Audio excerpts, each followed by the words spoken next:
searches for him for a long time, but without success. And he gives up. It is the same with me. Looking for just a little bit of good in Sunakshetra, I wished to save him. For the whole day I tried, but could not even gain hold of a hair's amount of good in him. That was why I could not get him out of hell. Bodhisattva Kasyapa said, O world-honored one! Why did you prophesy that he would go to Avicii hell? O good man! Bhiksu Sunakshetra had many kindred with him. They all said that Sunakshetra was an arhat and that he had attained the way, so that he could crush out twisted minds. I prophesied that Sunakshetra would go to hell due to indolence. O good man! Know that what the Tathagata says is true and that it is not too duplicitous. Why? For there can never be any case where, when the Buddha has prophesied that a person would go to hell, the person failed to go there. There are two kinds of what the Sravakas and Pratyekabuddhas prophesy, either false or true. Moggallana said to all in Magadha, there will be rain in 7 days. The time passed, and there was no rain. Later he prophesied, this cow will bring forth a white calf. But what came out was a unicorn. This is like saying that a male will come out when a female comes out. O good man! Bhiksu Sunakshetra spoke to innumerable beings and always said that there came about no good or evil karmic results. Through this, he cut off all the roots of good eternally, and there did not remain a hair's worth of good left in him. O good man! I knew for a long time that this Bhiksu Sunakshetra would eternally cut off the root of good. But for 20 long years we lived together. If I had kept myself away from him and never come near him, this man would speak to innumerable beings, thus teaching others to do evil. This is what we call the Tathagata's fifth power of understanding. O world-honored one!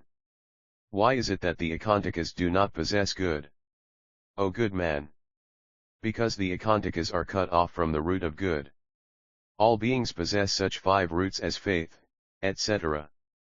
But the people of the Ekantika class are eternally cut off from such. Because of this, one may well kill an ant and gain the sin of harming, but the killing of an Ekantika does not constitute a sin. O world-honored one! The Ekantika possesses nothing that is good. Is it for this reason that such a person is called an Ekantika? The Buddha said, it is so, it is so. O world-honored one! All beings possess 3 kinds of good, namely those of 1. Past, 2. Future, and 3. Present. Even the Ekantika cannot cut off the good of the days to come. How can one say that one who cuts off all good is an Ekantika? O good man! Of disruption, there are 2 kinds. One is the disruption in the present, and the other is what hinders the present and the future. The Ekantika is perfect in these 2 disruptions. That is why I say that the Ekantika is cut off from all the roots of good. O good man! For example, there is a man who drowns in the privy, and only a single hair remains that has not sunk down. And this hair cannot be greater than the body. It is the same with the Ekantika, too. He may well possess the possibility of amassing good in the days to come, but this cannot relieve him from the pain of hell. He may be saved in the days to come, but he cannot be now. That is why we say unsavable. The causal relations of the Buddha nature will save him. The Buddha nature is not of the past, of the future, or of the present. Thus, this Buddha nature cannot be made away with. A rotten seed cannot call forth a bud. The same is the situation with the Ekantika, too. O world-honored one! The Ekantika is not segregated from the Buddha nature. The Buddha nature is that which is good. How can we say that all good is cut off? O good man! If a being possesses now the Buddha nature, such a person is no Ekantika. It is as in the case of the nature of the self. The Buddha nature is what is eternal. It does not fall within the category of the 3 times. If it were in the category of the 3 times, it would be non-eternal. The Buddha nature is what will be seen in days to come. So, we can say that beings possess the Buddha nature. On this account, the Bodhisattva of the 10 stages can see partly due to the fact that he is perfectly adorned. 401 Bodhisattva Kasyapa said, O world-honored one! The Buddha nature is eternal, it is like space. Why is it that the Tathagata says that it can have the future? You, the Tathagata, say that the Ekantaka has no root of good. Can the Ekantaka not love his comrades, teachers, parents, relatives, wife, and children? If so, is it not the case that he has an act of good?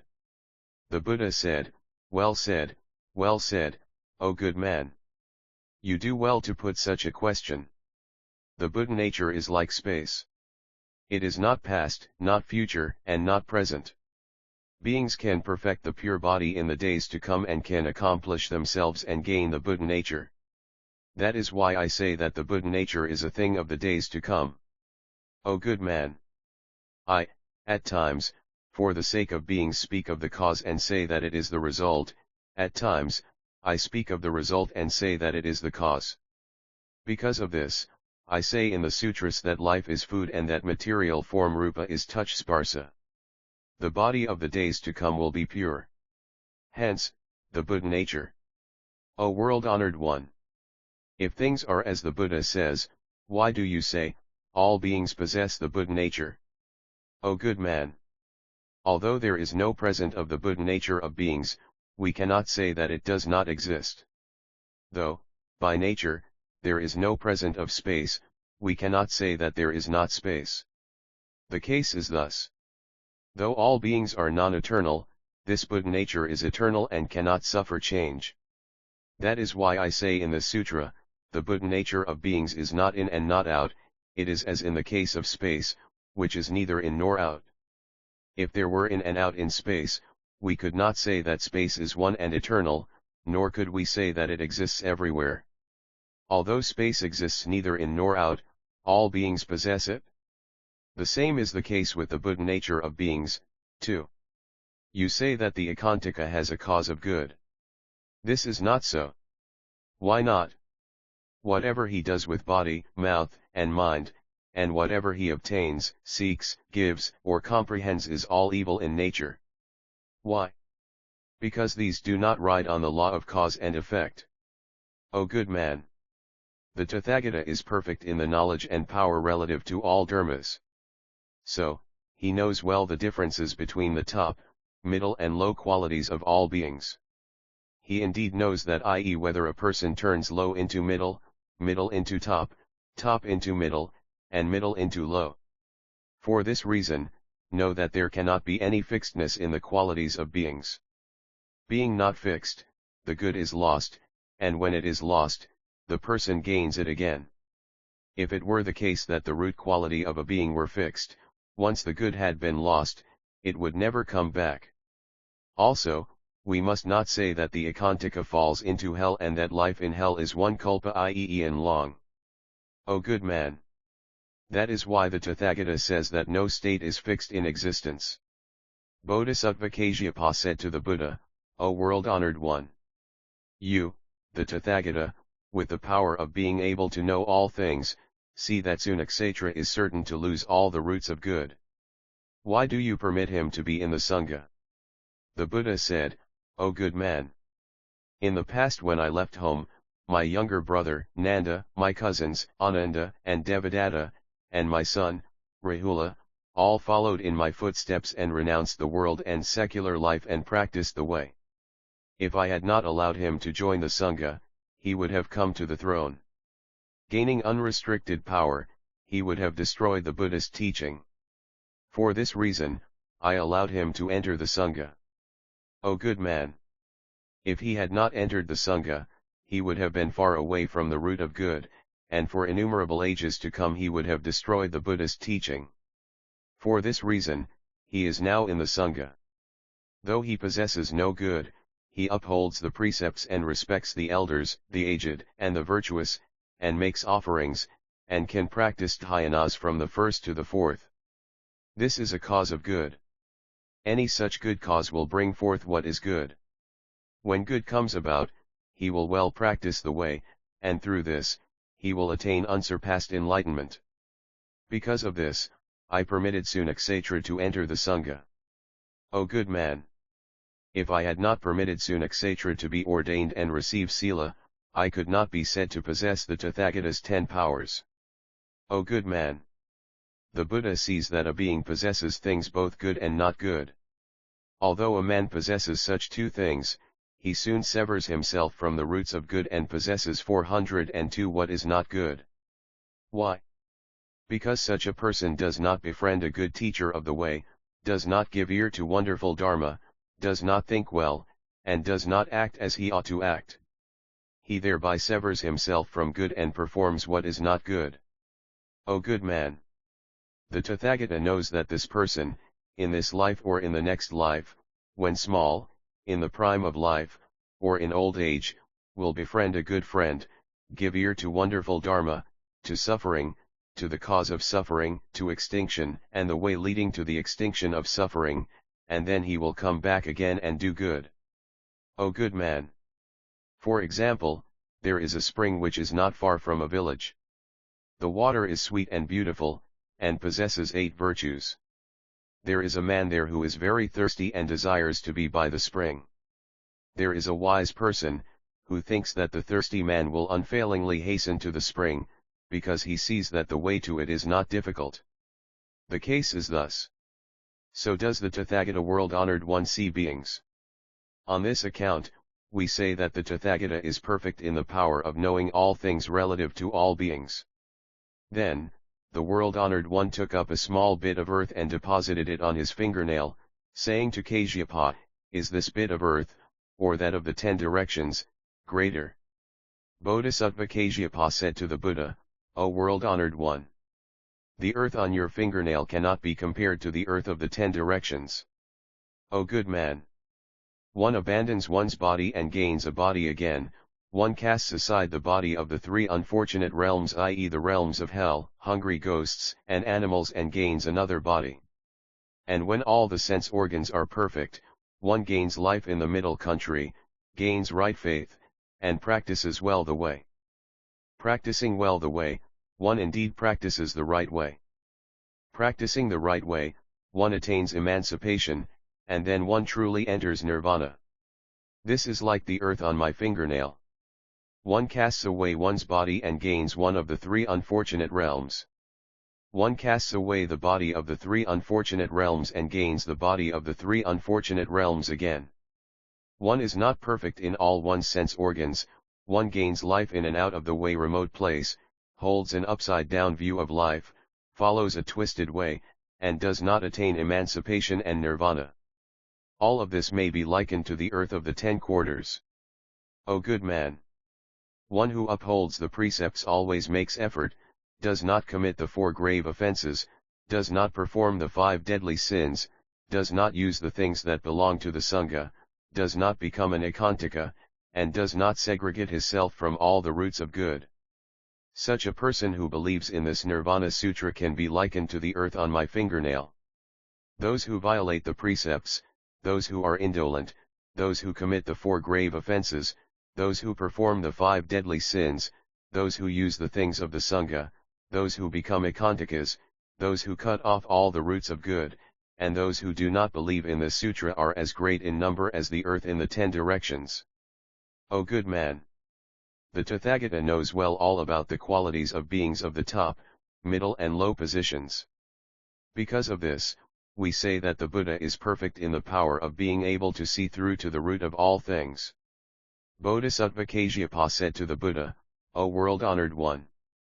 The Tathagata possesses this power of seeing through to the root of things. Because of this, he truly knows the sharp and dull, and the differences in qualities of the top, middle, and bottom of beings, and also knows well the root qualities of the beings of the present world and also those of the beings of the future.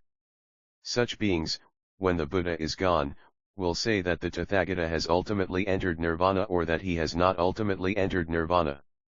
Or they might say that there is the self or that there is no self. Or they may say that there is an in-between existence or that there is no such, or that there is retrogression or that there is not, or that the Tathagata possesses a created body or that what he possesses is one uncreated, or that the 12 links of interdependent arising are of the created, or that causal relations are the non-created, or that the mind is eternal or that it is non-eternal, or that when one partakes of the joy of the 5 desires, this hinders the holy way or that it does not, or that lokakagrad harm of first of the world root of good, or prime in the world condition, the 4th and highest nirvidhabhaga, intellectual penetration, insight is but of the world of desire, or that it concerns the 3 unfortunate realms, or that dana is a thing 403 of the mind, or that it belongs to the realm of the 5 skandhas. Or they will say that there are 3 non-created things, or that these do not exist. Or they will say that there is created matter, or that there is no such thing, or that there is a non-created matter, or that there is nothing such as that. Or they will say that there are the mental functions, or that there is nothing such. Or they will say that there are the 5 kinds of is, or that there are 6 such, or that if one is perfect in the 8 purifications Astanga Samanvagatapavasa and the Upasaka lay Buddhist Silas, one can well gain benefit, or that one can well gain such even if one is not quite perfect in these observances. Or it will be said that even when a bhiksu has committed the 4 grave offences, there is yet sila morality for that bhiksu, or that there is not. Or they will say that all the Srotapanas, Sakritamans, Anagamans, and Arhats arrive at what Buddhism aims at, or that this is not so. Or they will say that the Buddha nature is with the being from birth, or that it exists apart from the being. Or it will be said that the Buddha nature must exist even with such kinds of people as those who have committed the 4 grave offences, those of the 5 deadly sins, and with the Akantaka, or that they do not possess such. Or they will say that there are the Buddhas in the 10 directions, or that there are no Buddhas in the 10 directions. If the Tathagata is perfect in the power of seeing through the natures of beings, why does he not state definitely about it, i.e. these matters? The Buddha said to Kasyapa, O good man, any such is not what eye consciousness can know, nor is it what mind consciousness can know. It is what wisdom can know. To a person who has wisdom, I do not say anything in a double way, and that is why I say that I do not speak in 2 ways. To those who are ignorant, I speak in indefinite ways, and they say that I speak in indefinite ways. O good man, whatever good action the Tathagata performs is all to adjust and subjugate all beings. For example, whatever medical knowledge a good doctor possesses is all to cure beings' illnesses. The same is the case here. O good man, the Tathagata, on account of the land, on account of the season, on account of other languages, for beings, for the root qualities of beings, speaks, relative to one thing, in a double way. In the case of one name, he uses innumerable names, for one meaning, he displays innumerable names, regarding innumerable meanings, he speaks of innumerable names. How does he speak of innumerable names when referring to one thing? This is as in the case of nirvana, which is called nirvana, non-birth, non-appearance, non-doing, non-created, also it is called the refuge, vihara dwelling place, emancipation, light, a lamp, the other shore, fearlessness, non-retrogression, the abode of peace, quietude, formlessness, also, the not to, the one action, cool, non-gloom, the unhindered, non-disputation, the non-defiled, vast and great, also, amrita immortality and happiness. Things are thus. This is how we say that one thing possesses many names. How does one refer to innumerable names? This is as in the case of Devendra, who is called Devendra, Kausika, Vasava, Paramda, Magavat, Indra, the thousand-eyed, Sasi, Vajra, treasure head, and treasure banner. The case is thus. This is how we say that one meaning has innumerable names. How do we use innumerable names for innumerable meanings? This is as in the case of the Buddha Tathagata. We say Tathagata, in which the meaning is different and the name different. Also, we say Arhat, which has a different meaning and the name is different. Also, we say Samyaksam Buddha fully enlightened one, which has a different meaning and a different name. Also, we say Master Mariner. Also, we say Guide and Right Enlightened One. Also, we say all-accomplished one. Also, we say great Lion King. Also, Sramana, Brahman, quietude, Dhanapati giver, Paramita transcendent perfection, great doctor, great elephant king, great Naga king, eye giver, great wrestler, great fearlessness, ball of treasure, merchant, emancipated, great man, teacher of gods and humans, Pundarika lotus, the one alone, with no equal, the great field of blessings, the great sea of wisdom, formlessness and perfect innate knowledges. Thus do we have different meanings and different names. This is why we say that innumerable meanings have innumerable names. 404 Also, there is the case where the meaning is one, but the names are many. The so-called skandha is called, skandha, upside down, satya, it is presented as, 4 remembrances, 4 kinds of food, and 4 abodes of consciousness. Also, it is called is, way, time being, world, paramarthasatya ultimate truth, 3 practices of the body, sila and mind, cause and effect, defilement, emancipation, the 12 links of interdependent arising, sravaka, pratyekabuddha, hell, hungry preta, animal, human and God. Also, it is called, past, present, and future. This is why we say that innumerable are the names to one meaning. O good man! The Tathagata world-honored one, for the sake of beings, speaks of the simplified in relation to detailed manifestations and of the detailed in reference to the simplified. He speaks of ultimate truth and makes it worldly truth, and speaks of worldly truth and makes it ultimate truth. How does he speak of the detailed, the middle, and the simplified? This is as when it is said to the Bhiksus monks, I shall now speak to you of the 12 links of interdependent arising. What are the 12 links of interdependent arising? They are none other than cause and effect. How does he speak of the detailed, the middle, and the simplified? This is as when he says to the Bhiksus, I shall now speak of suffering, the cause of suffering, extinction, and the way to the extinction of suffering. Suffering is the various innumerable sorrows. The cause of suffering is the innumerable defilements. Extinction is the innumerable emancipations. The way is innumerable expedients. How does he speak about ultimate truth and make it into the truth of the world? This is as when it is said to the Bhiksus, now, this body has old age, sickness, and death. How does he speak of the truth of the world and make it ultimate truth?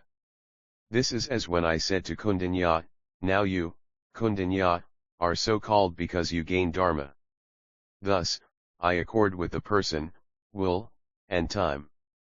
Hence, we say that the Tathagata has the power to see through to the root qualities of all things. O good man! If I spoke about things in definite terms, it would not be the case that the Tathagata was perfect in the power to see through to the root qualities of all things. O good man! One with wisdom knows that what a Gandhahastan shoulders cannot be borne by a donkey. All beings do innumerable things. So the Tathagata speaks innumerable things variously. Why? Because beings possess various defilements.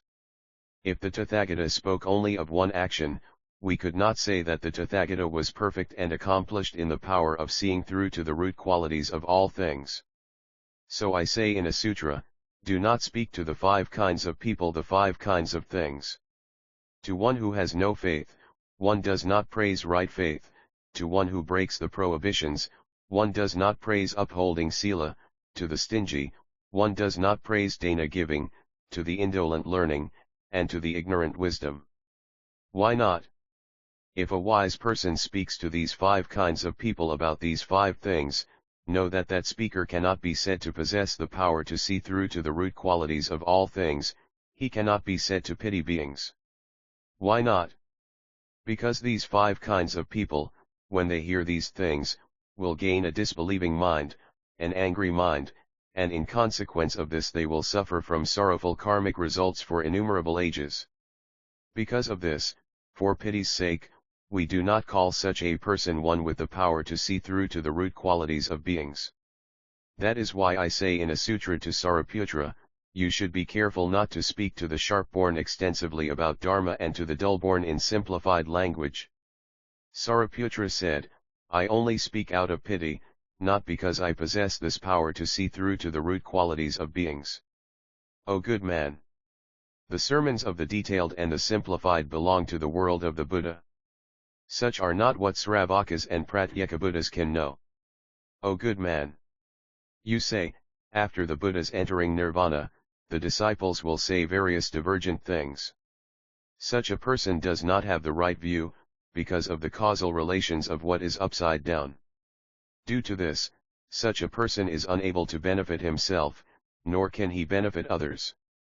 All beings are not of one nature, one root, one action, one kind of land, and one good teacher of the way.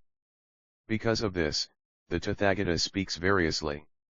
Due to this causal relation, the all-Buddha Tathagatas of the 10 directions and of the 3 times, deliver, for the sake of 405 beings, sermons of the 12 types of sutra. O good man! The Tathagata delivers sermons of the 12 types of sutra. This is not to benefit his own self, but to benefit others. Because of this, the 5th power of the Tathagata is called the power of comprehension. Because of these 2 powers, the Tathagata will know that the person has truly cut himself off from the root of good in this life or will in a later life, or that he gains emancipation in this life or that he will gain it in a later life. Because of this, we call the Tathagata the unsurpassed wrestler. O good man! One who says that the Tathagata ultimately enters nirvana, or that he does not understand the mind of the Tathagata. That is why he speaks thus. O good man! In this Gandhamadana, there are all kinds of rishis, to the number of 53,000, who had all amassed all kinds of virtue in the days of Buddha Kasyapa. Yet, they did not gain the right way. They befriended more likely, did not befriend, etc., the Buddhas and listened to wonderful Dharma. Because of such persons, I, the Tathagata, said to Ananda, I shall enter nirvana at the end of the 3rd month. All the devas heard this, and their voices reached Gandhamadana. All the rishis, on hearing this, repented and said, why did we not, on being born as humans, befriend the Buddha?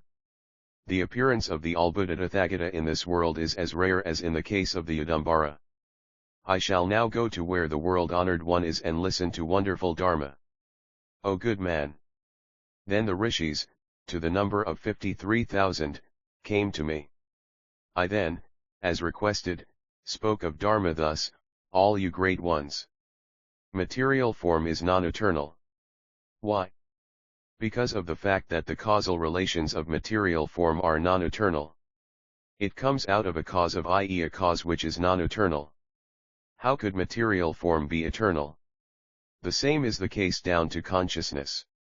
All the rishis, on hearing this, attained arhatship.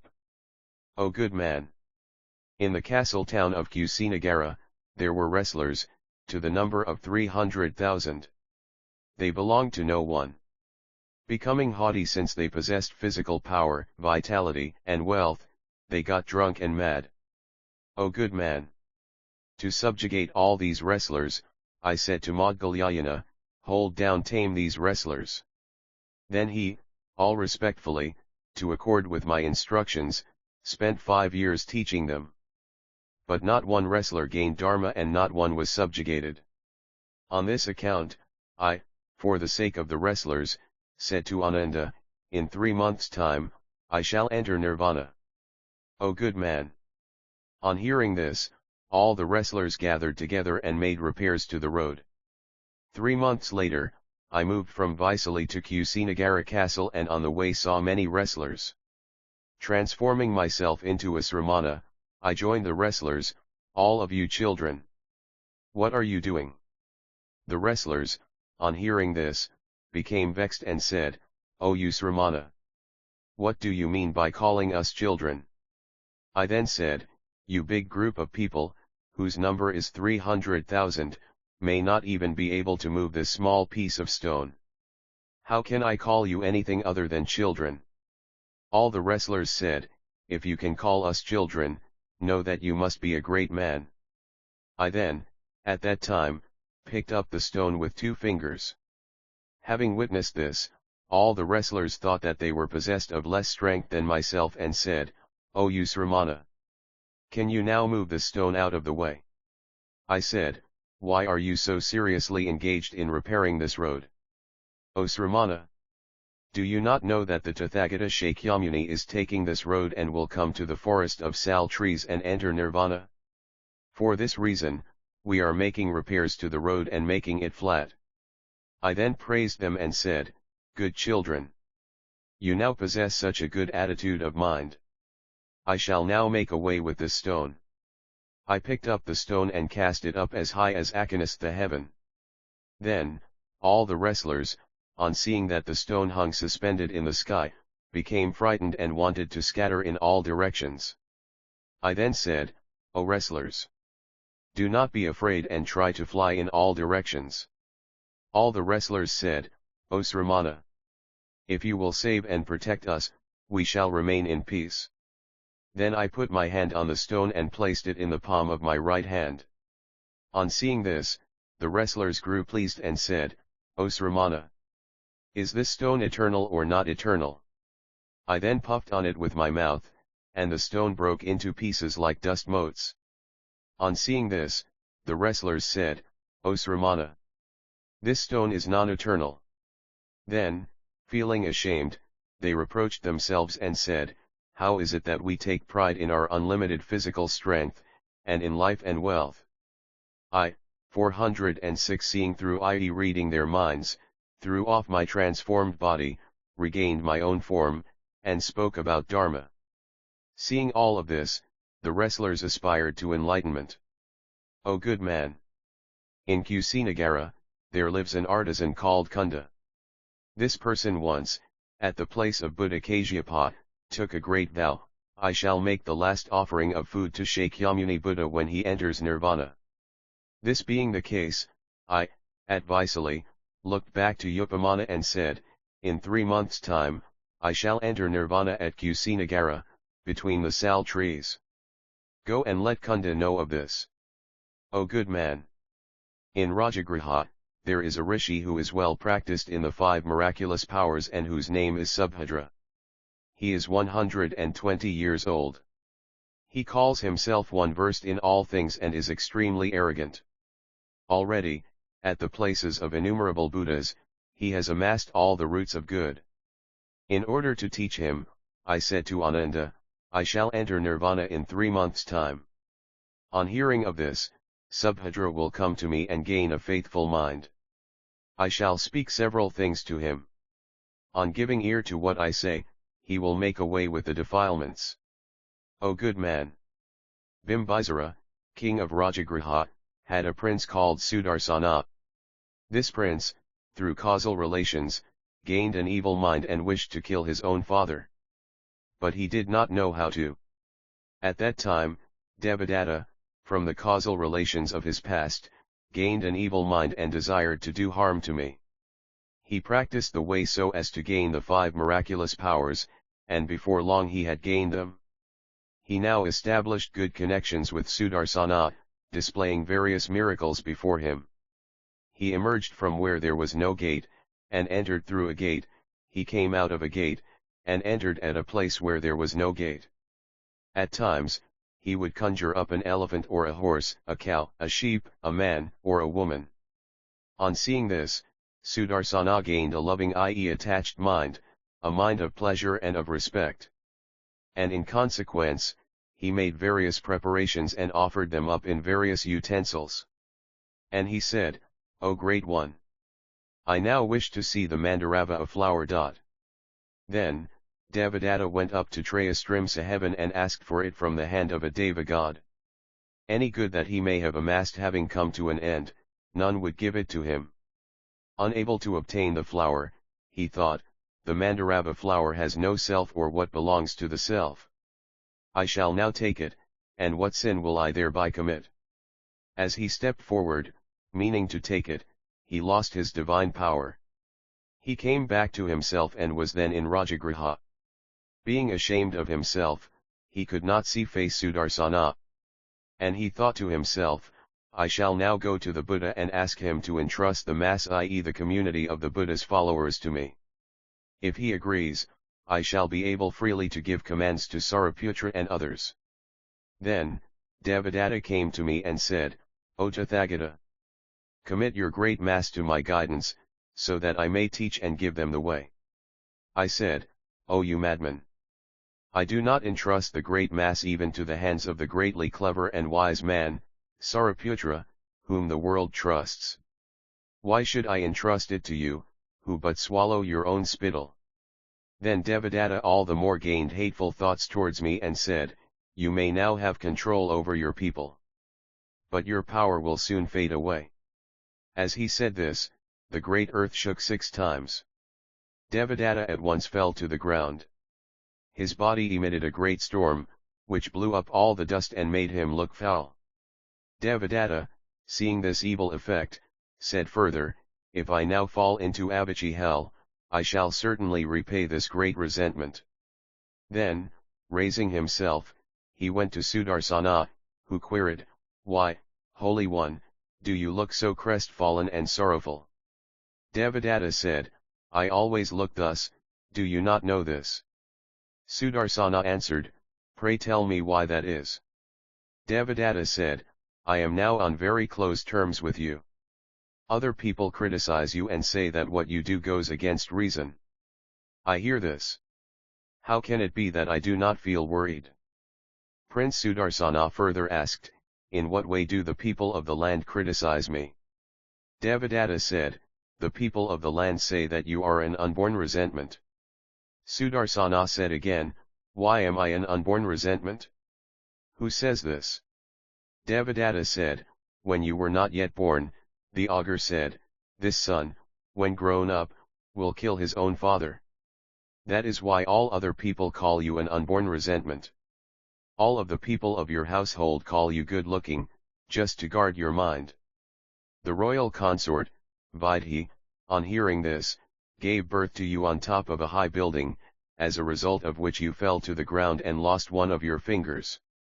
That is why all the people call you Balarusai equals 1407 without a finger. Hearing this, I felt sorry. But I could not tell you this.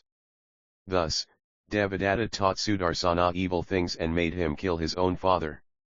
If your father dies, I, too, will certainly kill Sramana Gautama.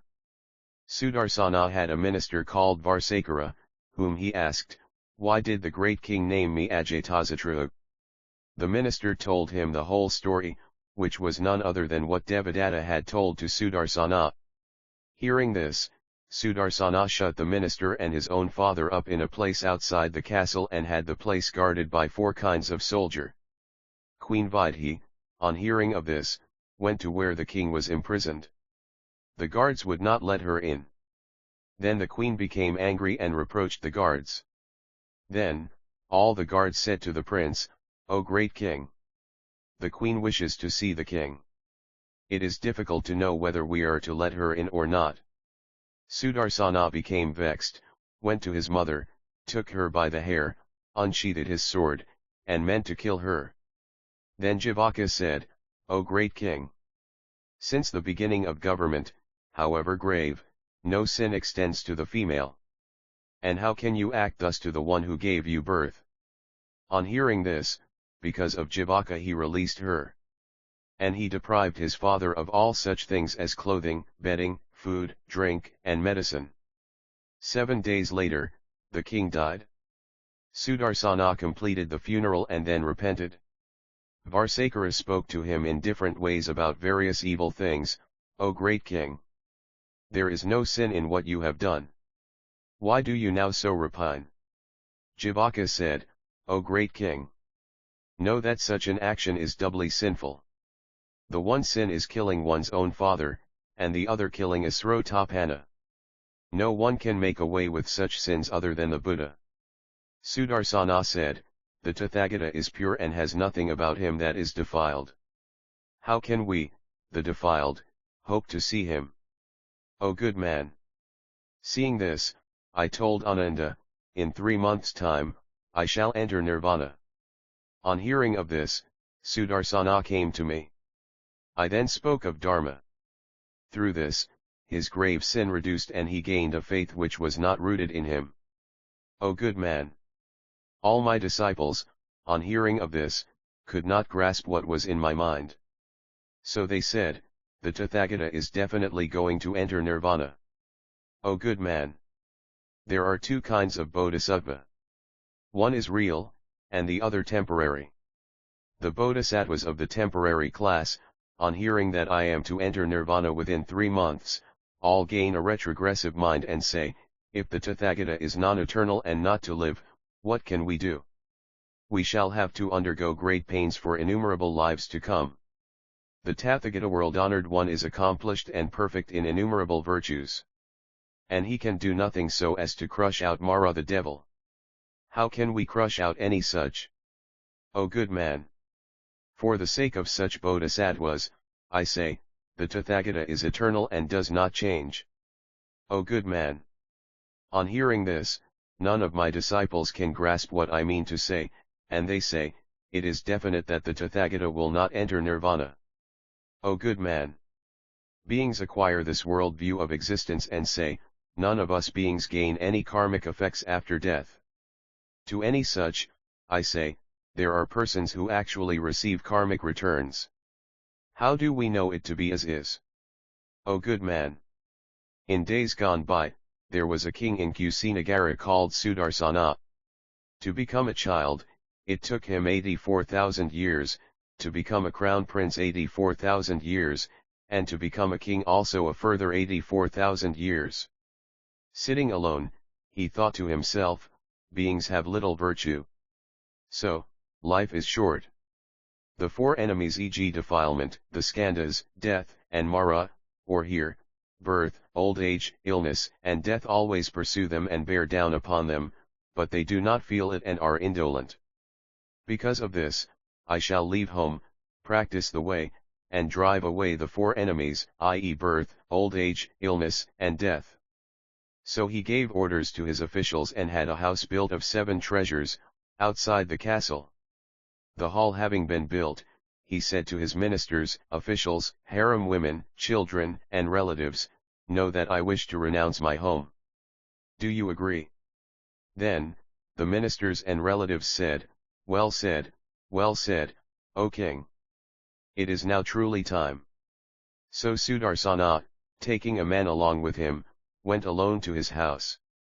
For 84,000 years he practiced compassion. In consequence of this, he became, by degrees, a Chakravartin world ruler. After 30 generations, he became Sacrodevanam, and for innumerable years he became various minor kings. Who could that Sudarsana have been? Do not think thus. I myself was 408 that person. O good man! All my disciples, on hearing this, failed to take my meaning and said, the Tathagata says that there definitely is self and what belongs to self. I also said to all beings, self is nature. That is to say that all the causal relations, the 12 links of interdependent arising, the 5 skandhas of beings, the world of mind, all virtuous actions, and the world of Isvara fall within the category of self. On hearing this, all my disciples do not grasp my meaning and say, the Tathagata says that there definitely is self. O good man! Once on a different occasion, a bhiksu came to me and asked, O world-honored one! What do we mean by self? Who is self? Why do we say self? I then said to this bhiksu, O bhiksu! There is nothing that can be called self or what belongs to self. The I is what originally was not, but what now is, what once was, but is not now. When appearing, there is nothing which it follows, and when dying, there is no place for it to go. There can be the karmic returns, but no one who acted. There is no one who abandons the skandhas and no one who receives them. You ask, what is self? It is an action. How could it be a self? It is craving. O bhiksu! Clap your 2 hands together, and we get a sound. The case of self is also thus. The causal relations of beings, action, and craving are self. O bhiksu! The physical form rupa of all beings is non-self. There is no physical form in self, there is no self in physical form. So does it apply all the way down the skandhas to consciousness. O Bhiksu! All Tirthakas non-Buddhists say that there is self. But it is not away from the skandhas. There is no self other than the skandhas. None can say thus. All the actions of beings are like phantoms, being like a mirage which appears in the hot season. O Bhiksu! The five skandhas are all non-eternal, non-bliss, non-self, and non-pure. O good man! Then, there were innumerable bhiksus who, seeing through the five skandhas and the fact that there is no self, and that nothing belongs to self, attained arhatship. O good man! All my disciples, on hearing this, fail to gain my meaning and say, the Tathagata definitely says that there is no self. O good man! I also say in a sutra, one acquires this body when three things harmoniously come together. One is the father, the other the mother, and the third the in-between existence Jap. Kwan, an existence that is supposed to exist after one's death and before rebirth. These three come together, and we get this body. I at times say, the anagamin non-returner to samsara enters parinirvana, or he enters into the state of an in-between. Or I also say, the body and organs are perfect and clear, all come about from past actions, as in the case of pure Sarpermanda. O good man! I, at times, say, the in-between existence which an evil person gains is like the coarse woolen cloth that is found in the world, whereas the in-between existence which a pure, good being gains is like the finely woven, white woolen cloth produced at Varanasi. All of my disciples hear this, do not get my meaning, and say, the Tathagata says that there is an in-between existence. O good man! I also said this to those who had actually committed the deadly sins, those who commit the 5 deadly sins fall into Avicii hell. I also said, Bhiksudarmarusai, when he dies, will immediately fall into Avicii hell. There is no place to stay in between. I also said to the Brahmacharin, Vatsaputriya, O Brahmacharin! If there were an existence in between, there would have to be 6 existences. I also said, to a non-form being, there can be no in-between existence. O good man! All of my disciples hear this, fail to grasp my meaning, and say, the Buddha says that there decidedly cannot be any in-between existence. O good man! I also say in a sutra, also, there is retrogression. Why? Because innumerable bhiksus are indolent and lazy, and do not practice the way. There are 5 kinds of retrogression, which are, 1. One likes having many things, 2. Having enjoyed, one speaks of worldly things, 3. One loves sleeping, 4. One likes to associate with people of the secular world, 5. Having enjoyed, one goes about. Because of all of this, the bhiksu falls back. Of the causal relations of retrogression, there are 2 types, which are, 1. Inner, 2. Outer. A person of the arhat stage certainly leaves the inner cause, but not the outer. Due to the external causal relations, defilement raises its head. Due to defilement, retrogression comes about. There was a bhiksu who was called Kudai, who had retrogressed 6 times. Having retrogressed, he repented and again practiced the way, and it was now the 7th time. Gaining it and being 409 afraid of losing it again, he killed himself. I also, at times, say that there is emancipation, or I speak about 6 arhats. All of my disciples hear this, do not arrive at my meaning, and say, the Tathagata says that there decidedly is retrogression. O good man! I also say in a sutra, for example, just as charcoal never turns back into wood, and when an earthen pot is shattered it never serves again as a pot, so does it obtain with defilement. The cutting off of defilement by an arhat never more becomes reversed. Also, I say, there are 3 causes for beings having defilement. These are, 1. The defilement is not done away with, 2. the causal relations are not done away with. 3. The person does not think well. And the Arhat does not have the two causal relations. The defilement is done away with and there is no thinking about evil things. O good man!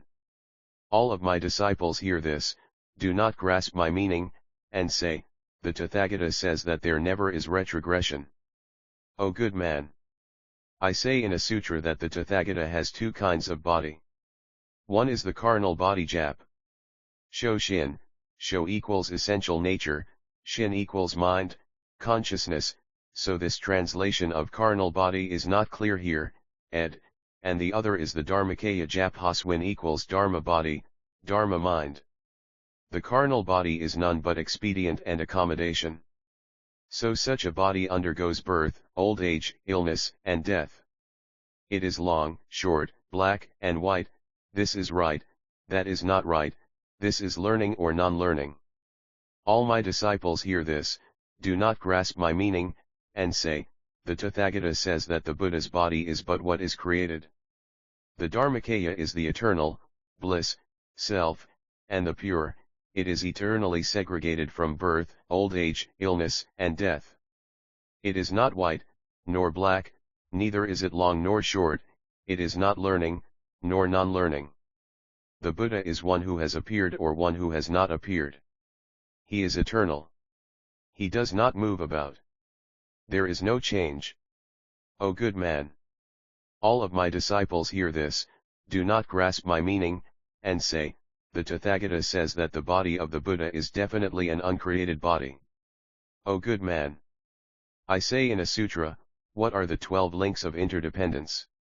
From ignorance comes about action, from action consciousness, from consciousness mind and body, from mind and body the 6 spheres of sense, from the 6 spheres touch, from touch feeling, from feeling craving, from craving cleaving, from cleaving existence, from existence birth, and from birth aging and death, apprehension and sorrow.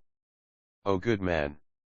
All of my disciples hear of this, do not grasp my meaning, and say, the Tathagata says that the 12 links of interdependence are decidedly the created.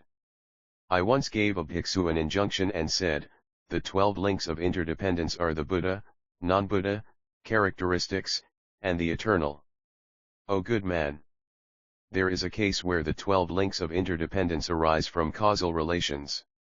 Also, there is a case where they arise out of causal relations and yet are not the 12 links of interdependence. Also, there is a case where they come about from causal relations and are the 12 links of interdependence. Also, there is a case where they are those which have come about neither from causal relations nor from the 12 links of interdependence. We say that there is a case where they have not come about from the causal relations of the 12 links of interdependence. This is said referring to the 12 links of interdependence of the future. We say that there is a case where they come about from causal relations and yet are not the 12 links of interdependence. This refers to the 5 skandhas of an Arhat. We say that there is a case where they come about from causal relations and are the 12 links of interdependence. This refers to the 12 links of interdependence of the 5 skandhas of the common mortal. We say that there is a case where they are not those come about from causal relations and are also not the 12 links of interdependence. This refers to space and nirvana. O good man! All of my disciples hear of this, do not come to my meaning, and say, the Tathagata says that the 12 links of interdependence are definitely uncreated. O good man! I say in a sutra, all beings do good and evil actions. When they die, the 4 great elements immediately break up. With those whose deeds are pure and good, their minds travel upwards, those whose deeds are solely evil travel downwards. O good man! All of my 410 disciples hear this, fail to grasp my meaning, and say, the Tathagata says that the mind is definitely eternal. O good man! I once said to Bimbisara, no, O great king, that form Rupa is non-eternal. Why? Because it comes about from a cause of the non-eternal. If this form comes about from a cause of the non-eternal, how can the wise say that this is eternal? If form is eternal, there will not be any breaking up of it and no coming about of all sorrows. Now, we see that this form breaks up and becomes dispersed. Hence, we must know that form is non-eternal. The same applies down to consciousness, too. O good man! All of my disciples hear this, do not get my meaning, and say, the Tathagata says that the mind can definitely be cut off. O good man! I say in a sutra, all of my disciples receive all incense and flowers, gold, silver, gems, wife, child, male and female servants, and the 8 impure things, and yet they gain the right path. Having attained it, they do not abandon it. They hear this, do not grasp my meaning, and say, the Tathagata says that one may accept the things of the 5 desires and that this does not obstruct the holy way. And, at one time, I say, there cannot be a case where men of secular life attain the right path. O good man! All of my disciples hear of this, do not grasp my meaning, and say, the Tathagata says that partaking of the 5 desires definitely obstructs the right path. O good man! I say in a sutra, severing defilement, one does not yet gain emancipation. This is as in the case where one lives in the world of desire and practices the Lokakagridharma insight into the world. O good man! All of my disciples hear of this, fail to grasp my meaning, and say, Tathagata says that the Lokakagridharma is nothing but a thing of the world of desire. And also I say, the Usmagata, Murdhana, Kasanti, and the Lokakagridharma are no other than gaining the 4 dhyanas, from the first to the 4th. All of my disciples hear of this, do not grasp my meaning, and say, the Tathagata says that the Lokakagridharma is nothing but a thing of the world of form. And also I say, all the Tirthakas were already able to cut off the defilements that stood in the way of the 4 dhyanas. Practicing the Usmagata, Murdhana, Kasanti, and Lokakagridharma, and meditating on the 4 truths, the person obtains the fruition of the Anagamin. All of my disciples hear of this, do not get my meaning, and say, the Tathagata says that the Lokakagridharma exists in the world of non-form. O good man! I say in a sutra, of the 4 kinds of dana giving, there are 3 which are pure. The 4 are, 1. The giver believes in cause, result, and dana, but the recipient does not. 2. The recipient believes in cause, result, and dana, but the giver does not. 3. Both giver and recipient have faith, and 4. Both giver and recipient have no faith. Of these 4 kinds of dana, the first 3 are pure. All of my disciples hear of this, do not grasp my meaning, and say, the Tathagata says that dana is but the mind. O good man! I once said, when one gives 5 things. What are the 5? These are, 1. Matter, 2. Power, 3. Peace, 4. Life, and 5. Oratorical prowess.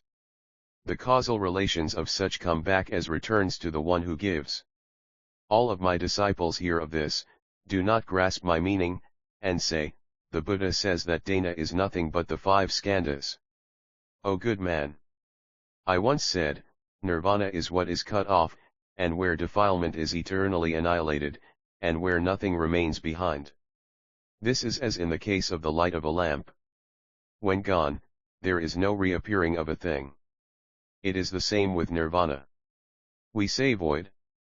This is where there is no place that can be named. For example, in worldly life we say like the void, when there is nothing there to be possessed. This is a pratisamkhya-nirodha, i.e. when the causal relations for something to exist have gone, nothing can come about, where there is nothing to be possessed.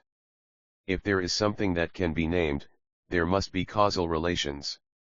When there are causal relations, there can be extinction. When there are not, there is no extinction. All of my disciples hear of this, do not grasp my meaning, and say, the Buddha says that there are not 3 uncreates. O good man! I once said to Maudgalyayana, O Maudgalyayana!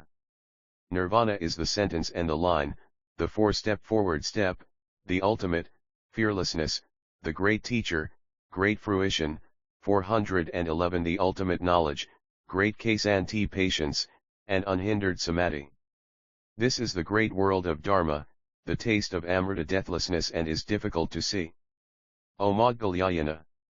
If it is said that there is no nirvana, how can it be that a person who slanders falls into hell? O good man! All of my disciples hear this, do not grasp my meaning, and say, the Tathagata says that there is nirvana. Once, I said to Maudgalyayana, O Maudgalyayana! The I is not inflexible. So does it obtain with the carnal body. All is not inflexible. Being not inflexible, we say void. Where the food goes on down, and where it turns round and is digested, all sounds are void. All of my disciples hear of this, do not grasp my meaning, and say, the Tathagata says that the uncreated void definitely exists. Also, once I said to Maudgalyayana, O Maudgalyayana! There is a person who has not yet attained the fruition of Srotapanna. When abiding in Kaisanti, he cuts himself off from the karmic results of the three unfortunate realms. Know that its samsaric existence does not die out by the causal relation of intellect. All of my disciples hear this, fail to grasp my meaning, and say, the Tathagata says that there definitely exists the Apritisamkhyanara. O good man! I, at one time, said to Bhiksu Bhadrapala, you, Bhiksu, should meditate on form. Nothing of the past, future, present, near, far, coarse, or delicate is the self or what belongs to the self. Thus meditating, the Bhiksu truly cuts off the craving for form. Bhadrapala also said, what is form? I said, the four great elements are form and the four skandhas are called name, i.e. what is mental. All of my disciples hear of this, do not grasp my meaning, and say, the Tathagata says that form is definitely the four great elements. O good man! For example, by means of a mirror, an image appears. It is the same with matter too. By means of the four great elements, things come about, such as what is coarse, delicate, non-slippery, slippery, blue, yellow, red, white, long, short, square, round, wrong, angled, light, heavy, cold, hot, hungry, thirsty, smoky, cloudy, dusty, and misty. This is why we say that matter comes about like sound or form. All of my disciples hear this, do not grasp my meaning, and say, the Tathagata says that as there are the four great elements, there can be the works of matter. O good man! In days past, Prince Bodhi said, should a bhiksu who upholds sila gain an evil thought, know that at that moment he loses sila. I then said, O Prince! There are 7 kinds of sila. When things come about by body and mouth, there comes about non-expressible form, i.e. the secondary rupa that comes about from receiving sila. Through the causal relation of this non-expressible form, we do not say that we lose sila, although the thing itself rests in the category of the evil non-definable. It is yet the upholding of sila. Why do we say non-expressible form? Because it constitutes no cause of any different form, nor is it the fruition of any different form. O good man! All of my disciples hear this, do not grasp my meaning, and say, the Buddha says that there is a non-expressible form. O good man! I say in other sutras, sila checks evil things. If one does not do evil, this is the upholding of sila. All my disciples hear this, do not grasp my meaning, and say, the Tathagata says that there definitely is no non-expressible form. O good man! I say in a sutra, the skandhas from form down to consciousness of a holy person have come about from the causal relations of ignorance. It is the same with what obtains regarding the things of all common mortals, too. From ignorance comes about craving. Know that this craving is ignorance. From craving comes about cleaving. Know that this cleaving is ignorance and craving. From cleaving comes about existence. Know that this existence is ignorance, craving, and cleaving. From existence comes about feeling. Know that this feeling is action and existence. From the causal relation of feeling come about such as mind and body, ignorance, craving, cleaving, existence, action, feeling, touch, consciousness, and the 6 sense spheres. Because of this, feeling is nothing but of the 12 links of interdependence. O good man! All of my disciples hear this, do not grasp my meaning, and say, the Tathagata says that there is no kata mental factor. O good man! I say in a sutra, from the 4 things of I, form, light, and evil desire comes about visual cognition. The evil desire is ignorance. As the nature of desire seeks to possess, we 412 call this craving. From the causal relation of craving comes about cleaving, and this cleaving is called action. From the causal relation of action comes about consciousness, and consciousness is related to mind and body. Mind and body is related to the 6 spheres, the 6 spheres are related to touch, touch to conception, conception to feeling, craving, faith, effort, dhyana, and wisdom. All such things come about by touch, and yet they are not touch itself. O good man! All of my disciples hear of this, do not grasp my meaning, and say, the Tathagata says that the kata exists. O good man! I, at one time, said, there is but one existence. This extends to 2, 3, 4, 5, 6, 7, 8, 9 up to 25.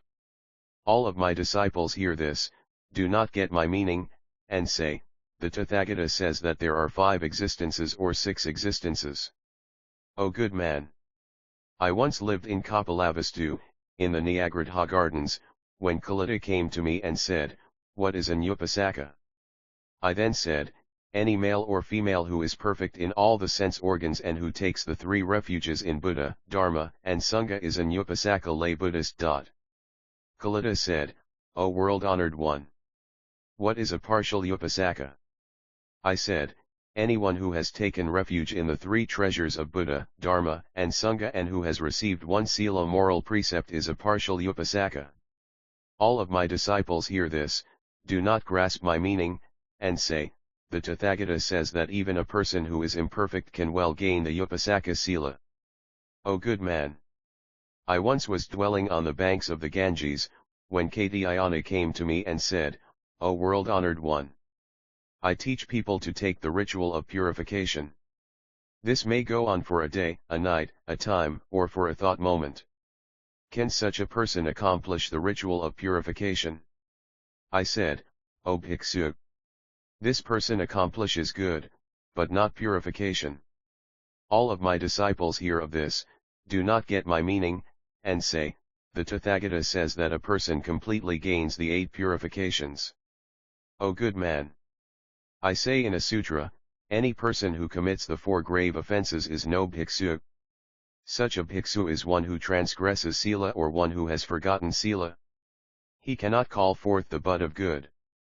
For example, this is as with a burnt-out seed, from which one cannot expect any fruit. If the crown of the tala tree is damaged, no fruit can come about. It is the same with the bhiksu who commits the grave offenses, too. All of my disciples hear of this, do not get my meaning, and say, the Tathagata says that any bhiksu who has committed the grave offenses loses the sila of a bhiksu. O good man! In a sutra I spoke, for kunda's sake, of the 4 kinds of bhiksu. These are, 1. Ultimate arrival at the way, 2. Showing of the way, 3. Receiving of the way, and 4. The defiled way. One who commits the 4 grave offenses belongs to those defiling the way. All of my disciples hear of this, fail to get my meaning, and say, the Tathagata says that the bhiksu who commits the 4 grave offenses does not violate sila. O good man! I said in a sutra to all bhiksus, all such as the 1 vehicle, 1 way, 1 action, 1 condition, and all from 1 vehicle up to the condition give beings great quietude. These eternally excise all such as bondage, apprehension, suffering, and the suffering of suffering, and lead all beings to one existence. All of my disciples hear of this, do not get my meaning, and say, the Tathagata says that all from Srotapanna up to Arhat achieve the Buddhist end. O good man!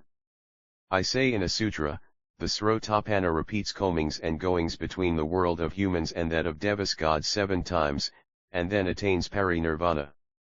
The Sakritagamin has only one life as man or god and then attains Parinirvana. The Anagamin comprises 5 kinds. One may attain, in between, Parinirvana or go up preceding and gain it in the highest heaven. With those of the stage of Arhat, there are 2 kinds, which are gaining Nirvana 1, in the present life and 2, in the next life. In the present life, they cut away defilement and the 5 skandhas, and in the next life, 2, they cut away defilement and the 5 skandhas.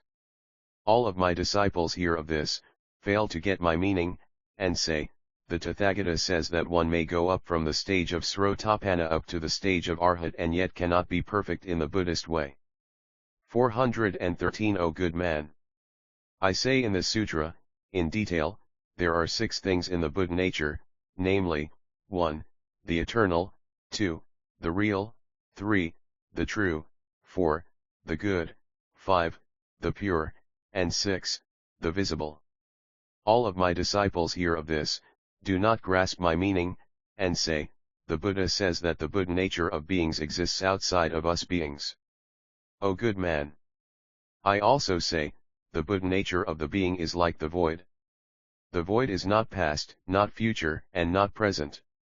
It is not in, nor out, it is not within the boundaries of color, sound, taste, and touch. It is the same with the Buddha nature. All of my disciples hear of this, do not get my meaning, and say, the Buddha says that the Buddha nature of beings exists outside of the beings. O good man!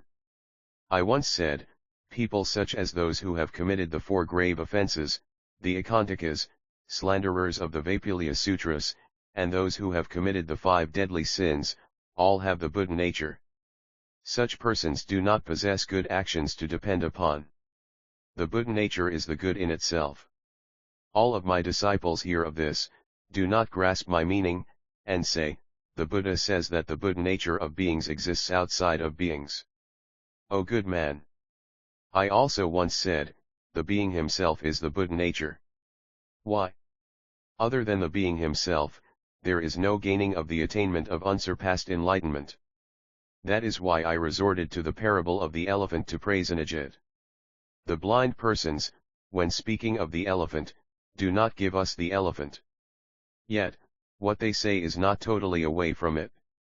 It is the same with beings who may be speaking of form down to consciousness and saying that such is the Buddha nature. The case is the same. Though not the Buddha nature itself, yet it is not quite away from it. I also gave the king the parable of a harp. The same is the case with the Buddha nature, too. O good man! All of my disciples hear of this, do not grasp my meaning, and speak variously, like the blind man who asks about the appearance of milk. So do things stand with the Buddha nature.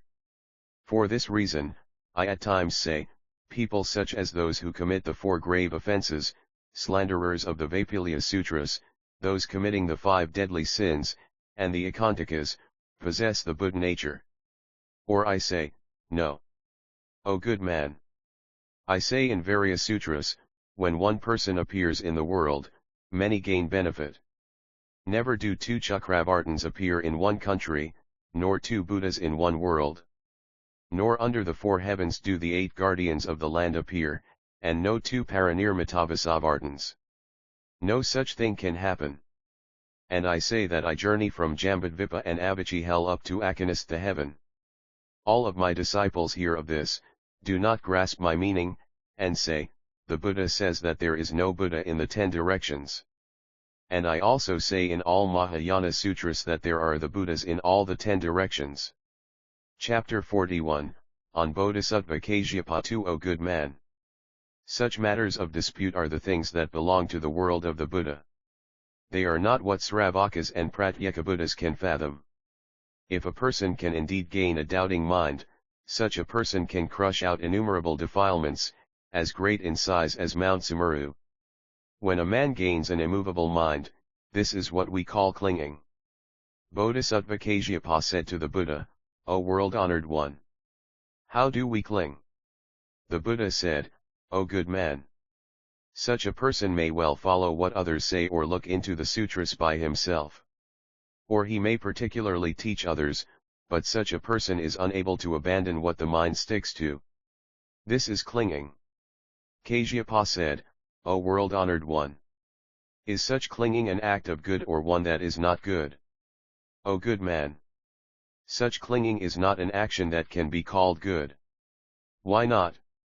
Because such cannot break all the webs of doubt. Kasyapa said, O world-honored one. Such a person had no doubt from the very start. How can we say that he cannot break the webs of doubt? O good man.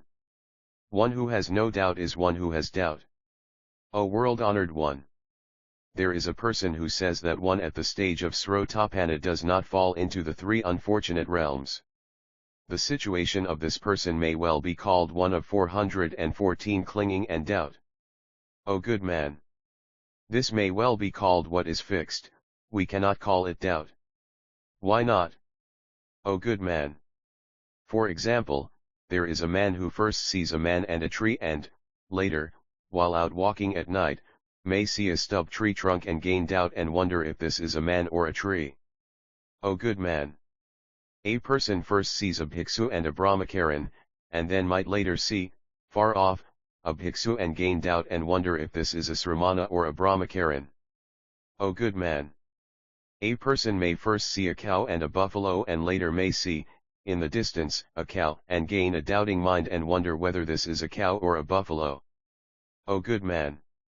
All beings first see two things and then gain doubt. Why? Because the mind is not clear. I never say that a person of the Srotapana stage falls into the three unfortunate realms or that he does not fall into the three unfortunate realms. How can a person gain a doubting mind? Kasyapa said, O world-honored one. You the Buddha say that one necessarily sees a thing before and that then a doubt arises. There is one who, not seeing two things, gains doubt. What is this? It is nirvana. O world-honored one. For example, a person runs into muddy water along the way. Not having seen anything of this kind before, a doubt arises. The case is thus. Is such water deep or shallow? Why is it that this person, not having seen such before, gains such doubt? O good man. Nirvana is nothing other than the segregation of suffering, non-nirvana is suffering. All beings see two things, which are, suffering and non-suffering. The suffering and non-suffering are, hunger and thirst, cold and heat, anger and joy, illness and peace, old age and the prime of life, birth and death, bondage and emancipation, love and parting, and encountering hateful people. Beings, having met with these things, gain doubt, could there be any way to do away with all such things or not? Because of this, beings entertain doubt as to nirvana. You say that this person has not seen any water before, and how, you ask, is it possible for him to gain doubt? Things are not thus. Why not? This person has seen water before in other places. That is why he gains doubt where he has not seen it before. O world-honored one. This person has seen deep and shallow places before and then he had no doubt. Why does he now gain doubt? The Buddha said, as he did not do before, he gains a doubt. That is why I say, a person doubts when there is what is not clear. Bodhisattva Kasyapa said to the Buddha, O world-honored one. The Buddha says that a doubt is clinging and clinging a doubt. Who does such? O good man.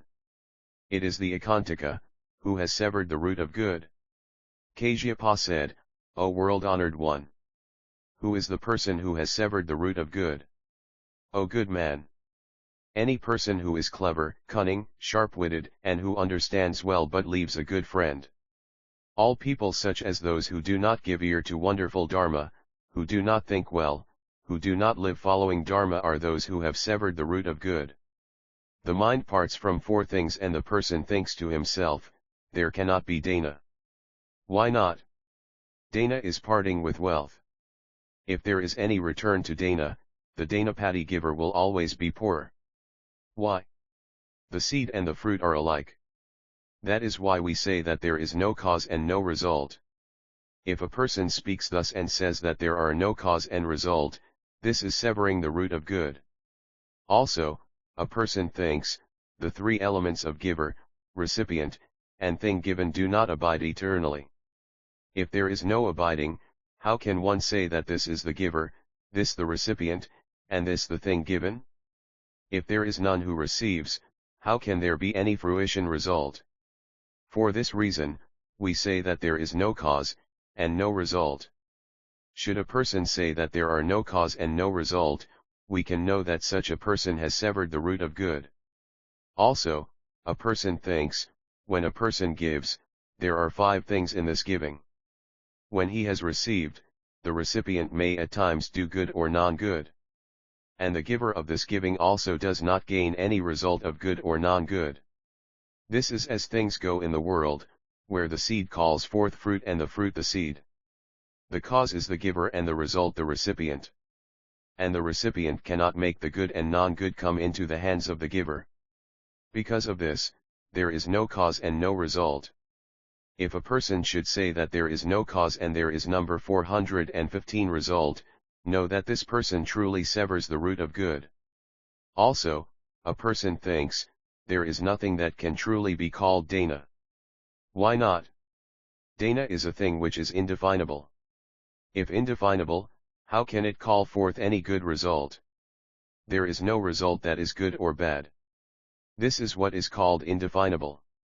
If a thing is indefinable, know that there cannot be any good or bad result. For this reason, we say that there is no dana, no cause, and no result. Anyone who professes that there is no cause and also no result, such a person severs the root of good. Also, a person may think, dana is will. If will, there can be no seeing and no object seen. This is no matter physical form. If no matter, how can a person give? Because of this, I say that there is no dana, no cause, and no result. If a person speaks like this and says that there is no cause and no result, know that this person truly severs the root of good.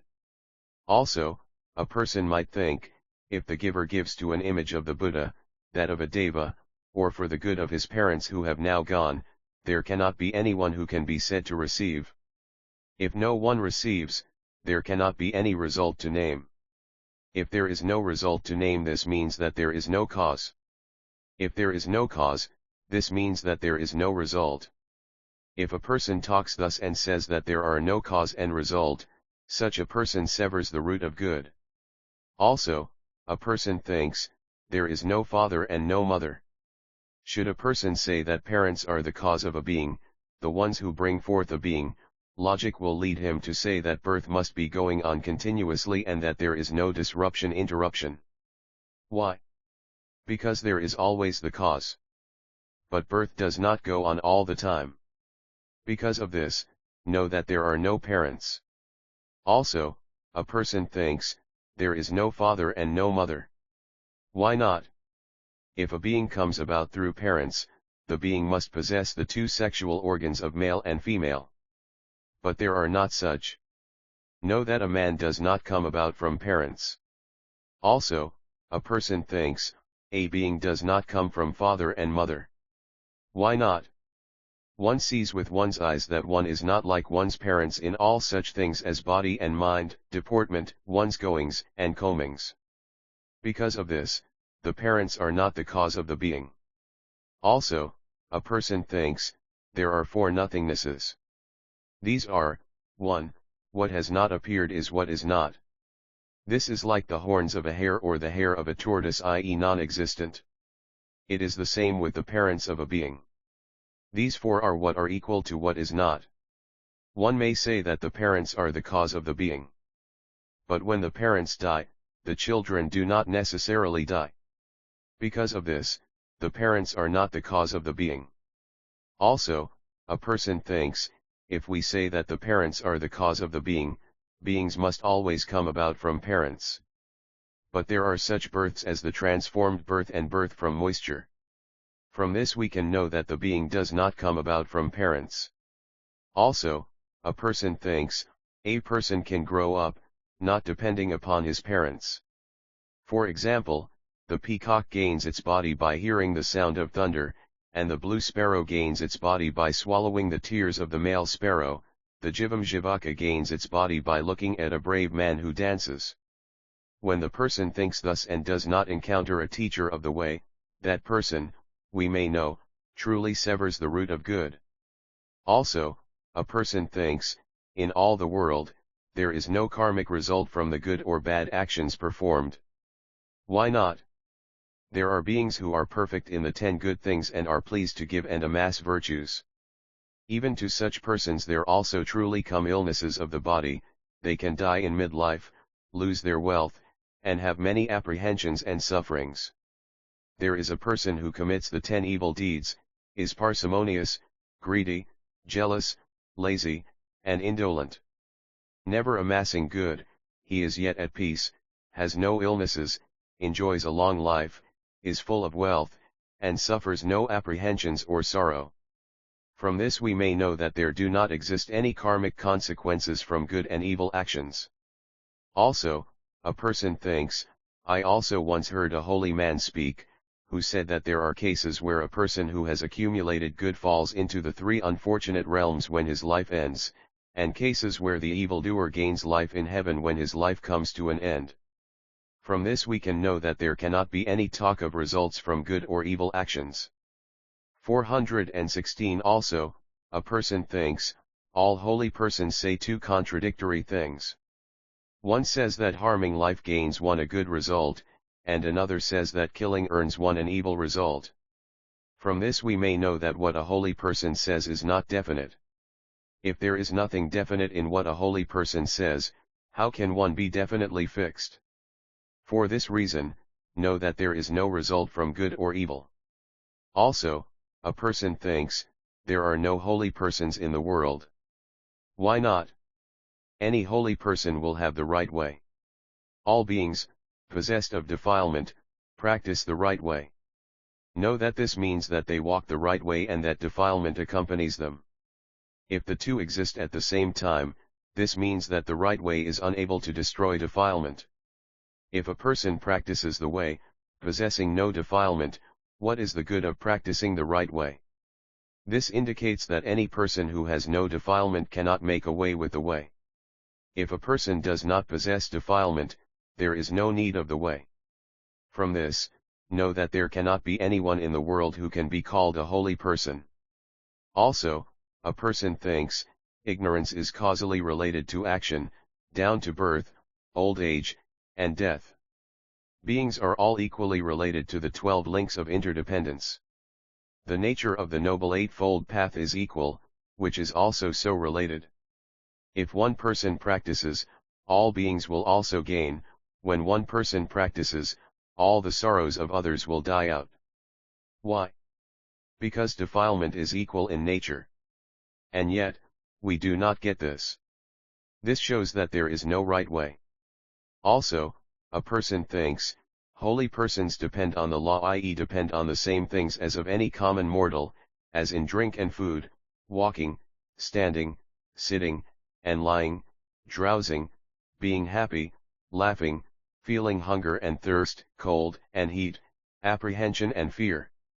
If on the same level, holy persons cannot attain the holy way. On attaining the way, all these things must be done away with. If such things are not yet done away with, we may know that there cannot be any such thing as the way. Also, a person thinks, a holy person's body is immersed in the pleasures of the 5 desires. Also, he speaks ill of people, beats them, and is jealous and arrogant. He has sorrow and joy, and does good and evil deeds. From this we can know that there is no such thing as a holy person. If there is the way, there must be the cutting off of the way. If it is not cut off, we may know that there is no such thing as the way. Also, a person thinks, a person who has much pity is a holy person. Why do we call him a holy person? Because of the way. If the way is pity, he must have pity for all beings. It is not something one gains through having practiced. If there is no pity, how can a holy person gain it when he has accomplished the way? From this we may know that there is no such thing in the world as the holy way. Also, a person thinks, all things do not arise having the four great elements as their cause. Beings all equally possess the four great elements. Beings see that this person may gain and the other may not. If there is any holy way, things should go thus. But things do not go thus. So one can indeed know that there is no such thing as the holy way. Also, a person thinks, if all holy persons have only one nirvana, we can know that there cannot be any such thing as a holy person. Why not? Because one cannot gain it. The eternal Dharma cannot be gained, or one cannot gain or abandon it. If holy persons have many nirvanas, this tells us that what there is non-eternal. Why? Because these are things that can be counted. If nirvana is one, it will come to everybody when one person gains it. If nirvana is many, it must possess boundary lines. How can we call it eternal? If it is said that nirvana is one in body and that emancipation is many, this may be likened to the case where one has many teeth and a tongue. But this is not so. Why not? Because each gaining is not total gaining. As there is a boundary line, it must be non-eternal. If non-eternal, how can one speak of nirvana? If there is no nirvana, how can there be any holy person? Due to this, we can know that there is no one who can be called a holy person. Also, a person thinks, the way that must be gained by any holy person is not what can be gained through causal relations. If it cannot be gained through causal relations, why do we all become holy persons? If all people are not holy persons, we can know that there cannot be any 417 holy person or way. Also, a person thinks, the holy person says that there are two causal relations regarding right view, namely, 1, following others and giving ear to Dharma, and 2, thinking for oneself. If these two come about by causal relations, what comes about must also arise out of causal relations. Thus, there must be going on an unending chain of wrongs. If these two do not come about by causal relations, why is it that all beings do not get it? So thinking, the person truly severs the root of good. O good man! If a person should thus profoundly view all things as causeless and resultless, that person cuts himself off from the root of the 5 things, which begin with faith. O good man! The person who lacks the root of good is not necessarily one of the mean and dull, nor is he in heaven or in the 3 unfortunate realms. It is the same with the bhiksu who infringes the law of the Sangha. Bodhisattva Kasyapa said to the Buddha, O world-honored one! When does such a person come back and gain the root of good? The Buddha said, O good man! Such a person gains the root of good at 2 times. One is when he first enters hell, and the other is when he gets out of hell. O good man! There are 3 kinds of good act, which are those of 1, the past, 2, the present, and 3, the future. As regards the past, the nature dies out of itself. The cause may go off, but the result does not yet ripen. For this reason, we do not say that the person cuts off the karmic result of the past. What cuts off the causes of the 3 times is what we say that we cut off. Bodhisattva Kasyapa said to the Buddha, O world-honored one! If we say that we sever the root of good when we sever the cause of the 3 times, we may infer that the Ekantaka has the Buddha nature. Is such Buddha nature that of the past, or is it that of the present or of the future? Or is it extended over all the 3 times? If it is of the past, how can we call it eternal? The Buddha nature is eternal. From this, we can know that it does not belong to the past. If it is of the future, how can we call it eternal? Why does the Buddha say that all beings will definitely gain it? If a person will unfailingly gain it, how can we say that he severs? If it is of the present, how can it be eternal? Why is it that the person will decidedly see it? The Tathagata says that in the Buddha nature there are 6 kinds aspects, which are, 1, the eternal, 2, the true, 3, the real, 4, the good, 5. The pure, 6. The visible. If the Buddha nature exists even after the severing of the root of good, we cannot say that we sever the root of good. If there is no Buddha nature, how can we say that all beings possess it? If the Buddha nature is both is and is not, why does the Tathagata say that it is eternal? The Buddha said, O good man. The Tathagata world-honored one has 4 answers to all beings, which are, 1. A definite answer, 2. A discriminative answer, 3. A non-accorded answer, and 4. A left-out answer. O good man. What is a definite answer? When asked if an evil action calls forth a good or evil result, we say definitely that what comes about is not good in nature. The same is the situation with what is good. If asked whether the Tathagata is all-knowing or not, we definitely say that he is an all-knowing person. When asked if the Buddhist teaching is pure or not, we definitely say that it is pure.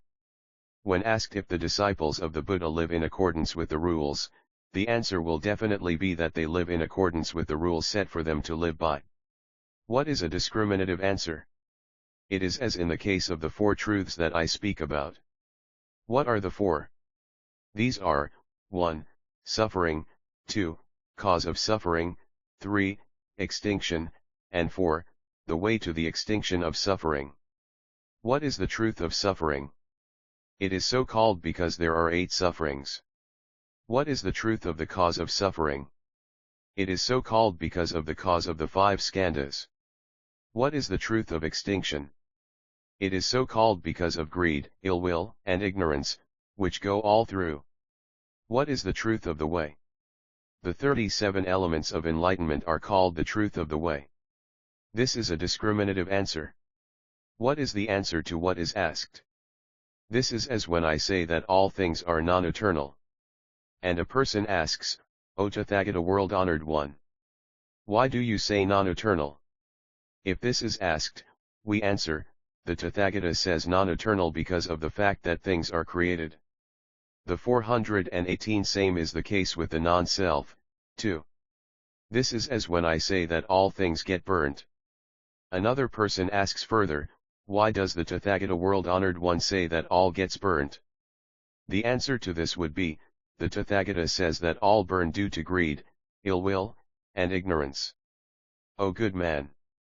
The Tathagata's 10 powers, 4 fearlessnesses, great loving-kindness and great compassion, 3 remembrances, all kinds of samadhi such as the Surangama samadhi, etc., that come to a total of some 8 million billion, the 32 signs of perfection, the 80 minor marks of excellence, all the samadhis such as the 5 knowledge madra, etc., whose number extends up to 3,005,000, all the samadhis such as the Vajra samadhi, etc., whose number reaches 4,200, and the samadhis of the expedients, which are innumerable, are the Buddha nature of this Buddha.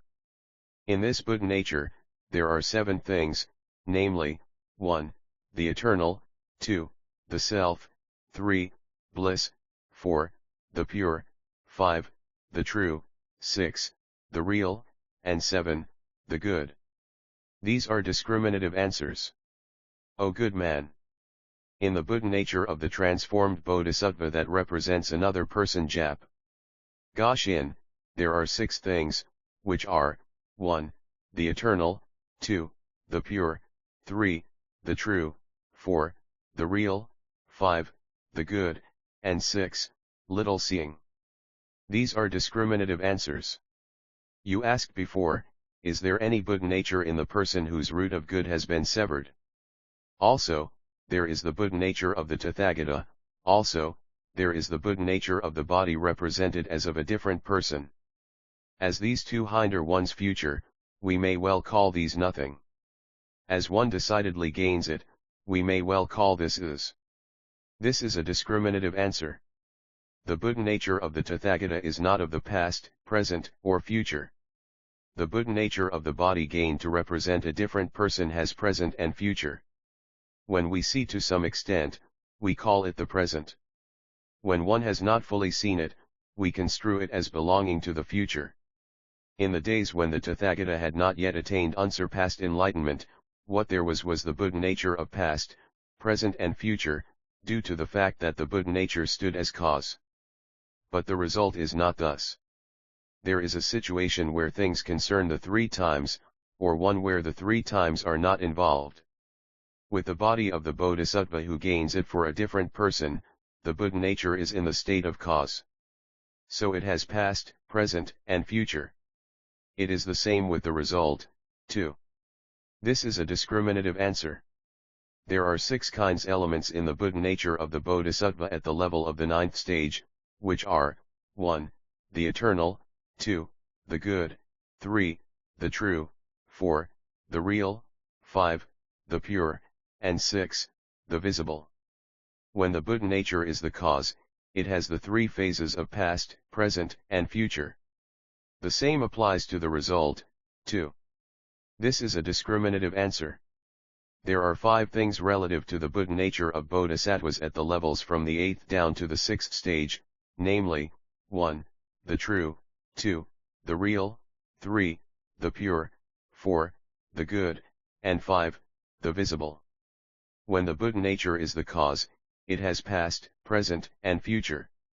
So does it obtain with the result, too. This is a discriminative answer. In the Buddha nature of bodhisattvas at the levels from the 5th down to the 1st stage, there are 5 things, which are, 1. The true, 2. The real, 3. The pure, 4. The visible, and 5. The good and the non-good. O good man! The Buddha nature of categories 5, 6, and 7 is what will assuredly be gained by those who have severed the root of good. Hence, is. This is a discriminative answer. There may be those who will say, those who have severed the root of good decidedly have the Buddha nature and they decidedly have no Buddha nature.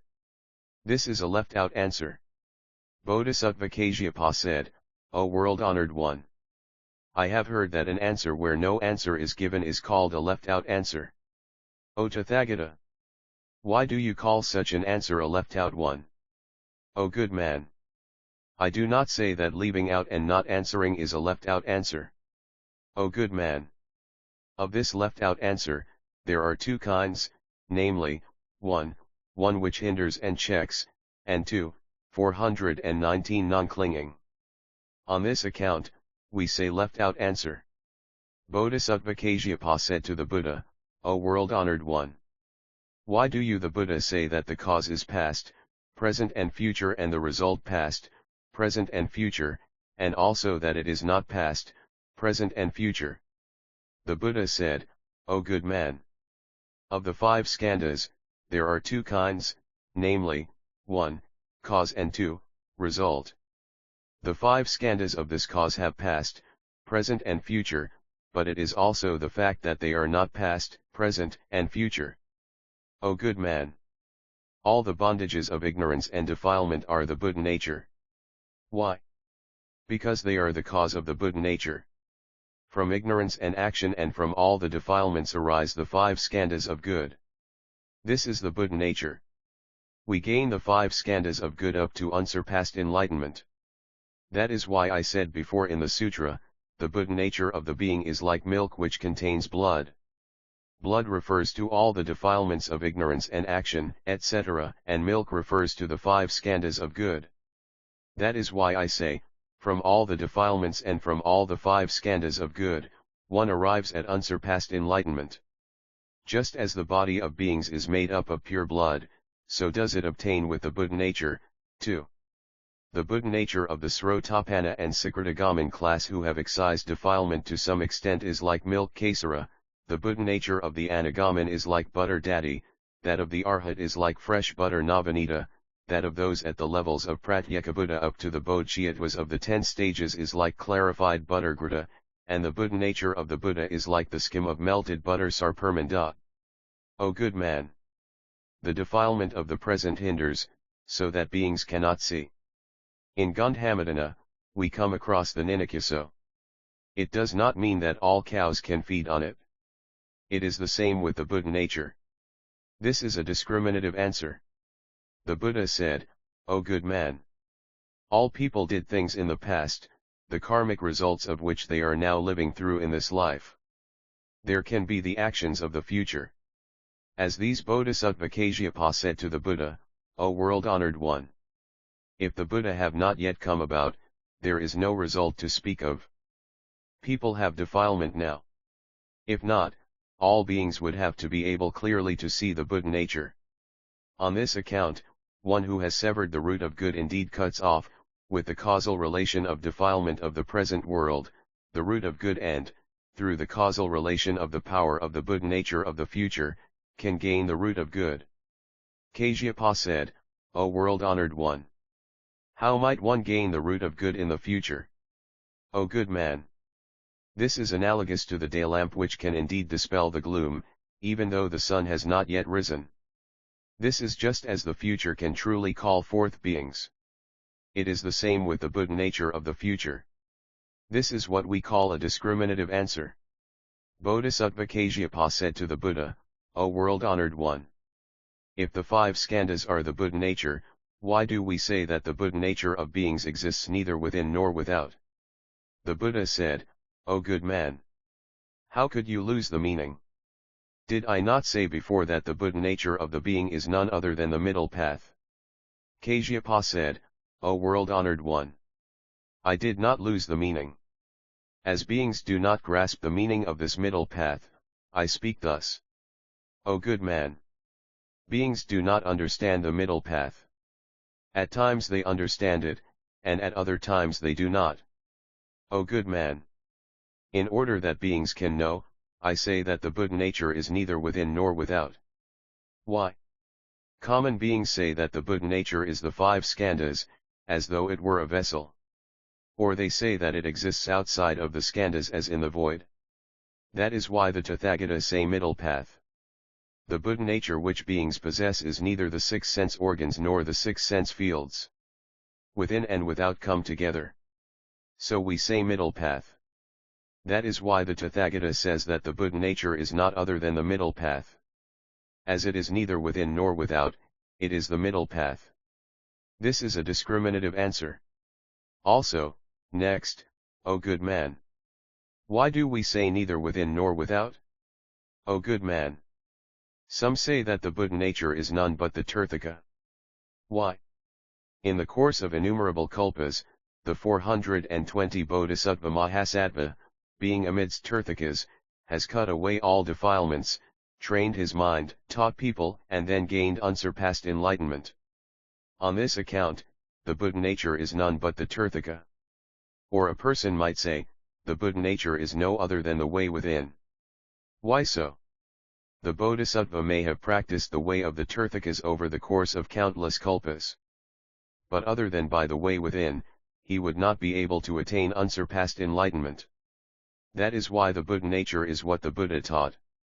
For this reason, the Tathagata checks off the 2 planes and says, the Buddha nature is neither inside nor outside. It is an inside and outside. This is the middle path. This is a discriminative answer. Also, next, O good man, some say, the Buddha nature is none other than the adamantine body of the Tathagata and the 32 signs of perfection and the 80 minor marks of excellence. Why? It is nothing that is false. Or a person might say, the Buddha nature is no other than the 10 powers, the 4 fearlessnesses, great loving kindness and great compassion, the 3 remembrances, all kinds of samadhis, such as the Surangama samadhi, etc. Why? Because by means of samadhi, one gains the adamantine body, the 32 signs of perfection, and the 80 minor marks of excellence. Because of this, the Tathagata checks off the 2 planes and says that the Buddha nature is neither inside nor out, it is both in and out. This is the middle path. Also, next, O good man, some say, the Buddha nature is the good thinking of the way within. Why? Apart from good thinking, one cannot attain unsurpassed bodhi. Thus, the Buddha nature is the good thinking of the way within. Or some say, the Buddha nature hears Dharma, following others. Why? To hear Dharma gives one good thinking of the way. If one does not give ear to Dharma, this is no thinking. Thus, the Buddha nature is to hear Dharma, following others. On this account, the Tathagata checks off the two planes and says that the Buddha nature is neither within nor without, and also it is both within and without. This is the middle path. Also, next, O good man. Some say, the Buddha nature is what is without. It refers to Dhanaparamita. Through Dhanaparamita, one attains unsurpassed bodhi. Because of this, we say that Dhanaparamita is the Buddha nature. Or a person says, the Buddha is the way within. This refers to the 5 paramitas. Other than these 5 things, there cannot be, we should know, any cause or result of the Buddha nature. On this account, the Tathagata checks off the 2 planes and says, the Buddha nature is neither within nor without. It is both within and without. This is the middle path. Also, next, O good man. A person says, the Buddha nature is the way within. For example, it is like the mani jewel on the forehead of the wrestler. Why? Because the eternal, bliss, the self, and the pure are like manas. Because of this, we say that the Buddha nature is within. Or some say, the Buddha nature is without. It is like the treasure trove of the poor man. Why? Because one sees it through expedience. It is the same with the Buddha nature, too. It exists outside of beings. By effecting an expedient, one can see it. Because of this, the Tathagata checks off the 2 planes and says that the Buddha nature exists neither within nor without, it is also both within and without.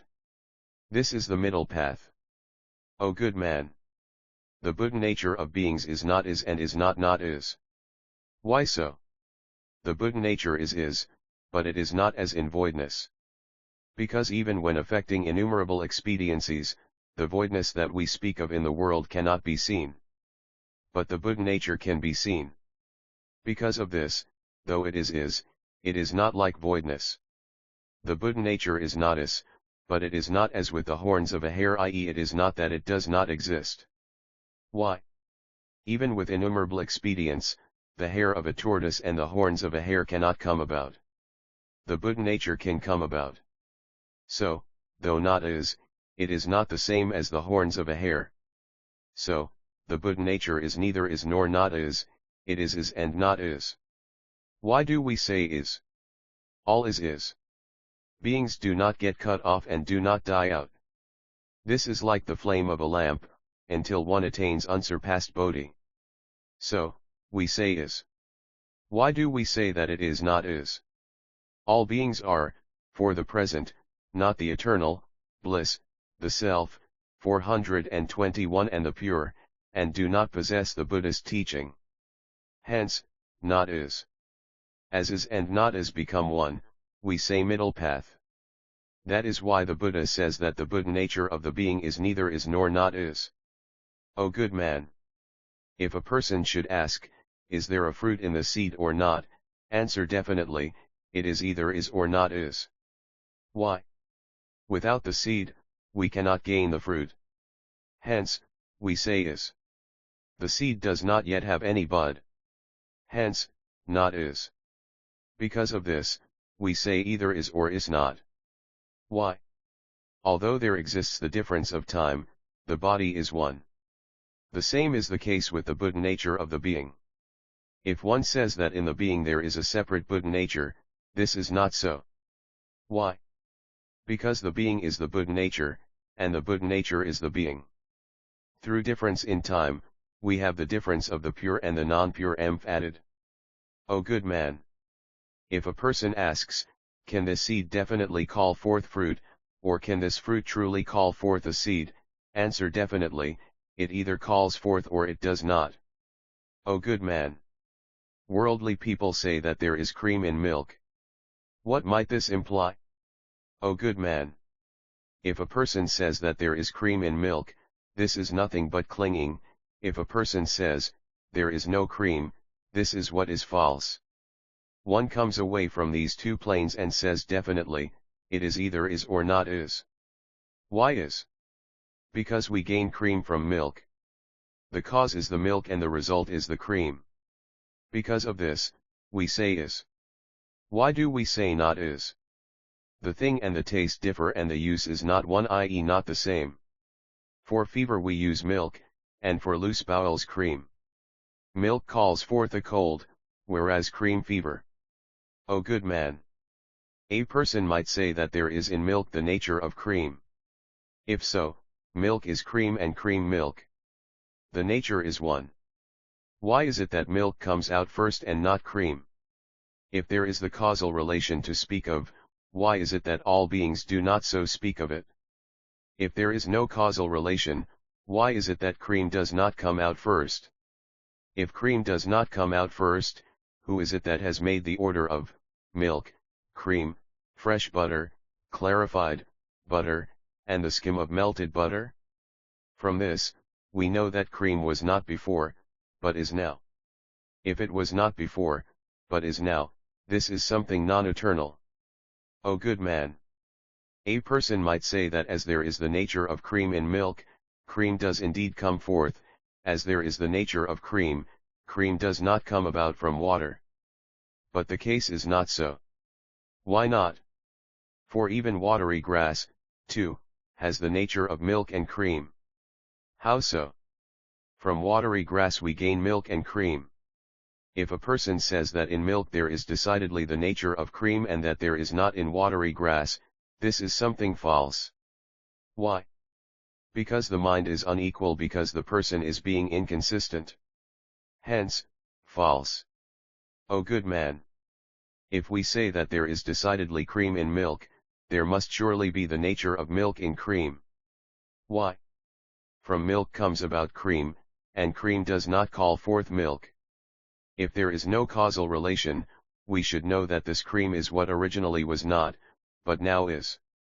Because of this, the wise will say that it is not that there is the nature of cream in milk, and it is not that there is not the nature of cream in milk. O good man! Because of this, the Tathagata says in the Sutra, if one says that all beings decidedly have the Buddha nature, this is clinging; if one says that they do not have it, this is what is false. The wise will say, the Buddha nature of the being is either is or not is. O good man! When four things harmonize, i.e. conjoin together, visual consciousness comes about. What are the four? They are, the eye, the thing, brightness, light, and desire. The nature of this visual consciousness does not exist in the eye, nor in the thing, nor in brightness, nor in desire. Through conjoining, it comes about. Thus, visual consciousness is what originally was not but now is, and what once was and what again is not. Hence, we have to know that there is no fixed nature. It is the same with the nature of cream in milk, too.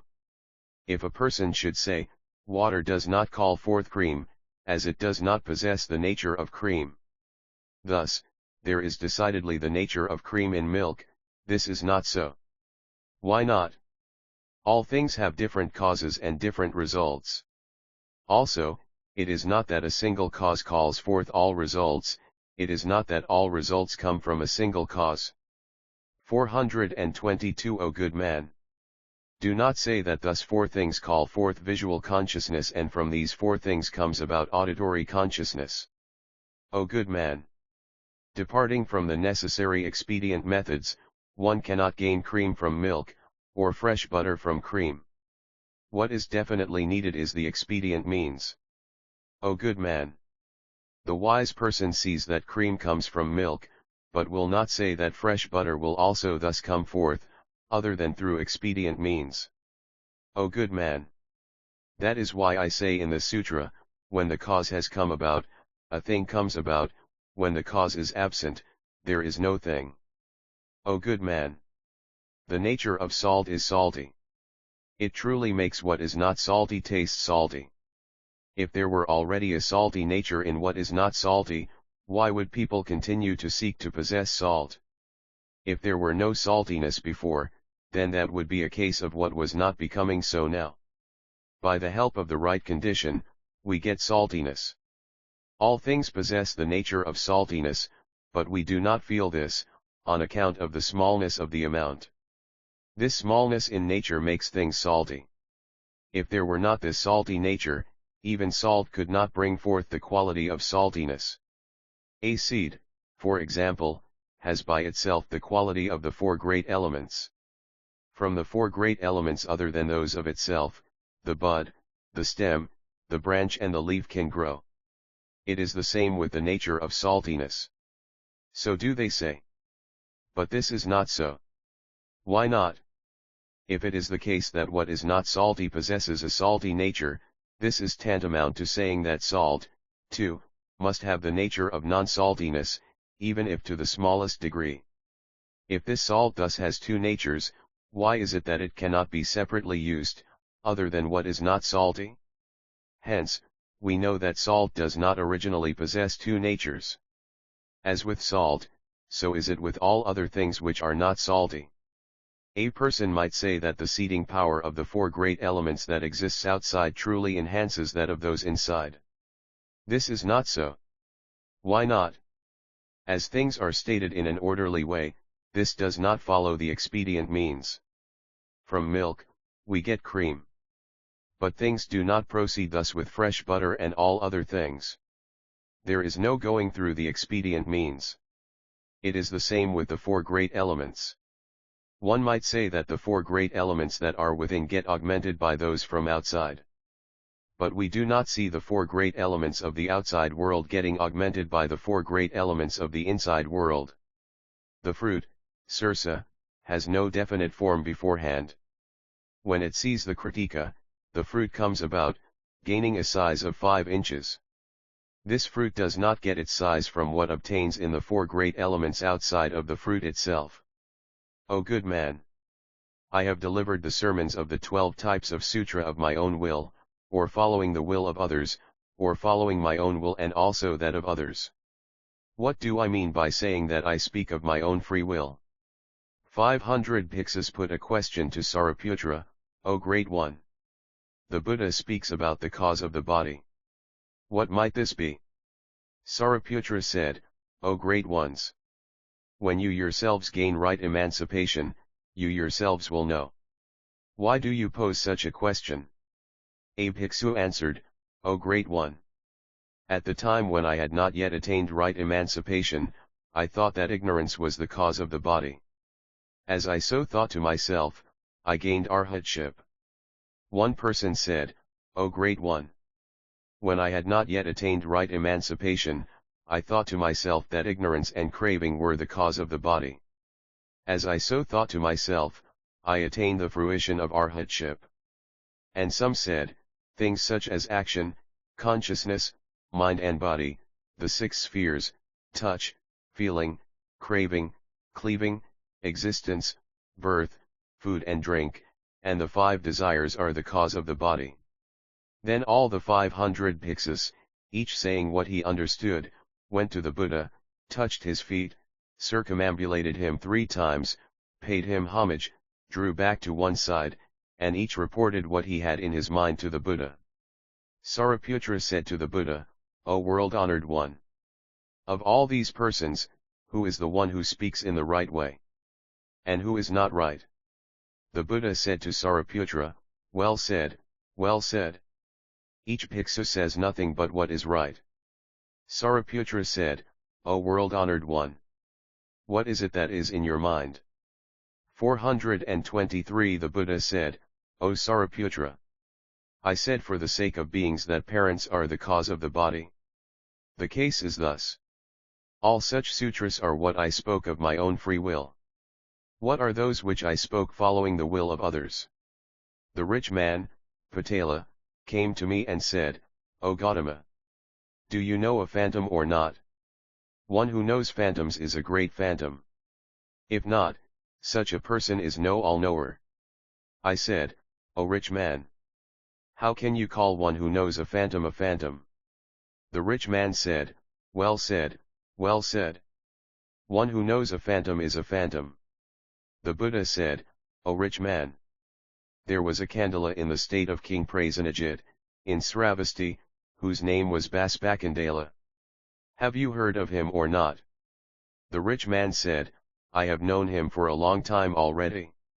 The Buddha said, If you have known him for a long time, might it be that you are yourself a Kandala? The rich man said, I have known him for a long time already, but this body of mine cannot be that of a candela. O you rich man! You now know that though you know a candela, you are not a candela. How can it be that I am a phantom because I know a phantom? O rich man! I truly know a phantom, one who acts as a phantom, the results of the phantom, and the arts of the phantom. I know killing, the killer, the karmic results of killing, and emancipation from killing. I also know twisted views of life, the people of twisted views, the karmic results of twisted views, and emancipation from twisted views. O rich man! Should you call one who is not a phantom, and one who does not hold twisted views of life one who is possessed of twisted views of life, you will gain innumerable sins. The rich man said, O Gautama! If things are as you say, I shall earn great sin. I shall now give you all that I possess. Please be good enough not to have King Prasenajit informed of this. The Buddha said, it cannot necessarily be that the causal relations of the sin will prevent you from losing your wealth. In consequence of this, you will fall into the three unfortunate realms. On hearing mention of the unfortunate realms, the rich man became frightened and said to the Buddha, O Holy One! I have now lost my head and committed a great sin. You Holy One are the all-knower. You must know how to get emancipated. How am I to evade the worlds of hell, hungry ghosts, and animals? I then spoke to him of the four truths. The rich man, on hearing this, attained the fruition of Srotapanna. Repentance had budded, and he begged the pardon of the Buddha. I was ignorant. I said that the Buddha was a phantom, despite the fact that you are not. I shall, from this day forward, take refuge in the three treasures. The Buddha said, well said, O rich man. The case is thus. This is speaking in response to the will of others. How do I speak following my own will and that of others? When all the world says that the wise say is, I too say is.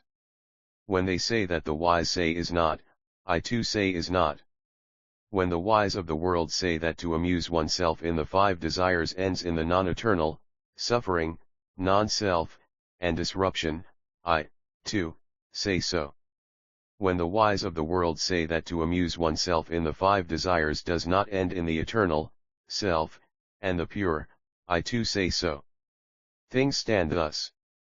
This is what is called speaking following one's own will and also that of others. O good man! I said, the bodhisattvas of the 10 levels see the Buddha nature somewhat. This is speaking following the will of others. Why do we say that one sees a little? The bodhisattva of the 10 stages gains the surangama and other samadhis and the 3,000 teachings, i.e. the teachings of the universe. Because of this, he clearly sees that all attain unsurpassed bodhi.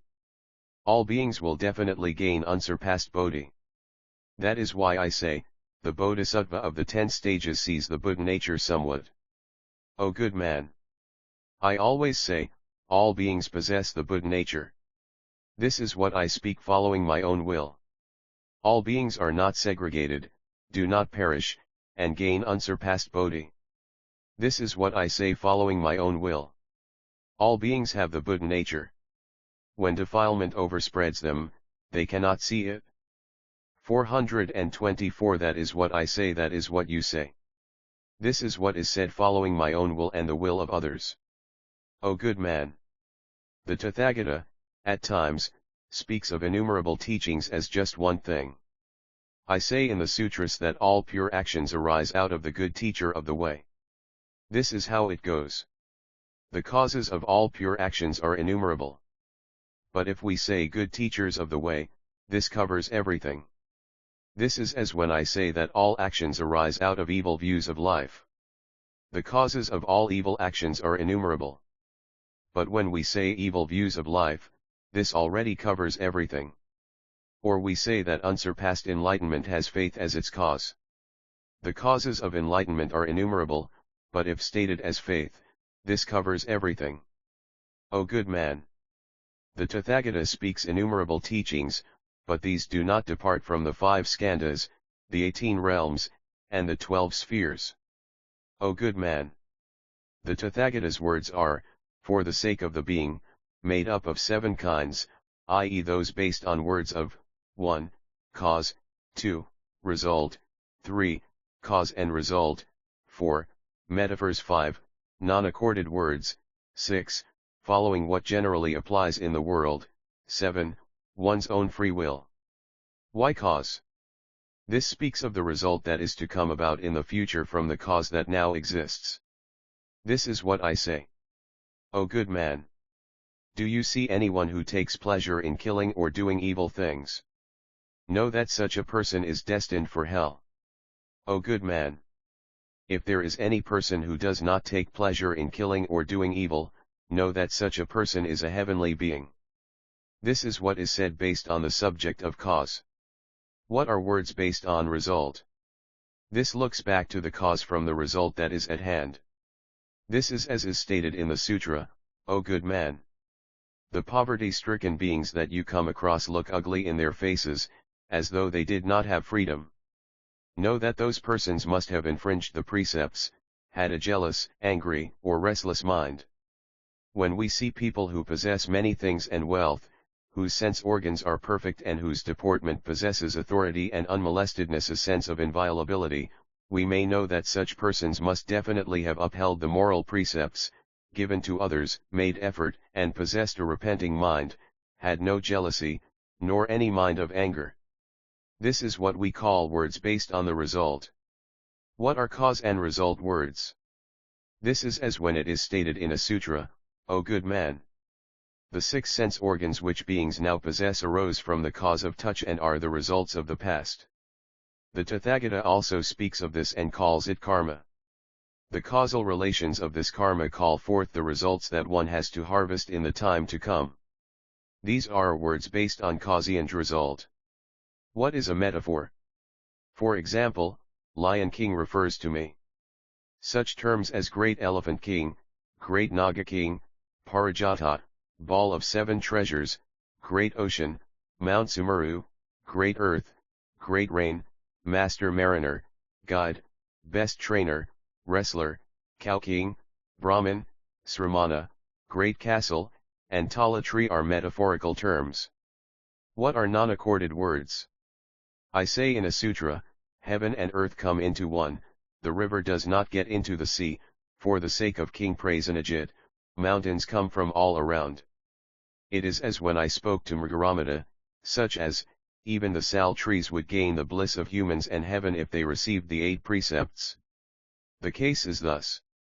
I may even say that the bodhisattvas of the 10 stages have a retrogressing mind, but never will I say that the Tathagata employs 2 kinds of words. I might even say that a Srotapanna might fall into the 3 unfortunate realms, but I will never say that the bodhisattva of the 10 stages has a retrogressive mind. These are non-accorded words. What are the words that apply in the world? These are such as the Buddha uses, such as, man and woman, big and small, to go and to come, to sit and to lie, vehicle and house, pot, clothing, beings, the eternal, bliss, self, and the pure, army, forest, castle town, phantom, transformed existence, and to become one and to disperse. These are the words that obtain in the world. What are words that come forth as one wills? This is as when I reproach those who violate the prohibitions and I make them guard against this. I praise those of the Srotapanna stage and enable 425 common mortals to gain a good state of mind. I praise bodhisattvas and enable common mortals to aspire to enlightenment. I speak of the sufferings of the 3 unfortunate realms and cause people to do good. I say that all gets burnt, addressing those who are addicted to the notion that all things are created things. So does it go with the non-self. We say that all beings possess the Buddha nature. All this is to cause all beings not to be indolent. These are the words that come out of one's free will. O good man! The Tathagata also possess words which come out of his own free will. There are 2 kinds aspects in the Buddha nature of the Tathagata, namely, 1, is, and 2, not is. The is refers to, the 32 signs of perfection, 80 minor marks of excellence, 10 powers, 4 fearlessnesses, 3 remembrances, great loving kindness, and great compassion, such innumerable samadhis as the Surangama Samadhi, etc., such innumerable samadhis as the Vajra Samadhi, etc., such innumerable samadhis as of the expedients, etc., and such innumerable samadhis as of the 5 knowledges. These are all as. Not as refers to all the tathagata's good deeds of the past, the non-good, indefinables i.e. neither good nor bad, karmic causes, karmic results, defilements, the 5 skandhas, the 12 links of interdependence, etc. These are the not is. O good man! There are the is and the not is, good and non-good, defiled and non-defiled, mundane and supramundane world, holy and non-holy, the created and the non-created, the real and the non-real, quietude and non-quietude, disputation and non-disputation, world and non-world, illusion and non-illusion, cleaving and non-cleaving, prophecy and non-prophecy, existence and non-existence, the 3 times and not the 3 times, time and non-time, eternal and non-eternal, the self and the non-self, bliss and non-bliss, the pure and the non-pure, form feeling perception volition consciousness, and non-form non-feeling non-perception non-volition non-consciousness, the 6 sense organs and non-6 sense organs, the 6 sense fields and the non-6 sense fields, the 12 links of interdependent arising and the non-12 links of interdependent arising. These are the is and not is of the Tathagata's Buddha nature. And the same applies to the Buddha nature of the Ekantaka. O good man! I say, all beings possess the Buddha nature. But beings do not understand the words of the Buddha that accord with his own will. As such words cannot even be understood by the Bodhisattva personifying another person. How could the 2 vehicles and all other bodhisattvas understand them? O good man! I, at one time at Grudrakutta, discussed worldly truths with Maitreya. None of the 500 disciples, including Sariputra, knows of these, still less of the supramundane Paramartha Satya ultimate truth. O good man! There are cases where the Buddha nature is with an ekantaka and not with a person of virtue, or where it is with a person of virtue but not with an ekantaka. Or it can be with both or not with both. O good man! Those of my disciples who know of these 4 cases should not criticize and say, is the Buddha nature definitely with an ekantaka or not? When it is stated, beings all possess the Buddha nature, this is to be called the Tathagata's words of his own will. How could beings understand this at all? O good man! This is comparable to a situation in which there are 7 beings in the river Ganges. These are those who, 1. Always get drowned, 2. Come up for a time and then sink down again, 3. Come up and stay there, 4. Come up and look all around, 5. Look all around and go move, 6. Get out and stay there again, 7. Go move about both on land and water. We speak of one who always sinks. This means that the person undergoes the great evil karmic result of a big fish, so that his body is heavy and the place is deep. Hence, he always sinks. We speak of one who, for a time, comes up but sinks again. This means that the person suffers from the evil karma of a big fish, so that his body is heavy and the place shallow, so that, for a time, he sees the light. By means of the light, he comes up for a time, but his body being heavy, he sinks again. We speak of one who, on coming up, remains there. This refers to the fish called Timi, a kind of shark. It lives in shallow waters and enjoys the light. Hence, we say that it comes up and remains there. 426 We speak of one who comes up and looks all around him. This is the case of a shark which looks all around and seeks food. On this account, it looks around. We speak of one who, having seen, goes off. This means that the fish, having seen some other things far off, soon goes off after them in order to devour them. Hence, having seen, it goes off. We speak of one who, having gone, stays. This means that the fish goes off, and having eaten what it wanted to have, stays there. This is why we say that it goes off and then stays there. We speak of one who goes on both land and water. This refers to the tortoise. O good man! In this all-wonderful river of nirvana, there live 7 living beings. These are the first, always sinking, up to the 7th. Some sink and some come up. We speak of one who always sinks. This refers to one who hears this said. This great Nirvana Sutra states that the Tathagata is eternal, does not change, and is the eternal, bliss, the self, and the pure, that he does not ultimately enter nirvana, that all beings possess the Buddha nature, that the Akantaka, the slanderers of the Vaolya Sutras, those who have committed the 5 deadly sins, those guilty of the 4 grave offenses, will all perfect the way to enlightenment, that the Srotapanna, Sakritagamin, Anagamin, Arhat, and Pratyekabuddha will unfailingly achieve unsurpassed enlightenment.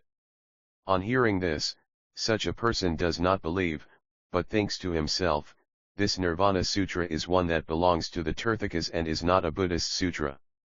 This person then departs from the way, and does not give ear to wonderful Dharma. At times, he may happen to hear Dharma, but he cannot think well. He may think, but cannot think of good. As he does not think of good, he abides in evil. Abiding in evil has 6 ways, which are, 1. Evil, 2. Non-good, 3. Defiled Dharma state, 4. Augmentation of is, 5. Worry in heat, i.e. becoming hellishly hot with worry, 6. Receiving evil results. This is to sink. Why is it to sink? When a person does not have a good state of mind, when he always does evil, when he does not practice the way, we call this sinking.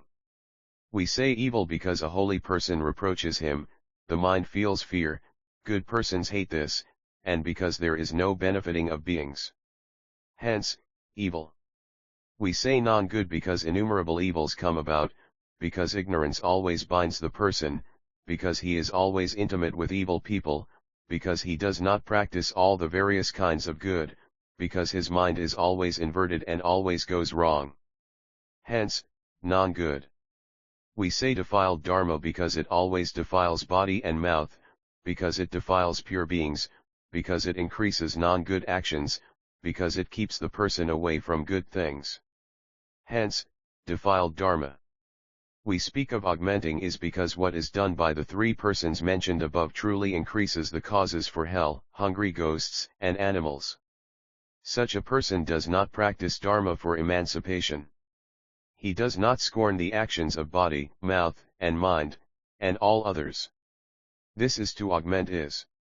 We speak of worrying heat because this person minutely constantly does such 4 things and makes the body and mind feel worried over the 2 things, and there is no time for quietude. This is heat. This ends in the karmic consequence of hell. Hence, heat. This burns all beings. Hence, heat. This burns all good things. Hence, heat. O good man! This person does not possess faith and coolness. Hence, heat. We speak of suffering from evil results. This person fully does all the 5 things stated above, and after death falls into the realms of hell, hungry preta, and animals. O good man! There are 3 evil things through which one suffers evil results, namely, 1. The evil of defilement, 2. The evil of karma, 3. The evil of karmic returns. O good man! As this person possesses the above quoted 6 things, he cuts himself off from the root of good, commits the 5 deadly sins, performs the 4 grave offenses, slanders the 3 treasures, uses the things which belong to the Sangha, and does all kinds of non-good. Because of these causal relations, he sinks into Avicii hell and receives a body 84,000 yojanas wide and broad. The sin of his actions of body, mouth, and mind being grave, the person cannot extricate himself from suffering. Why not? Because his mind cannot call forth anything good. Innumerable Buddhas 427 may come into the world, but such a person will not give ear to them or see them. Hence, we say that he forever sinks. This is as with the big fish in the river Ganges. O good man! I say, the Akantika is one who eternally sinks, but there are Akantikas who do not fall within the class of those who eternally sink. Who are such? This is as in the case where, for the sake of the person practices giving, sila morality, and good. This is one who is eternally sunk. O good man! There are instances where 4 good things call forth evil results. What are the 4? They are, 1. Reading and reciting the Sutra so as to come above others, 2. Upholding the prohibitions and precepts for the sake of profit, 3. Giving because one belongs to others, 4. Setting one's mind on, and meditating for the sake of gaining, the thoughtlessness and non-thoughtlessness state of mind. These 4 evoke evil results. That is why we say of one who practices and amasses such that he sinks and comes up again. Why do we say he sinks? Because he enjoys the 3 existences, i.e. the kamadhatu, rupadhatu, and arupadhatu, worlds of desire, form, and non-from. Why do we say he comes up? Because he sees the light. The light corresponds to his hearing dharma, upholding the silas, giving, and sitting in meditation. Why do we say that the person sinks? Because he gains in evil views and acquires arrogance. Hence, I say in the sutra, if beings seek all existences and do good and evil deeds for existence, such persons will lose the way to nirvana. This is why we say that the person temporarily comes up but sinks again. He sails on the dark ocean of birth and death, he may gain emancipation and do away with defilement. But the person again suffers from evil returns. This is temporarily coming up only to sink again. O good man! This is as in the case of the big fish that comes out of the water for a time when it sees the light, but, as its body is heavy, sinks down again. That is how things also proceed with the 2 persons mentioned above. O good man! And there is a person who clings to, and takes pleasure in, the 3 existences. This is sinking. He hears the great Nirvana Sutra and gains faith. This is coming up. Why do we say coming up? When the person hears the sutra, he does away with evil and practices good. This is coming up. The person believes, but is not perfect. Why is he not perfect? The person believes in Mahaparinirvana and the eternal, bliss, the self, and the pure, but says that the Tathagata's body is non-eternal, non-bliss, non-self, and non-pure. The Tathagata has 2 nirvanas. One is the created, and the other is the uncreated.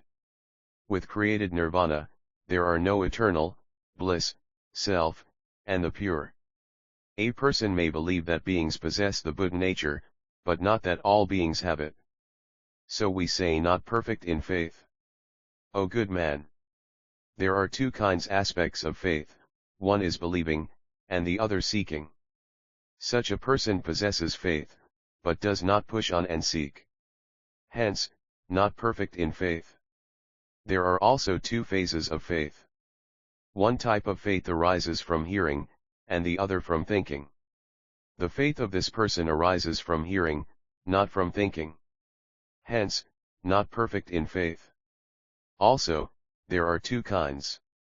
One kind believes in the fact that there is enlightenment, and the other kind of faith believes that there are people who have gained it. Hence, not perfect in faith. Again, there are 2 kinds. One is belief in what is right, and the other in what is evil. A person says that there are cause and result and the Buddha, Dharma, and Sangha. This is believing in what is right. A person says that there cannot be any such things as cause and result and that the 3 treasures are different in nature. The person believes in evil words and the Puranas. This is believing in evil. The person believes in the Buddha, Dharma, and Sangha, but does not 428 believe that the 3 treasures are one in nature and characteristics. He believes in cause and result, but does not believe that there is anyone who has gained enlightenment. Hence, not perfect in faith. This person is not perfect in faith and does not observe the prohibitions and the precepts. Why do we say not perfect?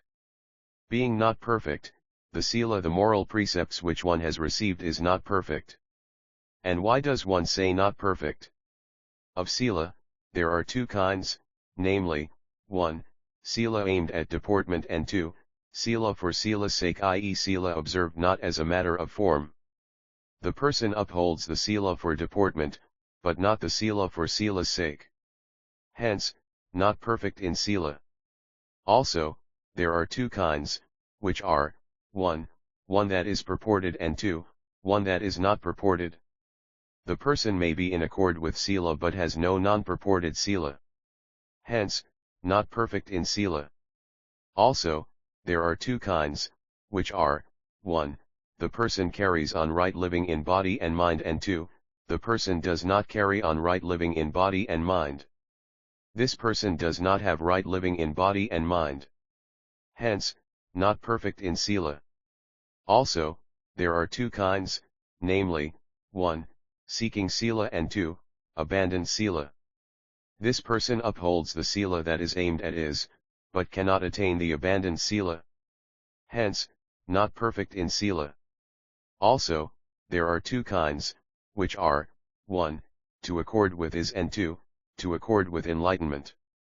The person upholds the sila that accords with is, but not that which accords with enlightenment. Hence, not perfect in sila. Also, there are two kinds, namely, 1. Good sila, and 2. Evil sila. When body, mouth, and mind are good, this is good sila. And such silas as of cows and dogs are evil silas. The person believes that these two silas call forth good results. Hence, not perfect in sila. As the person does not possess the two, faith and sila, he is not perfect in his learning. In what way do we speak of not being perfect in hearing? The person believes only in 6 of the 12 types of sutra which the Tathagata has delivered, and does not believe in the other 6. Hence, not perfect in hearing. Or he upholds the 6 sutras, but cannot recite and expound them to others, and no benefit is given. Hence, not perfect in hearing, i.e. in listening to Dharma. And also, having received these 6 sutras, he recites them and speaks about them for discussion, for superseding others, for profit, for all existences. Hence, not perfect in hearing. O good man! I speak in my sutras about perfect hearing. How is a person perfect? There is a bhiksu who is good in body, mouth, and mind. First of all, he makes offerings to all teachers, personal, i.e. his own or otherwise, and also to the virtuous. These gain a loving mind towards this bhiksu, and through this causal relationship, they teach him what is stated in the sutras. The man, with the sincerest mind, upholds what is taught him and recites it. Upholding and reciting this, he gains wisdom. Having gained wisdom, he thinks well and lives in accordance with Dharma. Thinking well, he gains the right meaning.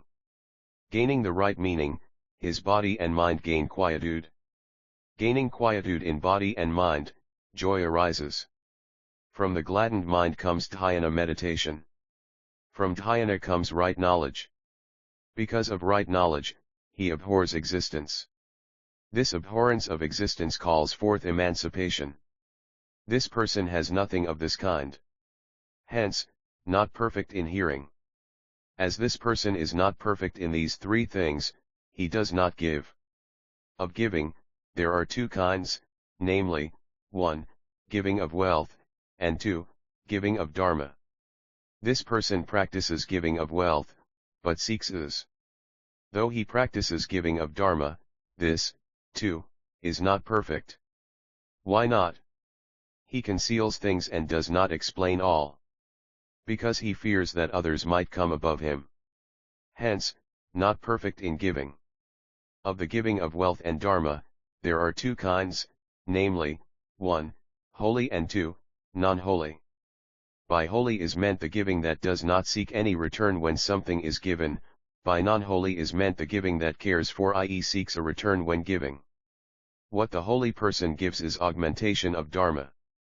What the non-holy gives is augmentation of material things. Such a person gives wealth to augment wealth and gives of Dharma to augment wealth. hence, not perfect in giving. Also, next, this person receives the 6 types of Sutra. He gives to people who receive Dharma, but not to those who do not receive it. Hence, not perfect in giving. 429 As this person does not possess the 4 things stated above, whatever wisdom he practices is not perfect. The nature of wisdom discriminates the nature well. This person cannot see the eternal and the non-eternal of the Tathagata. As to the Tathagata, this Nirvana Sutra says, the Tathagata is emancipation, and emancipation is the Tathagata. The Tathagata is Nirvana, and Nirvana is emancipation. He cannot discriminate between what is said. Pure action is the Tathagata. The Tathagata is loving kindness, compassion, sympathetic joy, and equanimity. Loving kindness, compassion, sympathetic joy, and equanimity are emancipation. Emancipation is Nirvana, and Nirvana is loving kindness, compassion, sympathetic joy, and equanimity. He cannot gain any discrimination in what is said. Hence, not perfect in wisdom. Also, next, he is not clear as to the fact that the Buddha nature is the Tathagata. The Tathagata is one that does not exist in all other things. What does not exist in all other things is emancipation. Emancipation is Nirvana, and Nirvana is something that does not exist in all other things. He cannot gain any discrimination in what is said, i.e. cannot discriminate the meaning of what is said. Hence, not perfect in wisdom. Also, next, he cannot gain any discrimination between the 4 truths of suffering, the cause of suffering, extinction, and the way to extinction. As he does not know the 4 truths, he is unable to know holy action. As he does not know holy action, he cannot know the Tathagata. As he does not know the Tathagata, he cannot know emancipation. As he does not know emancipation, he cannot know Nirvana. Hence, not perfect in wisdom. He is thus not perfect in 5 things. Of these, there are 2 kinds, which are, 1, what increases good, and 2, what increases evil. How does he increase evil? This person does not see what is evil in his own self. He says that he is perfect and gains a clinging mind. To those fellow wayfarers of his, he says he is the winner. So, he associates with evil persons, who take his side. Befriending such persons, he further hears about what is imperfect. Having heard such, he is glad at heart, gains clinging and arrogance, and is indolent. Being indolent, he associates with the laity. Also, he takes pleasure in hearing about the secular world and keeps at a distance the teaching of renunciation. As a result of this, evil increases. As he grows in evil, he gains evil actions in body, mouth, and mind. These 3 actions not being pure, the 3 realms of hell, hungry pretas, and animals increase. This is temporarily coming up and sinking again. Who of my following corresponds to this temporarily coming up and then sinking again? This is Devadatta, Bhiksu Kokalika, Bhiksu Carved Arm, Bhiksu Sunaksatra, Bhiksu Tijyat, Bhiksu Full Abode, Bhiksu Nai Compassionate Soil, Bhiksu Nai Wilderness, Bhiksu Nai Squareness, Bhiksu Nai Arrogance, Rich Man Pureness, Upasaka is seeking, Sharoku Shakusu, Rich Man Elephant, Upasika Fame, Upasika Light, Upasika Nanda, Upasika Army, and Upasika Bell. These persons are those who temporarily come up and sink again. For example, this is as in the case of the big fish which, when it sees the light, comes up but, as its body is heavy, sinks down again. The second kind of person deeply realizes that he is not perfect in action. Being not perfect, he associates with a good teacher of the way. Associating with a good friend, he is pleased to seek to learn what he has not yet heard. Having heard it, he is pleased to act in the way he is told. Having received these instructions, he is pleased to meditate. Having well thought about it, he lives in accordance with Dharma. As he abides in Dharma, the good increases. As it increases, he does not sink any more. This is abiding. Who of the Sangha are those who would answer to this description? They are 5 such Bhiksus as Sariputra, Mahamoudgalyayana, Ajanatakandanya, and the others, the 5 Bhiksus of the group of Yasas, and such others as Anuruddha, Kumarakasyapa, Mahakasyapa, Dasabalakasyapa, Bhiksunai Sagatama, Bhiksunai Utpala, Bhiksunai Superior, Bhiksunai True Meaning, Bhiksunai Manas, Bhiksunai Bhadra, Bhiksunai Purity, Bhiksunai Non-Retrogression, King Bimbisara, Rich Man Yugra, Rich Man Sudatat, Mahanama, Poor Man Sudatat, Son of Rich Man Upali, Rich Man Jo, Upasika Fearless, Upasika Supradistha, Upasika Dharma Loving, Upasika Valorous, Upasika Heaven Gained, Upasika Sujata, Upasika Perfect Body, Upasika Cow Gained, Upasika Wilderness, Upasika Mahasena. All such Bhiksus, Bhiksunis, Upasikaes, and Upasikas can well be 430 called abodes, i.e. those who abide. Why do we say abide? Because such a person always truly sees the good light. Hence, whether the Buddha has appeared in the world or not, such a person never does evil. That is why we say abide. This is as in the case in which the fish, Timi, seeks the light and does not sink and hide away. With all such beings things proceed thus. That is why I say in the sutras, if a person truly discriminates the meanings, and with an intensive mind seeks the fruition of asramana, and if a person truly reproaches all existences, such a person is one who lives in accordance with Dharma. If a person makes offerings to innumerable Buddhas and practices the way for innumerable kalpas, and if blessed with worldly pleasures, such a person is one who abides in Dharma. If a person makes friends with a good teacher of the way and hears wonderful Dharma, and if the person thinks well in his mind, and lives in accordance with the way and seeks the light and practices the way, that person attains emancipation and lives in peace. Chapter 42, on Bodhisattva Kasyapa 3. O good man! Regarding the imperfection of knowledge, there are 5 things to consider. The person comes to know and seeks to befriend a good friend, who will now come to see which out of greed, anger, ignorance, and sensing is predominant. To a person with a lot of greed, meditation on impurity will be taught. To a person who is prone to anger, loving kindness is taught. To a person who thinks too much, counting the breath will be taught. To a person who has too much clinging to self, the dissection of the 18 realms is given. By this means, the person, with the best of minds, upholds and practices the way as shown. Acting as he has been told to act, he, by degrees, gains the meditation of the 4 remembrances, i.e. the meditation on the 4 items of body, feeling, mind, and dharma. This meditation completed, that on the 12 links of interdependent arising gradually follows. This done, he next substantiates the world of warming up usmagata, a mental warming up that one experiences before one gains the wisdom of Darsanamarga, the path of seeing, of inner understanding. Bodhisattva Kasyapa said to the Buddha, O world-honored one! All things have warming sap. Why so? Just as you, the Buddha, say, 3 things combine and we get beings. These are, 1. Life, 2. Warming up, and 3. Consciousness. If this is said, this will entail that all beings must possess the warming up already. Why does the Tathagata say, the warming up comes about by coming into contact with a teacher of the way?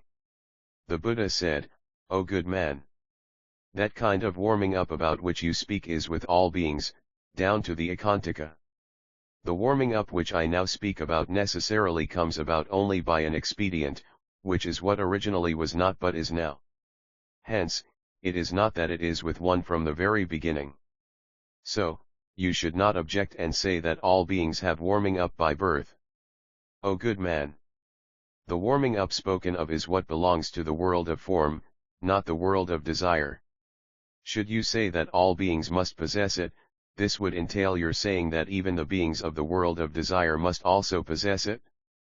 As it does not exist in the world of desire, we cannot say that all possess it. O good man! It can be in the world of form, but it is not the case that all possess it. Why not? My disciples have it, but not the Tirthakas. Hence, it is not the case that all beings must possess it. 431 O good man! All the Tirthakas meditate on the 6 actions, i.e. the 6 meditations of 2 groups, made up of 1. Negative, i.e. one of abhorring, and 2. Positive, i.e. that of seeking. One of the systems of practice of the way, and all of my disciples are perfect in the 16 actions, i.e. the 16 categories observed in meditating on the 4 truths. And all of these 16 are not possessed by all beings. Bodhisattva Kasyapa said to the Buddha, O world-honored one! Why do we say warming up? Is it a warming up by one's own self, or does it come about caused by others? The Buddha said, O good man! Such a warming up arises out of one's own nature. It does not so come about caused by others. Bodhisattva Kasyapa said, O world-honored one! You said previously that Asvaka and Punarvasu did not possess the warming up. Why not? When a person does not have faith in the 3 treasures, he does not have it. So we should know that faith is none other than a warming up. O good man! Faith is not a warming up. Why not? Because one gains the warming up by faith. O good man! The warming up is at once wisdom. Why? Because it meditates on the 4 noble truths. Hence, we call this the 16 actions. This action is wisdom. O good man! You ask why we say to warm up. O good man! Now, warming up is a phase of fire of the Noble Eightfold Path. That is why we say to warm up. O good man! For example, when we make fire, there is the cause of fire beforehand, then we get it, and then smoke arises. It is the same with this undefiled way. To warm up is none other than the 16 actions. The fire is the fruition of the Srotapana, and the smoke is the practicing of the way and the segregation, i.e. dispelling of defilement. Bodhisattva Kasyapa said to the Buddha, O world-honored one! Even such a thing as the warming up is of the class of the is. It is something created. This thing gains, in return, the 5 skandhas of the world of form. Hence is, and also the created. If it is a thing created, how could it represent the undefiled way? The Buddha said, O good man! It is thus, it is thus.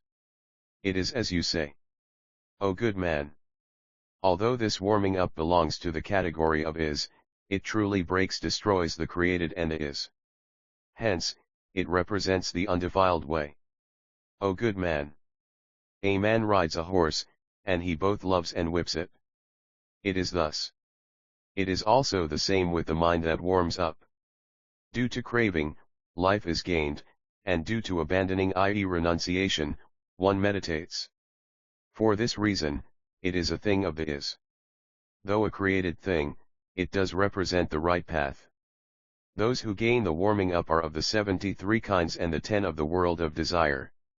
These persons are all clad in defilement. It goes from 1/10 up to 9/10. As in the case of the world of desire, things go from the first dhyana up to the thoughtlessness and non-thoughtlessness heaven. We say that there are 73 kinds. Such a person, on gaining the warming up, never cuts off the root of good, commits the 5 deadly sins, or performs the 4 grave offenses. Of this person, there are 2 types. One associates with a good friend, and the other with a bad friend. The one who associates with a bad friend is up for a time, but sinks again. The one who associates with a good friend looks all around. To look all around refers to the topmost height Murdhana. This topmost dharma is a fruition of practice likened to the topmost height of a hill, which is both the topmost point, but is also a turning point for falling down or retrogressing. A stage of practice in the Hinayana category, K. Yamamoto. The nature of the stage is as yet of the class of the 5 skandhas, and yet is related to the 4 truths. Hence, one can see all around. After the stage of the topmost height, the person attains that of cognition, i.e. a stage of practice in which one obtains cognition of the nature of the 4 truths and from which one no more retrogresses. There are several grades of it, K. Yamamoto. The same is the case with the stage of cognition, too.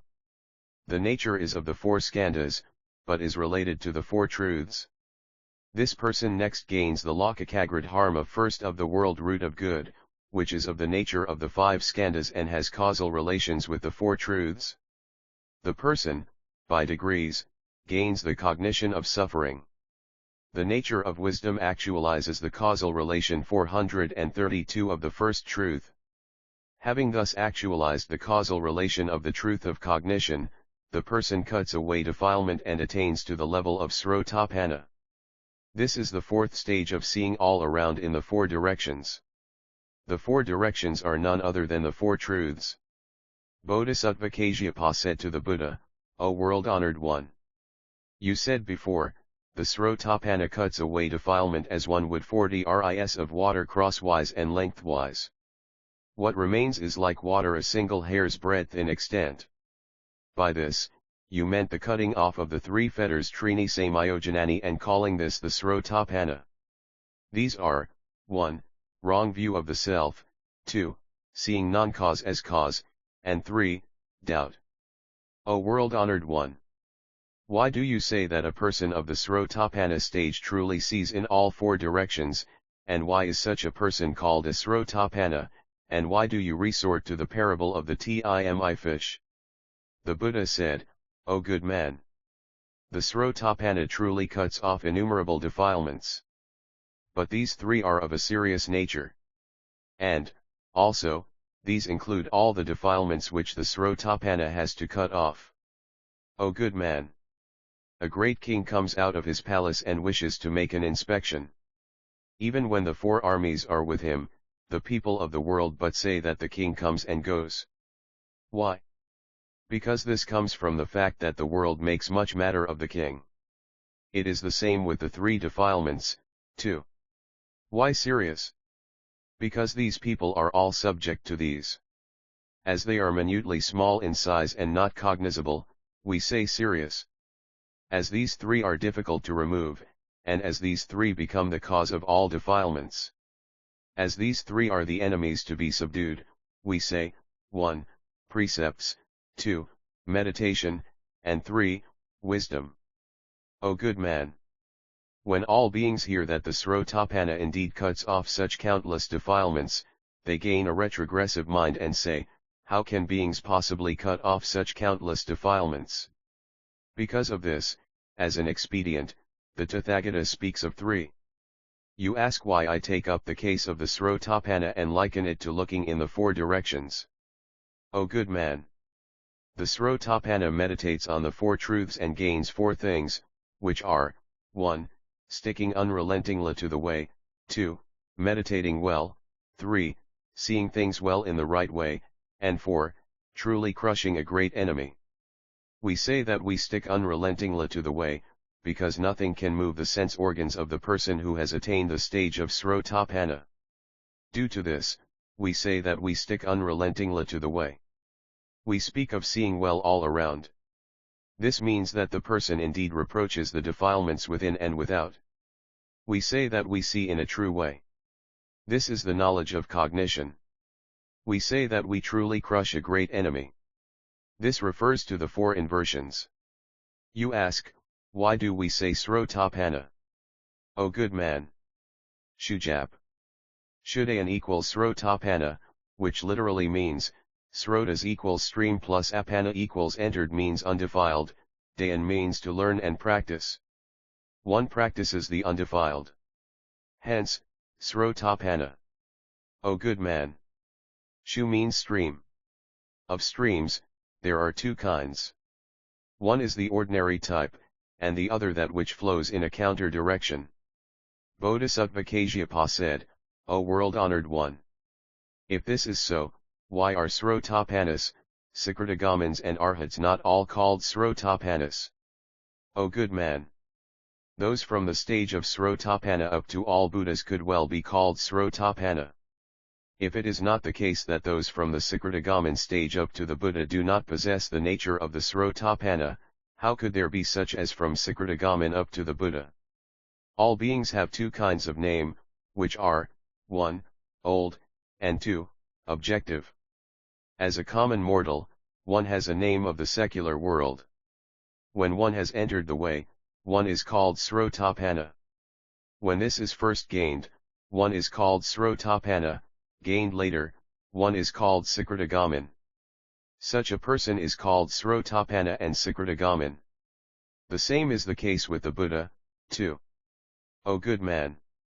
There are two kinds of stream, of which one is emancipation and the other nirvana. All holy persons possess these, too, and they can be Srotapannas and Sakritagamans. The same also applies to the Buddha. O good man! The Srotapanna can also be called a bodhisattva. Why? The bodhisattva is none other than a person who is perfect in the knowledge of 433 extinction, i.e. the knowledge in which defilement is completely extinguished, and the knowledge of birthlessness, i.e. the knowledge in which one is awake to the existence which is birthlessness. The Sakritagaman, too, seeks these two knowledges. Hence, one may know that a person of the Srotapanna stage can also be called a bodhisattva. The Sakritagaman, too, can be called one who is enlightened. Why? Because he is enlightened regarding the Darsanamarga, i.e. the stage of practice in which one first enters the great sea of truth and cuts away defilement, because he is correctly enlightened as to the law of causal relations, because he is enlightened in the ways that are common to all and those which are not common to all. The same applies to the Sakritagaman up to arhatship. O good man! There are two kinds of the Srotapanna. One is sharp and the other dull. Those of the dull category repeat lives in the worlds of humans and the gods 7 times. And in this class of the dull, there are 5 further kinds. There are those who get reborn 6 more times, 5 more times, 4 more times, 3 more times, and twice more. Those who are sharp-born gain in this present life the fruition of the stages of Srotapanna up to arhatship. O good man! You ask why the Srotapanna should be compared to the Timi fish. O good man!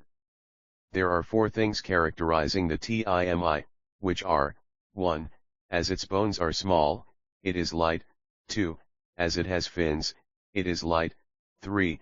It desires to seek the light, 4. It bites and holds on tightly. With the Srotapanna, there are 4 things. Saying that the bones are small is comparable to the smallness of the amount of defilement. Having fins can be compared to samatha and vipassana. Saying that it seeks and enjoys the light is comparable to darsanamarga. Saying that it bites and holds on tightly can be compared to the fact that the person hears what the Tathagata says regarding the non-eternal, suffering, non-self, and the non-pure, and that he holds tightly to what he has heard when Mara transforms himself and disguises himself as a Buddha, or when the rich man Sura sees and is wonder-struck, and that Mara, seeing the rich man moved in his heart, says, "What I said before about the 4 truths is not true. I shall now, for your sake, speak about the 5 truths, 6 skandhas, 13 spheres, and 19 realms." On hearing this, the rich man examines what is said and sees that there is nothing in it that is true. Hence, an analogy is sought here to explain the immovability of the mind. Bodhisattva Kasyapa said to the Buddha, "Is this Srotapanna so called because the person first enters the way, or is it because he has first gained the fruition? If one is a Srotapanna because one has first entered the way, why is one not so called when one has gained the cognition of suffering, instead of calling one a patti equals happening or entering? If the first fruition is called Srotapanna, why do we not call the Tirthaka a Srotapanna who first excises the fetter of defilement and gains the existencelessness mental state, and having practiced the way of the undefiled, attains the stage of Anagaman? O good man! When the first fruition is gained, we say Srotapanna. You ask why it is that the Tirthaka first cuts away the bond of defilement and gains the existencelessness mental state, and practicing the undefiled way gains the fruition of the Anagaman, and not the Srotapanna. O good man! Due to the fact that a person gains the first fruition, we say Srotapanna. The person, at that time, gains the 8 knowledges and the 16 actions.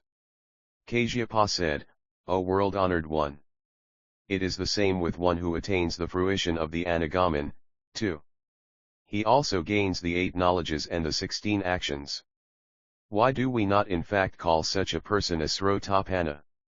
O good man! There are 2 kinds of the 16 defiled actions. One is what is common to all, and the other what is not.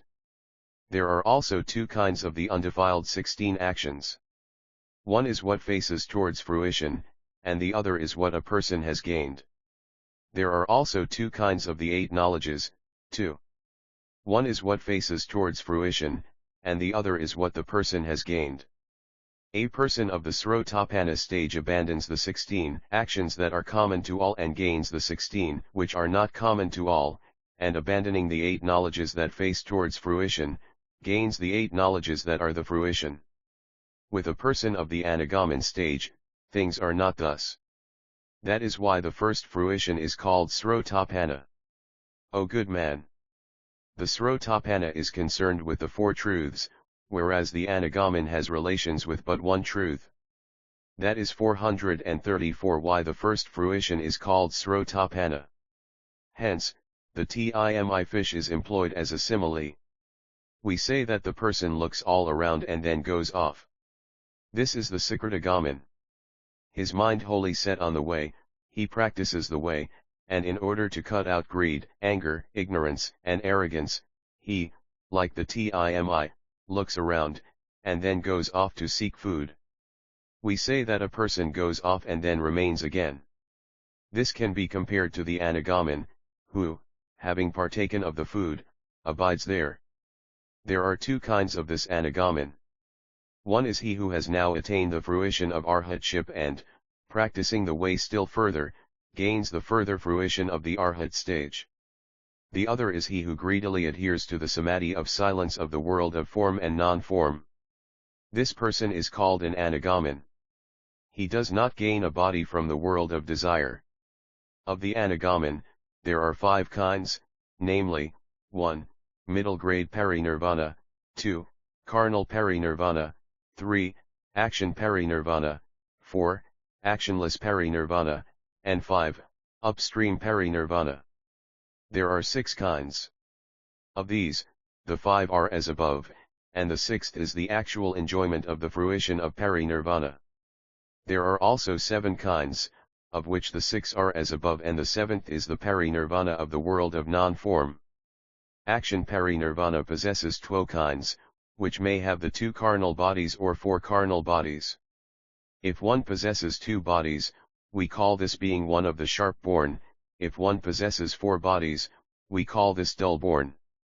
Again, there are 2 kinds. One person makes effort, has no unmolested samadhi, whereas the second is indolent and has unmolestedness. Again, there are 2 kinds. One person abides in the samadhi of effort, whereas the second does not. O good man! There are 2 kinds in the category of what is done by the beings of the world of desire. The one is what the person does, and the other is the action gained by birth. A person of middle grade nirvana has works actions to do, but not works gained by birth. Because of this, such a person herein enters parinirvana. He abandons the carnal body of the world of desire, but does not yet attain the world of form. The sharp-born person enters nirvana herein. With the person of middle grade nirvana, there are 4 mind's mental states, namely, 1. Non-learning and not non-learning, 2. Learning, 3. Non-learning, and 4. The person enters the nirvana of non-learning and not non-learning. Why middle grade nirvana? O good man! Now, of the 4 minds of this Anagamin, 2 are nirvana and 2 are not. Hence, we say middle grade nirvana. There are 2 kinds of carnal body nirvana. One is what one does, while the other is action by birth. This person abandons the body of the world of desire and gains the body of the world of form. With effort, he practices the way, lives his allotted lifespan, and enters nirvana. Bodhisattva Kasyapa said, O world-honored one!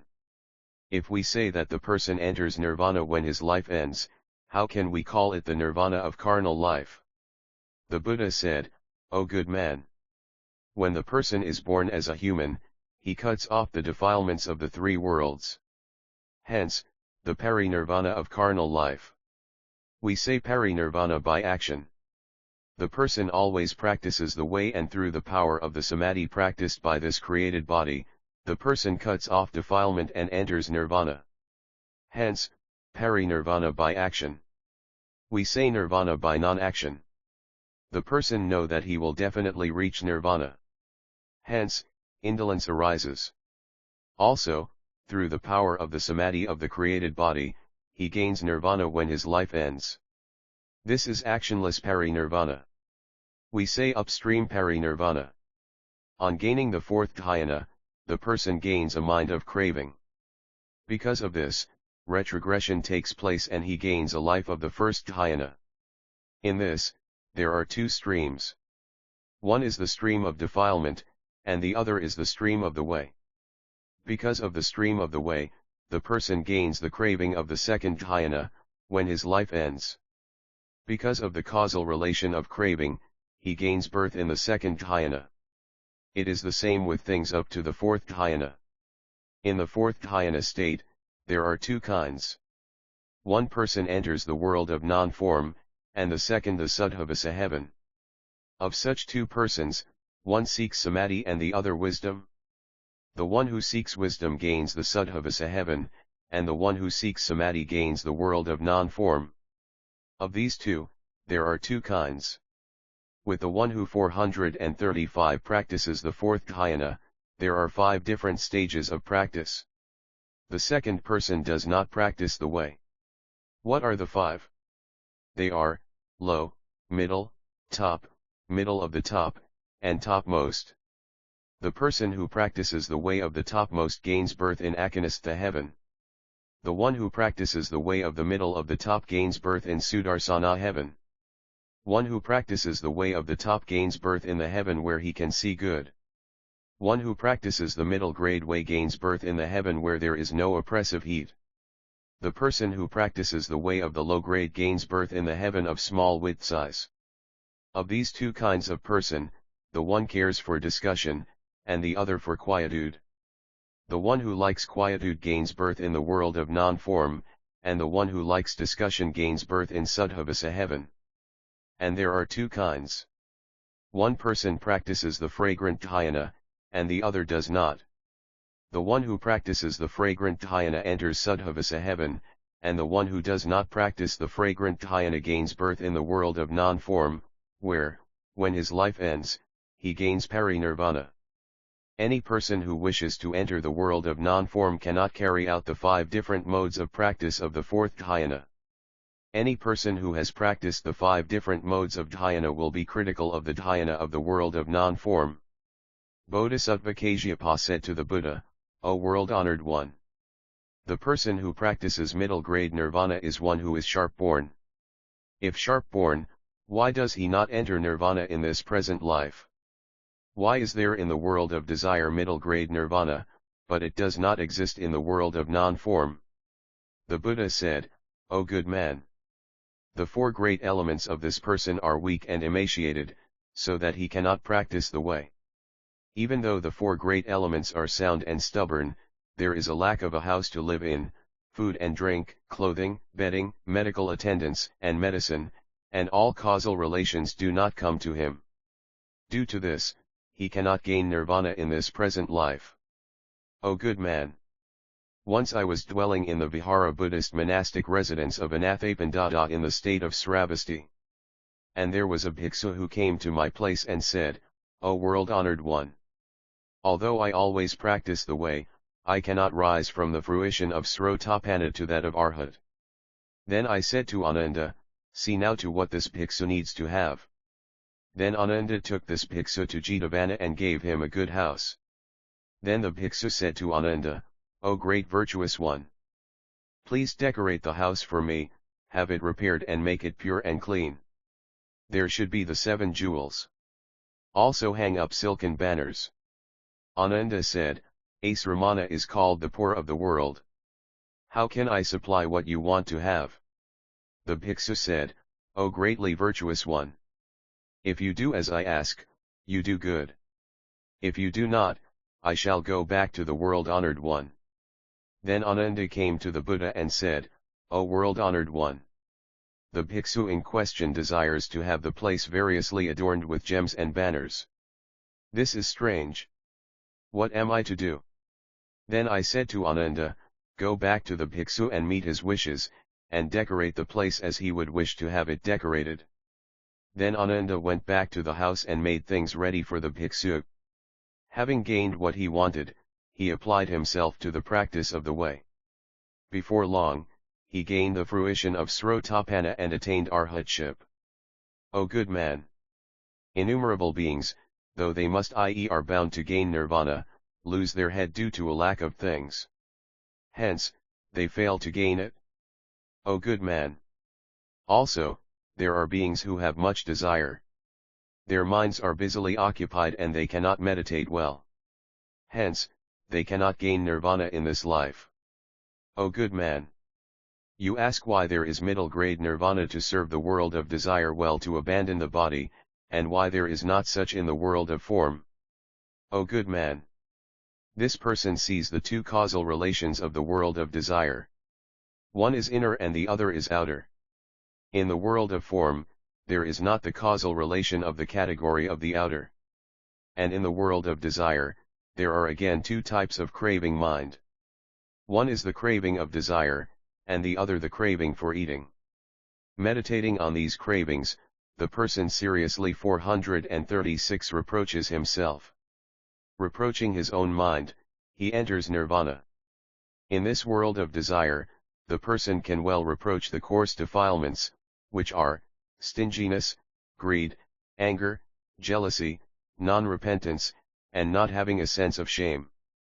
Due to this causal relation, the person indeed gains nirvana.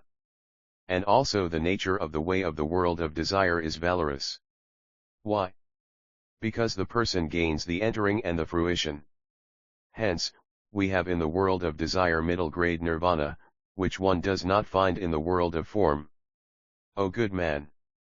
Middle grade nirvana is of three kinds, namely, top, middle, and low. The top grade gains nirvana, not abandoning the carnal body and the world of desire. The middle grade attains nirvana by first leaving the world of desire and not yet arriving at the world of form. The low gains nirvana when the person leaves the world of desire and comes near the boundary line of the world of form. For example, this is the case with the timi fish, which, having eaten, stays. It is the same with this person. Why do we say stay? This is said because the person gains life in the world of form and of non-form and there he gains a body. Hence, we speak of staying.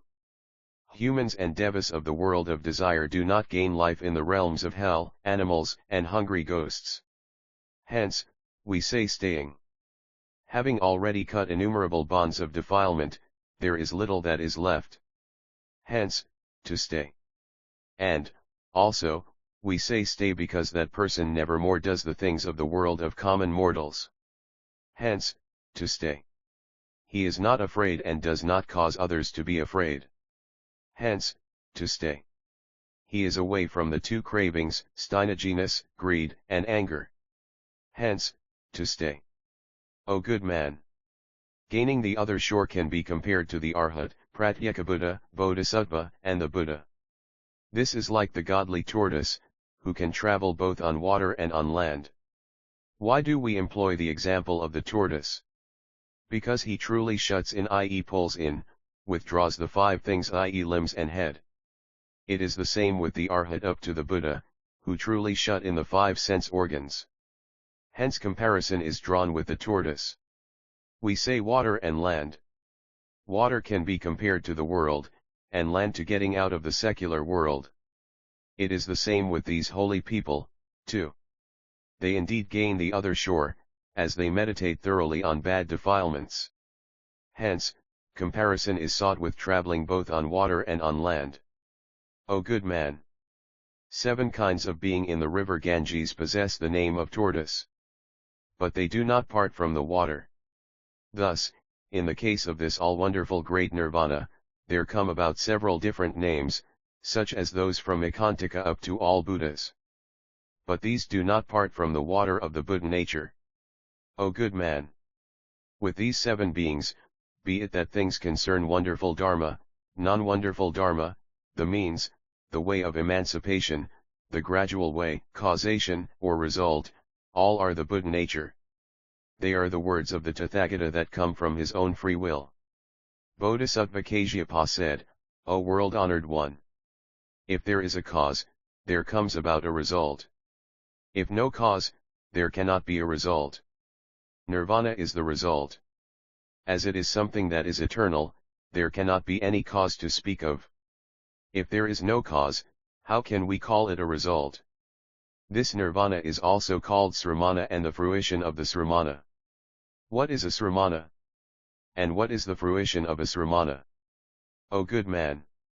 In all worlds, there are 7 kinds of fruition, which are those of 1. Through the means, 2. Repaying obligations, 3. Befriending, 4. That which remains, 5. Equality, 6. Karma, and 7. Segregation. We say fruition by means. In autumn, secular people harvest cereal and say to one another that they are gaining the fruition of the means which they have put into effect. The fruition of the means is called the fruition of karmic actions. Such fruition has 2 causes, namely, 1. Near proximate, immediate cause, and 2. Far out indirect cause. The near cause is the so-called seed, the far out cause is water, dung, human being, and effort. This is fruition which comes about from putting the means into effect. We say fruition by repaying obligations. Secular people make offerings to their parents. All the parents say, we are now reaping the fruit of what we did when nourishing our children. When the child indeed repays them, we call this the fruition. The case is thus. Such fruition has 2 causes, namely, 1. The near cause, and 2. The 437 far out cause. What is near is the pure actions which the parents performed in the past, the far out refers to the filial child who developed. This is the fruition of repaying obligations. We say fruition of befriending. For example, there is a man who makes friends with a good person, i.e. a good teacher of Buddhism, as a result of which he can gain the fruits of the Srotapanna level up to arhatship. The person now says, I now gain the fruition of befriending. The case is thus. Such fruition has 2 causes, namely, 1. The near cause, and 2. The far out cause. What is near is faith, what is far out is the good friend. This is the fruition from befriending. We say fruition of that which remains. By non-killing, one lengthens the lifespan of the third body. This is what obtains. This is the fruition of that which remains. Such fruition has 2 causes. One is near, the other far out. By near is meant purity of body, mouth, i.e. speech, and mind. By far out, the extension of the lifespan and the enjoying of old age. This is the fruition of that which remains. By equal fruition is meant what is common to the world at large. Such fruition again has 2 causes, 1. Near, and 2. Far out. By near cause is meant the 10 good actions which beings perform, by far out is meant the so-called 3 calamities, i.e. of water, fire, and war. This is what is called equal fruition. We speak of recompense fruition. A person gains a pure carnal body and performs what is pure in body, mouth, and mind. This person says, I am harvesting the fruition of recompense. Such fruition has 2 causes, which are, 1. Near, and 2. Far out. By the near is meant what is done with body, mouth, and mind, by the far out cause is meant the purity of body, mouth, and mind in the past. This is what we call the fruition of recompense. We say of segregation, which is nirvana. A person segregates his self from all defilements. All good actions are the cause of nirvana. Also, there are 2 kinds, which are, 1. Near cause, and 2. Far out cause. By near cause is meant the gate of the 3 emancipations, i.e. the samadhis of voidness, formlessness, and desirelessness, by the far out cause we mean the good actions which the person has practiced in innumerable worlds. O good man! The world speaks of 1. Cause by birth, and 2. Cause by revealing. The case is thus. It is the same with the fleeing away from the world, 2. And we speak at times of cause by birth, and also of cause by revealing. O good man! The Gate of the Three Emancipations has 37 chapters. These turn out to be, as regards all defilements, the cause of birthless life and the revealing cause for nirvana. O good man! When one comes away from defilement, one can clearly see nirvana. Hence, what there is the revealing cause and not caused by birth. O good man! You ask what a sramana is and what the samama fruition. O good man! The sramana is the eightfold right path. The fruition of the sramana is that we follow the way and eternally do away with greed, ill will, ignorance, etc. This is the sramana and the fruition of the sramana. Bodhisattva Kasyapa said, why do we call the eightfold right path sramana? O good man! Srama, the world says, means to lack, and na is way. Such a way cuts off all that is lacking. That is why we call the eightfold right path sramana. Since, as a result of this, one gains the fruition, we say fruition of the sramana. O good man! And it is also as in the case where there is in the world a person who loves quietude, when we say that such a one is a sramana. Thus is it also with the way. It causes any who practice the way to do away with the evil way of life of the body, mouth, and mind, and to gain quietude. That is why we say sramana. O good man! The low-grade person of the world becomes the top grade. This is a sramana. With the way, too, things are thus. As it truly makes the low-grade person into the top, we say sramana. O good man! If an arhat practices this way, he gains the fruition of the sramana. And thus he reaches the other shore. The fruition of an arhat is none other than the five-part dharma body of no more learning, which comprises the moral precepts, samadhi, wisdom, emancipation, and 438 the intellectual insight generated by emancipation. Through these five factors, the person reaches the other shore. Hence, the arrival at the other shore. When he gains the other shore, he says to himself, my life is now completed, pure actions have already been performed, what ought to have been done has been done, and I now no more gain, i.e. get reborn into any samsaric existence. O good man! As this arhat has now eternally cut off the causal relations of birth in the three times, he says, my life is now completed. Also, as he has indeed done away with the body of the five skandhas of the three worlds, he says, my life is already completed. And as he now leaves the stage of learning, he says that he is now standing. And as he has now gained what he once desired to arrive at, he says that he has attained all. Having practiced the way and gained the fruition, he says, already accomplished. As he has gained the knowledge of all extinction and the knowledge of birthlessness, he says that he has done away with all bondage. Thus we say that the arhat now attains the other shore. It is the same with the Pratyeka Buddha, too. As the Bodhisattvas and the Buddha are perfect and accomplished in the six paramitas, they are called those who have arrived at the other shore. When the Buddha and the Bodhisattvas have attained unsurpassed enlightenment, we say that they are perfect in the six paramitas. Why? Because they are now harvesting the fruit of the six paramitas. As there is the arriving at the fruition, we say perfect. O good man! These seven beings do not adjust their body, do not uphold the precepts, do not cultivate their mind and wisdom. As they do not uphold well the four things, they commit the five deadly sins, cut off the root of good, commit the five grave offenses, and speak ill of the Buddha, Dharma, and Sangha. Hence, we say that they sink down deeply. O good man! If any of the seven beings associates with a good teacher of the way, and with the sincerest mind gives ear to the wonderful Dharma of the Tathagata, bethinks well within himself, lives in accordance with Dharma, and practices, with his best efforts, the body, precepts, mind, and wisdom, such a person can indeed cross the river of birth and death and reach the other shore. If a person says, even the Ekantika gains unsurpassed bodhi, this is defiled clinging. If he says, not, this is what is false. O good man!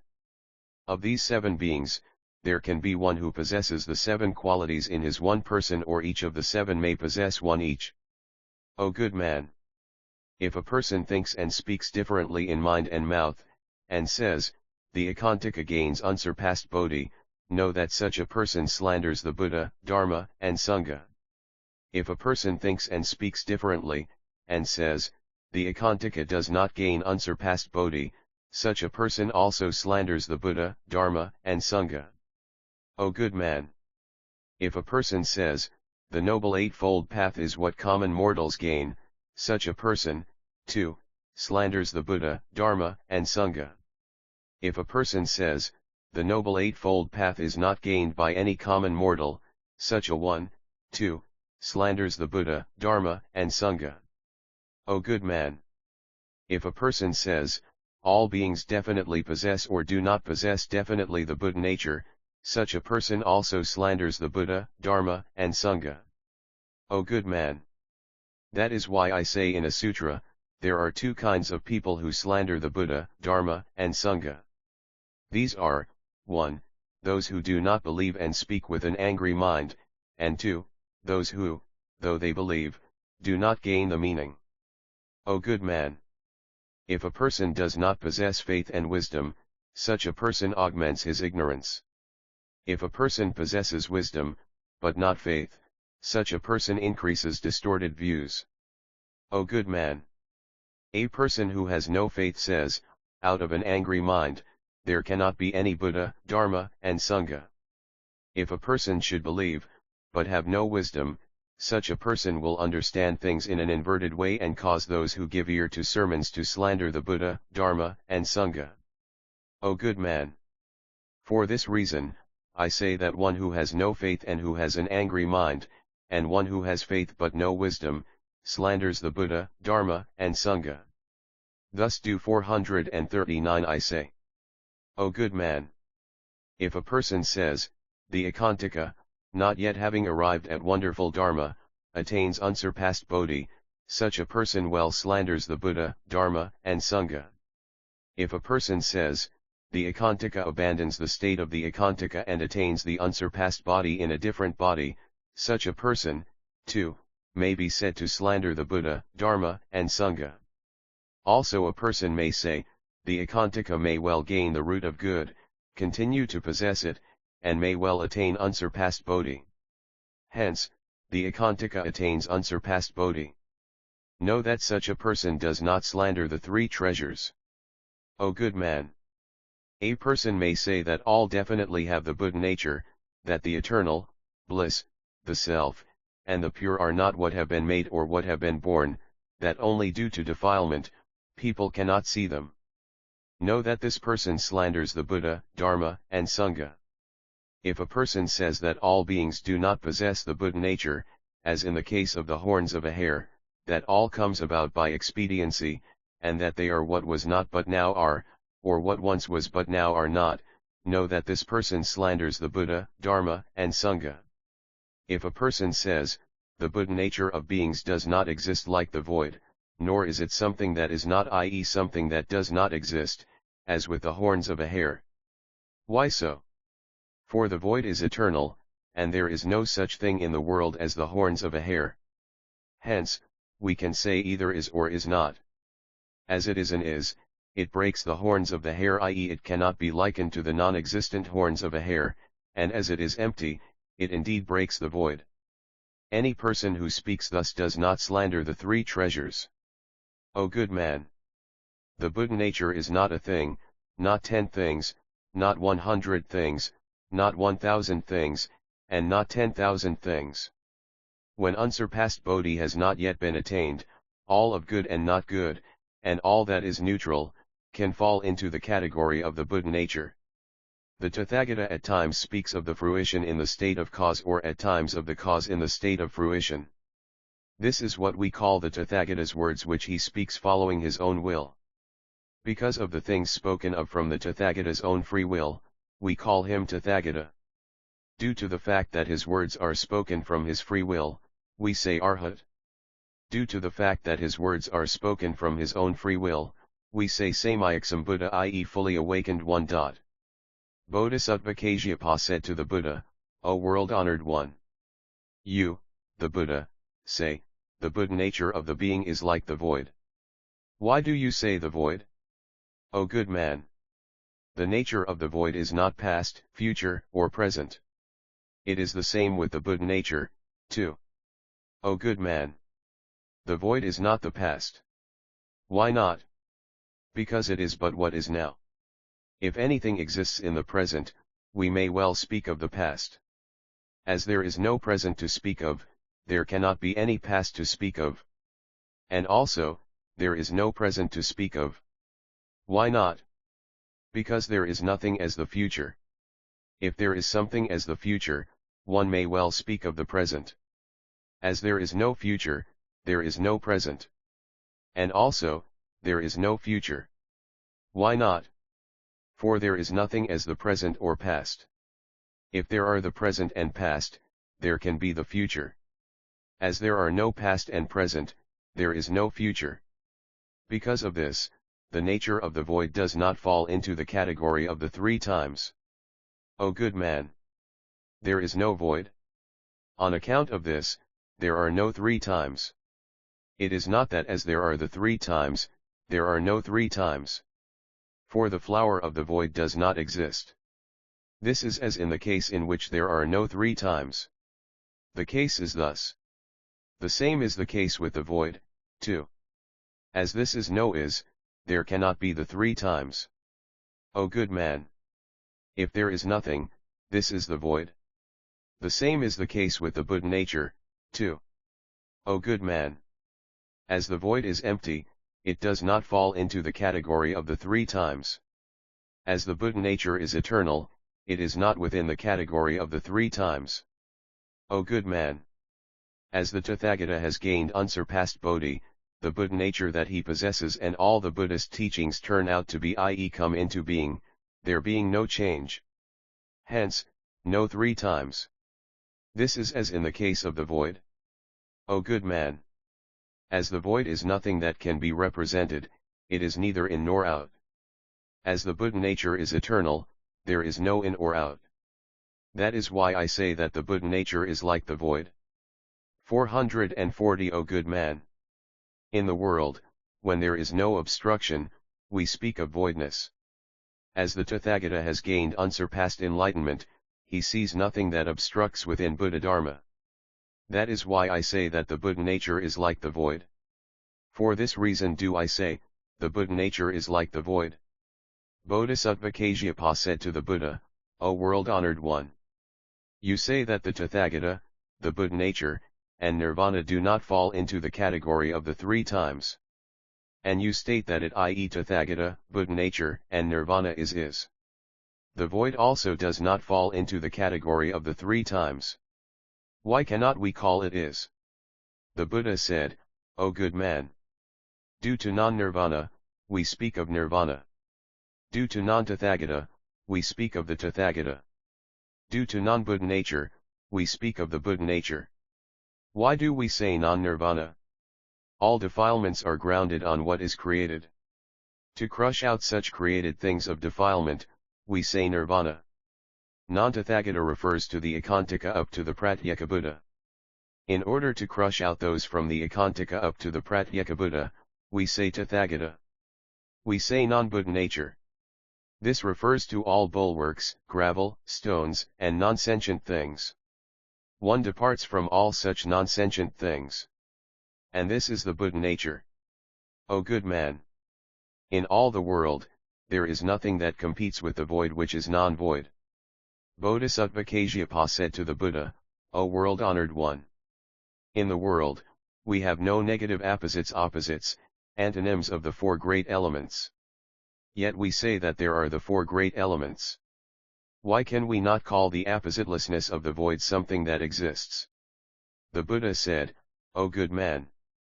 You may say that nirvana does not fall within the category of the three times and so is void. But this is not so. Why not? Nirvana is an existence, something visible, that which is veritable, matter, the footprint, the sentence and the word, that which is, characteristics, because, the refuge which one takes, quietude, light, peace, and the other shore. That is why we can indeed say that it does not come within the category of the three times.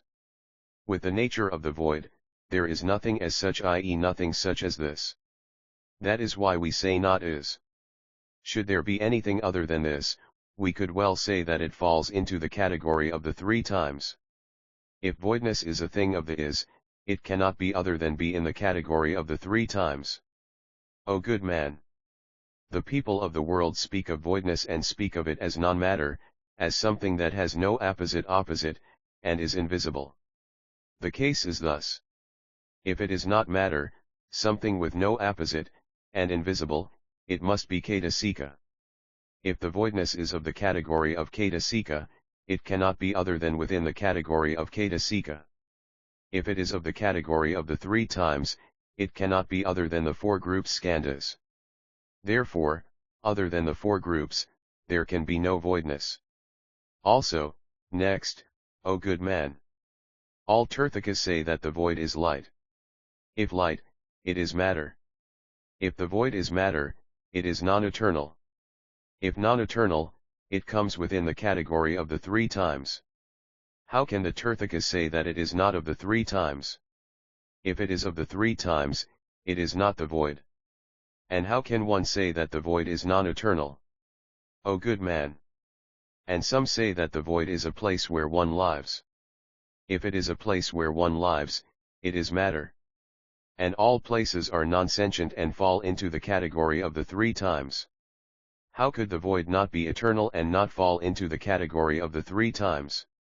If any place can be spoken of, we may know that there cannot exist the void there. Also, some people say that the void is gradual. If gradual, it can be a Cetasika. If countable, it falls within the category of the three times. If of the three times, how can it be eternal? O good man. Also, some people say, now, the void is none other than these three things, 1, void, 2, real, and 3, void real. If we say that this is the void, we can know that the void is non-eternal. Why? Because it has no actual place to exist. If it is said that it really is this, we can know that the void is non-eternal. Why? Because it is not empty. If we say void real, we can know that the void is non-eternal. Why? Because it is not empty. If we say void real, we can know that the void is also non-eternal. Why? Because nothing can exist in two places. Hence, 441 the void is empty. O good man. The people of the world may say, anything of the world where there is no hindrance obstacle is the void. A place where there is nothing to hinder is an all-over is. How can it be any partial existence? If it is an all-over is, we can know that there is no void in other places. If partial, this is a thing countable. If countable, it is non-eternal. O good man. A person may say, the void exists with the unobstructed is. Or someone might say, the void exists within a thing. It is like fruit within a vessel. Neither is the case. There are three kinds of existence, namely, 1, differently made things become one, as in the case of flying birds which gather together in a tree. 2, two things common to each other become one, as in the case of two sheep which come into contact. 3, existing of the two pairs of those that meet to exist in one place. We say different things meet. Of difference, there are two kinds. One is a thing, and the other is the void. If voidness joins the thing, this voidness must be non-eternal. If a thing joins with the void, the thing does not become one-sided. If there is nothing that is one-sided, it again is non-eternal. A person may say, the void is eternal, and its nature is immovable. This joins with what moves. But this is not so. Why not? If the void is eternal, matter, too, must be eternal. If matter is non-eternal, the void, too, must be non-eternal. A person may say, the void, too, is both eternal and non-eternal. This does not accord with reason. A person may say that things of common lot meet. The case is not so. Why not? The void is all-pervading. If it joins with what is made must also become all-pervading. If it pervades, all must be pervading. If all is all-pervading, all can be joined as one. We cannot say that there can exist both joining and non-joining. A person may say, that which has once joined joins again, as in the case of two fingers that meet. But this is not so. Why not? Joining cannot forego. Joining comes about later. If what did not exist before comes about, this is nothing but what is non-eternal. Hence, we cannot say, the void is that which was already joined and which now joins. What obtains in the world is that which did not exist before but later comes about. This is as with a thing which has no eternity. If the void sits on a thing like fruit in a vessel, and if it is thus, it must also be non-eternal. A person may say that if the void sits on a thing, it is like fruit in a vessel. But this is not so. Why not? Where could the void in question exist, not having the vessel at hand? If there is any place for it to exist, the void would have to be many. If many, how could one say eternal, one, and all-pervading? If the void exists in places outside of the void, then a thing could well subsist without the void. So, one knows that there cannot be such a thing as the void. O good man! If a person says, the place which one can point out is void, know that the void is what is non-eternal. Why? We have four directions to point in. If there are the four quarters, know that the void, too, must possess the four directions. All that is eternal has no direction to point to. To have directions means that the void, accordingly, is non-eternal. If non-eternal, it is not away from the five skandhas. If one were to say that by all means there is parting from the five skandhas, there is no place to exist. O good man! If anything exists by causal relations, we can know that such a thing is non-eternal. O good man! For example, all beings and trees stand on the ground. As the ground is non-eternal, what stands on the ground is accordingly non-eternal. O good man! The earth stands on water. As water is non-eternal, the earth, too, is non-eternal. Water hangs on the wind, and as the wind is non-eternal, water, too, is non-eternal.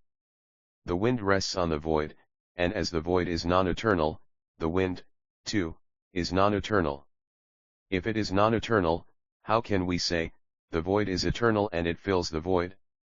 As the void is empty, it has no past, future, or present. As the horns of a hare are no thing, they have no past, future, or present. Things are thus. So I say, as the Buddha nature is eternal, it does not come within the category of the three times. As the void is void, it does not come within the category of the three times. O good man! I never quarrel with the world. Why not? If worldly knowledge says is, I say is, if worldly knowledge says not is, I, too, say not is. Bodhisattva Kasyapa said, O world-honored one! How many things does a bodhisattva 442 Mahasattva require to be perfect, so that he does not quarrel with the world and does not get wedded and defiled by what obtains in the world? The Buddha said, the Bodhisattva Mahasattva is perfect in 10 things and does not quarrel with the world and does not get wedded and defiled by what obtains in the world. What are the 10? These are, 1. Faith, 2. Upholding of the precepts, 3. Befriending a good friend, 4. Bethinking well within one's own self, 5. Effort, 6. Right remembrance, 7. Wisdom, 8. Right words, 9. Caring for wonderful Dharma, and 10. pitying all beings. O good man! As the Bodhisattva Mahasattva is perfect in these 10 things, he does not quarrel with the world and does not get wedded and defiled by what obtains in the world, as in the case of the Utpala. Bodhisattva Kasyapa said to the Buddha, O world-honored one! You, the Buddha, say that one says is if worldly knowledge says is, and if worldly knowledge says not is, one says not is. But what are the is and not is of worldly knowledge? The Buddha said, O good man! This is as when the world says, matter is non-eternal, suffering, void, and non-self, and things go thus down to consciousness. O good man! This is what worldly knowledge says is and is, and I, too, say that this is and is. O good man! Worldly knowledge says that matter has nothing of the eternal, bliss, self, and the pure. So does it say about feeling, perception, volition, and consciousness. O good man! This is where worldly knowledge says not is. I, too, say not is. Bodhisattva Kasyapa said to the Buddha, O world-honored one! Those who are wise are all bodhisattvas and holy persons. Why is it that when worldly knowledge says that matter is non-eternal, suffering, void, and non-self, you the Tathagata say that the carnal body of the Buddha is eternal and unchanging? What the wise of the world say has no law, nothing of dharma. Why does the Tathagata say is? And how can you say that you do not quarrel with the world and that you do not get wedded and defiled by worldly things? The Tathagata is already away from the 3 kinds of inversion, namely the inversions of mental image, mind, and worldviews. Where the Buddha should be saying that matter really is non-eternal, you now say it is eternal. How can you say that you part far from the inversions and that you do not quarrel with the world? The Buddha said, O good man! The matter, i.e. physical form, rupa of common mortals, arises out of defilement. Hence I say that worldly knowledge and matter are non-eternal, suffering, void, and non-self. The matter of the Tathagata departs from defilement. So, I say eternal and unchanging. Bodhisattva Kasyapa said, O world-honored one! How does matter arise out of defilement? O good man! There are 3 kinds of defilement, which are the leakings ashravas, negative outflows of, 1. Desire, 2. The is, and 3. Ignorance. One who is wise should meditate on the 3 sins that arise out of these 3 leakings. Why? When one realizes the sin, one segregates oneself from it. For example, this is as with a doctor who first sees, who first feels the pulse, sees where the illness resides, and then dispenses medicine. O good man! A man takes a blind person into a thorny bush and abandons him there and comes home. Then, the blind person finds it difficult to get out. Even if he gets out, his body will be full of wounds. It is the same with the common mortals of the world, too. If unable to see the ills of the 3 defilements, the person adapts to them and acts. The ills once seen, one segregates oneself from them. The karmic returns seen through, one may well have to suffer from the returns of sins, but one suffers little. O good man! There are 4 kinds of people. One is the person who works hard when acting, but light returns come when he has to undergo such. Another is one whose work is light when he is doing it, but the return is heavy. The third is the person who works hard at the time of acting and at the time when the return comes. The fourth is the person whose work is light during the doing and also when the return comes. O good man! If one sees through, i.e. realizes the ills of defilement, one's work is light both at the time of its doing and on receiving the karmic return. O good man! One who has wisdom thinks, I must part from such defilements and I must not do such low-grade things that are evil. Why not? Because I cannot otherwise remove myself 443 from the karmic returns of hell, hungry ghosts, animals, humans, and gods. By practicing the way, I shall, through this power, do away with all such sufferings. Thinking thus, what the person performs is light as regards greed, ill will, and ignorance. greed, ill will, and ignorance being light, the person is happy. He thinks further, I now thus, through the power of practicing the way, part from evil things and can now draw near to wonderful Dharma. Thus I gain the right way. I shall now make effort and increase it. Now, this person makes away with all the innumerable evil defilements and is now removed from the returns of hell, hungry pretas, animals, and those of humans and gods. Hence, I say in my sutras, one should meditate on all the defilements and on the causes of the defilements. Why? Should any wise person meditate on the defilements, but not on the cause of the defilements, he will not be able to do away with the defilements. Why? Because any wise person can see what will arise from the cause of the defilements. I am now severed from the cause, and the defilements do not come about. O good man! This is as in the case of a doctor. Once he removes the cause, illness will not raise its head any more.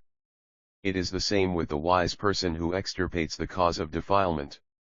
One who is wise should first meditate on the cause and, later, on the result. He sees that good results come from a good cause, and evil from what is evil. Meditating on the result which comes about, he does away with the cause. When he has meditated on the result that will come about, he should further meditate on the lightness and heaviness of the defilements. Having meditated on lightness and heaviness, he first does away with what is heavy.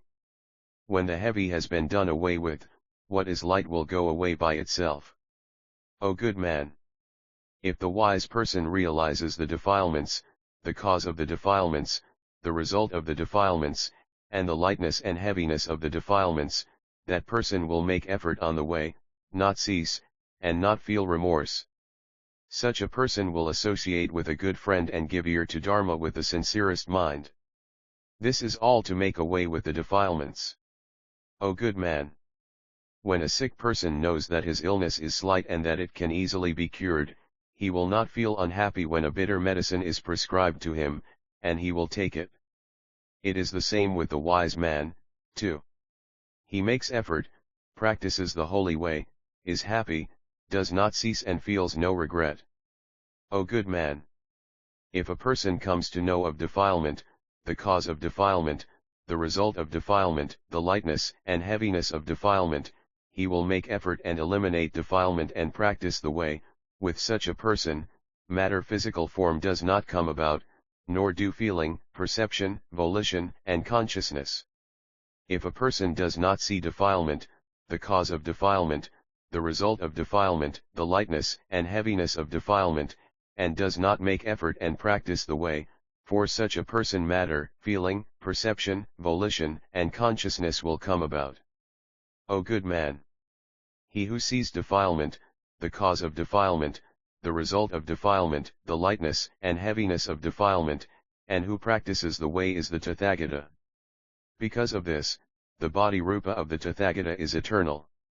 So is it with his feeling, perception, volition, and consciousness, which are all eternal. Chapter 43, on Bodhisattva Kasyapa. For the Buddha said, O good man! A person who does not know defilement, the cause of defilement, the result of defilement, the lightness and heaviness of defilement, and who does not practice the way is a common mortal. So, the material form of the common mortal is non-eternal, and all such as his feeling, perception, and consciousness are non-eternal. O good man! The wise of the world, all holy persons, the Bodhisattvas, and all Buddhas speak of these two significations. I, too, speak thus. That is why I say, I do not quarrel with the wise of the world. I am not made wet and defiled by what obtains in the world. Bodhisattva Kasyapa said to the Buddha, O world-honored one! The Buddha speaks about the defilements of the three existences. What are the defilements of desire, existence, and ignorance? 444. The Buddha said, O good man! We speak of the defilement of desire, which is the defilement of desire that comes about due to the internal sensing of evil which raises its head, initiated by external causal relations. That is why, in days past, at Rajagriha, I said to Ananda, accept now the Gatha verse which the woman speaks. This Gatha is what the Buddhas of the past spoke. For this reason, I say that the sensing of evil within and the causal relations that work upon one from without are desire. This is the defilement of desire. The defilements are all those evil things that are mental in the worlds of form and non-form and the causal relations that work upon one from without, excepting all the causal relations that work upon one from without and the mental sensings of the world of desire. We call these defilements. We speak of the defilements of illusion. When one does not know one's own self and what belongs to self, and when one fails to see the difference between things in and out, we say that there are the defilements of ignorance. O good man! Ignorance is the root of all defilements. Why? All beings, due to the causal relations of ignorance, call forth all imaginings and forms in the field of the 5 skandhas, the 12 spheres, and the 18 realms of sense. These are inverted notions as regards image, mind, and world view. From these, all defilements arise. Therefore, I state in the 12 types of Sutra, ignorance is the cause of greed, the cause of ill will, and the cause of ignorance. Bodhisattva Kasyapa said, O world-honored one! The Tathagata once said in the 12 types of Sutra, the causal relations of thinking of non-good things evokes greed, ill will, and ignorance. Why do you now say ignorance? O good man! Such things become the cause and the result to one another and grow. The thinking of non-good calls forth ignorance, and the causal relation of ignorance calls forth the thinking of non-good. O good man! All that increases illusions is the causal relation of illusions. Any action that befriends the causal relation of illusion is called the non-good thinking of ignorance. A seed calls forth a bud. This seed is the near cause, the 4 great elements are the far cause. The same is the case with illusion. Bodhisattva Kasyapa said to the Buddha, You the Buddha say that ignorance is a defilement. How can you say that ignorance calls forth all defilements? The Buddha said, O good man! I speak of the defilements of ignorance. This refers to internal ignorance. If all defilements come about from ignorance, this is nothing but the cause of in and out. If ignorance is a defilement, this is an internal inversion, which relates to the ignorance of the non-eternal, suffering, voidness, and the non-self. If ignorance is stated to be the causal relation of all illusions, this will mean that one does not know the self and what belongs to the self, which concern the outer relations. If reference is made to the defilements of ignorance, this is none but beginninglessness and endlessness. From ignorance arise the 5 skandhas, the 18 realms, and the 12 spheres. Bodhisattva Kasyapa said to the Buddha, O world-honored one! You the Buddha say, a person who has wisdom knows the cause of the defilements. How can you say that such a person knows the cause of illusion? O good man!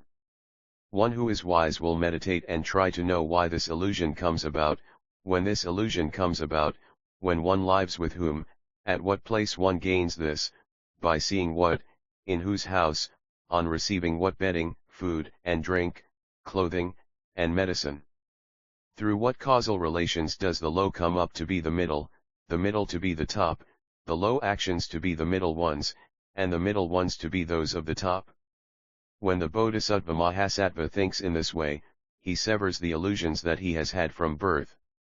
As he thinks in this way, this shuts out the illusions that have not yet arisen and causes them not to arise, and the illusions that have already arisen are annihilated. That is why I say in my sutra, a person who has wisdom should meditate on the cause of illusion. Bodhisattva Kasyapa said to the Buddha, O world-honored one! Whatever various kinds of illusion does the single body of a being call forth? The Buddha said, O good man! A single container holds within itself various seeds. When water and rain come, each shoots forth buds. It is the same with beings. Due to the causal 445 relations of craving, various kinds of illusion come about. Bodhisattva Kasyapa said, O world-honored one! How does a wise man meditate on the fruition of karma? O good man!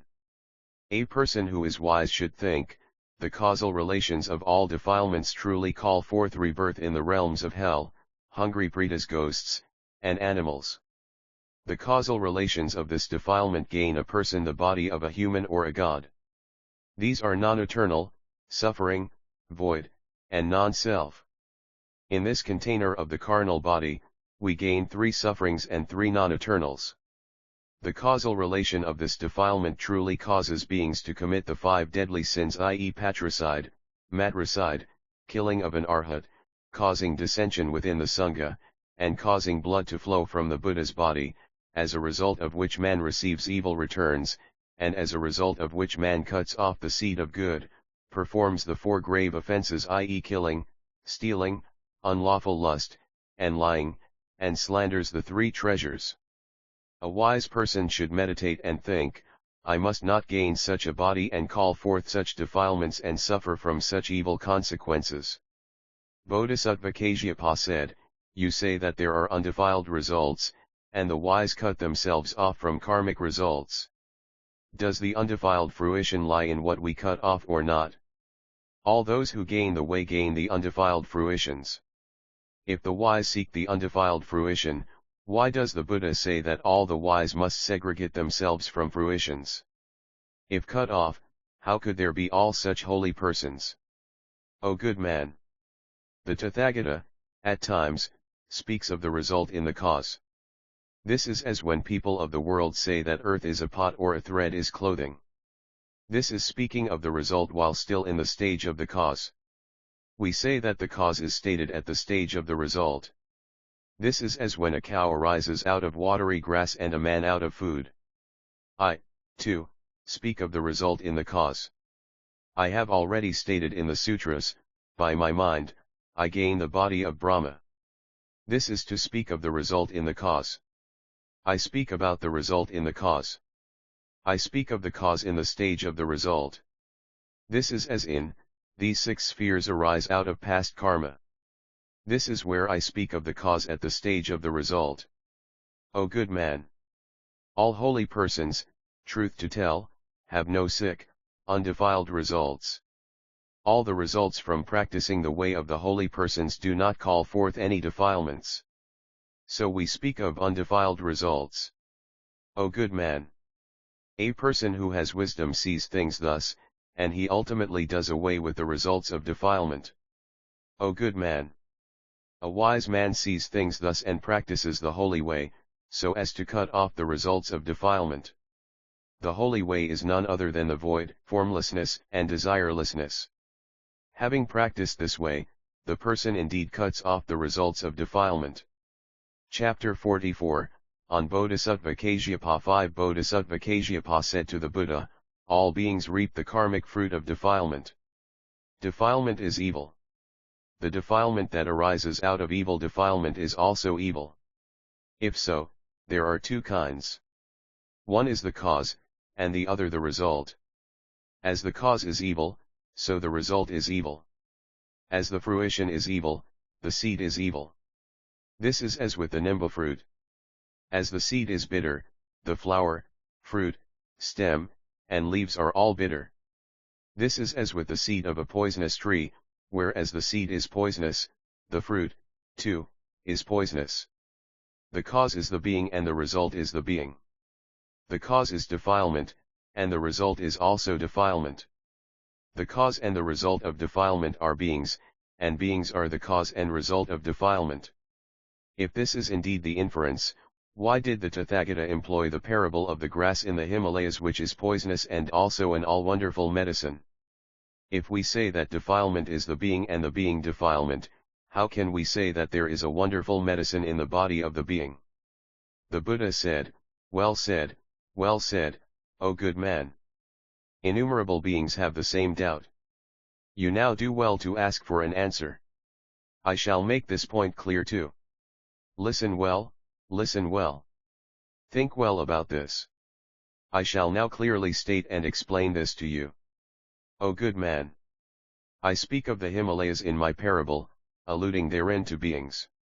The poisonous 446 grass refers to defilement, and the all-wonderful medicine refers to pure deeds. O good man!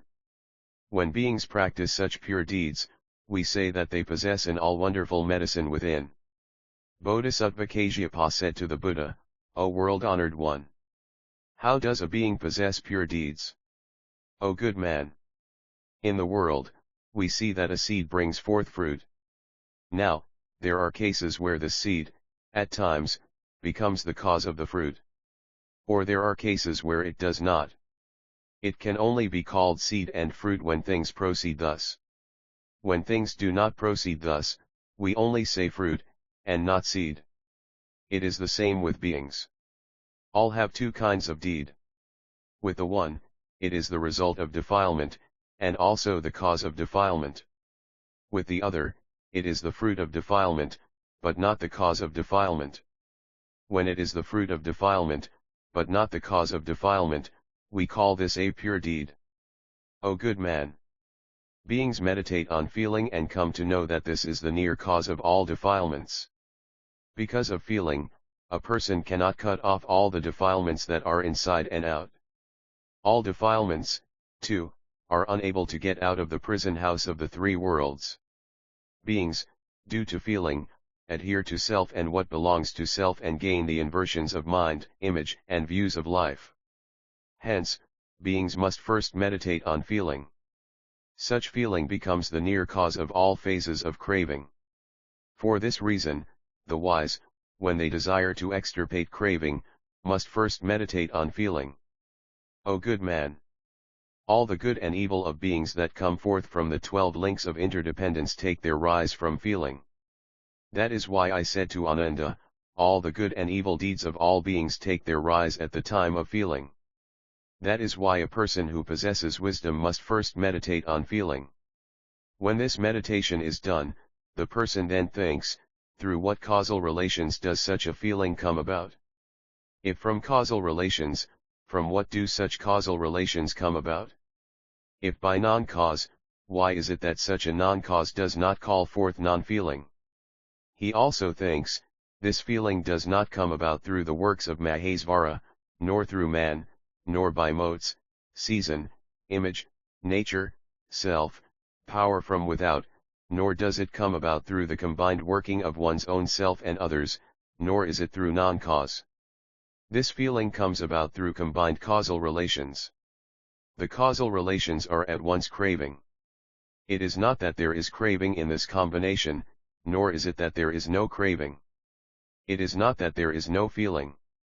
For this reason, I truly cut off this harmonization conjoining.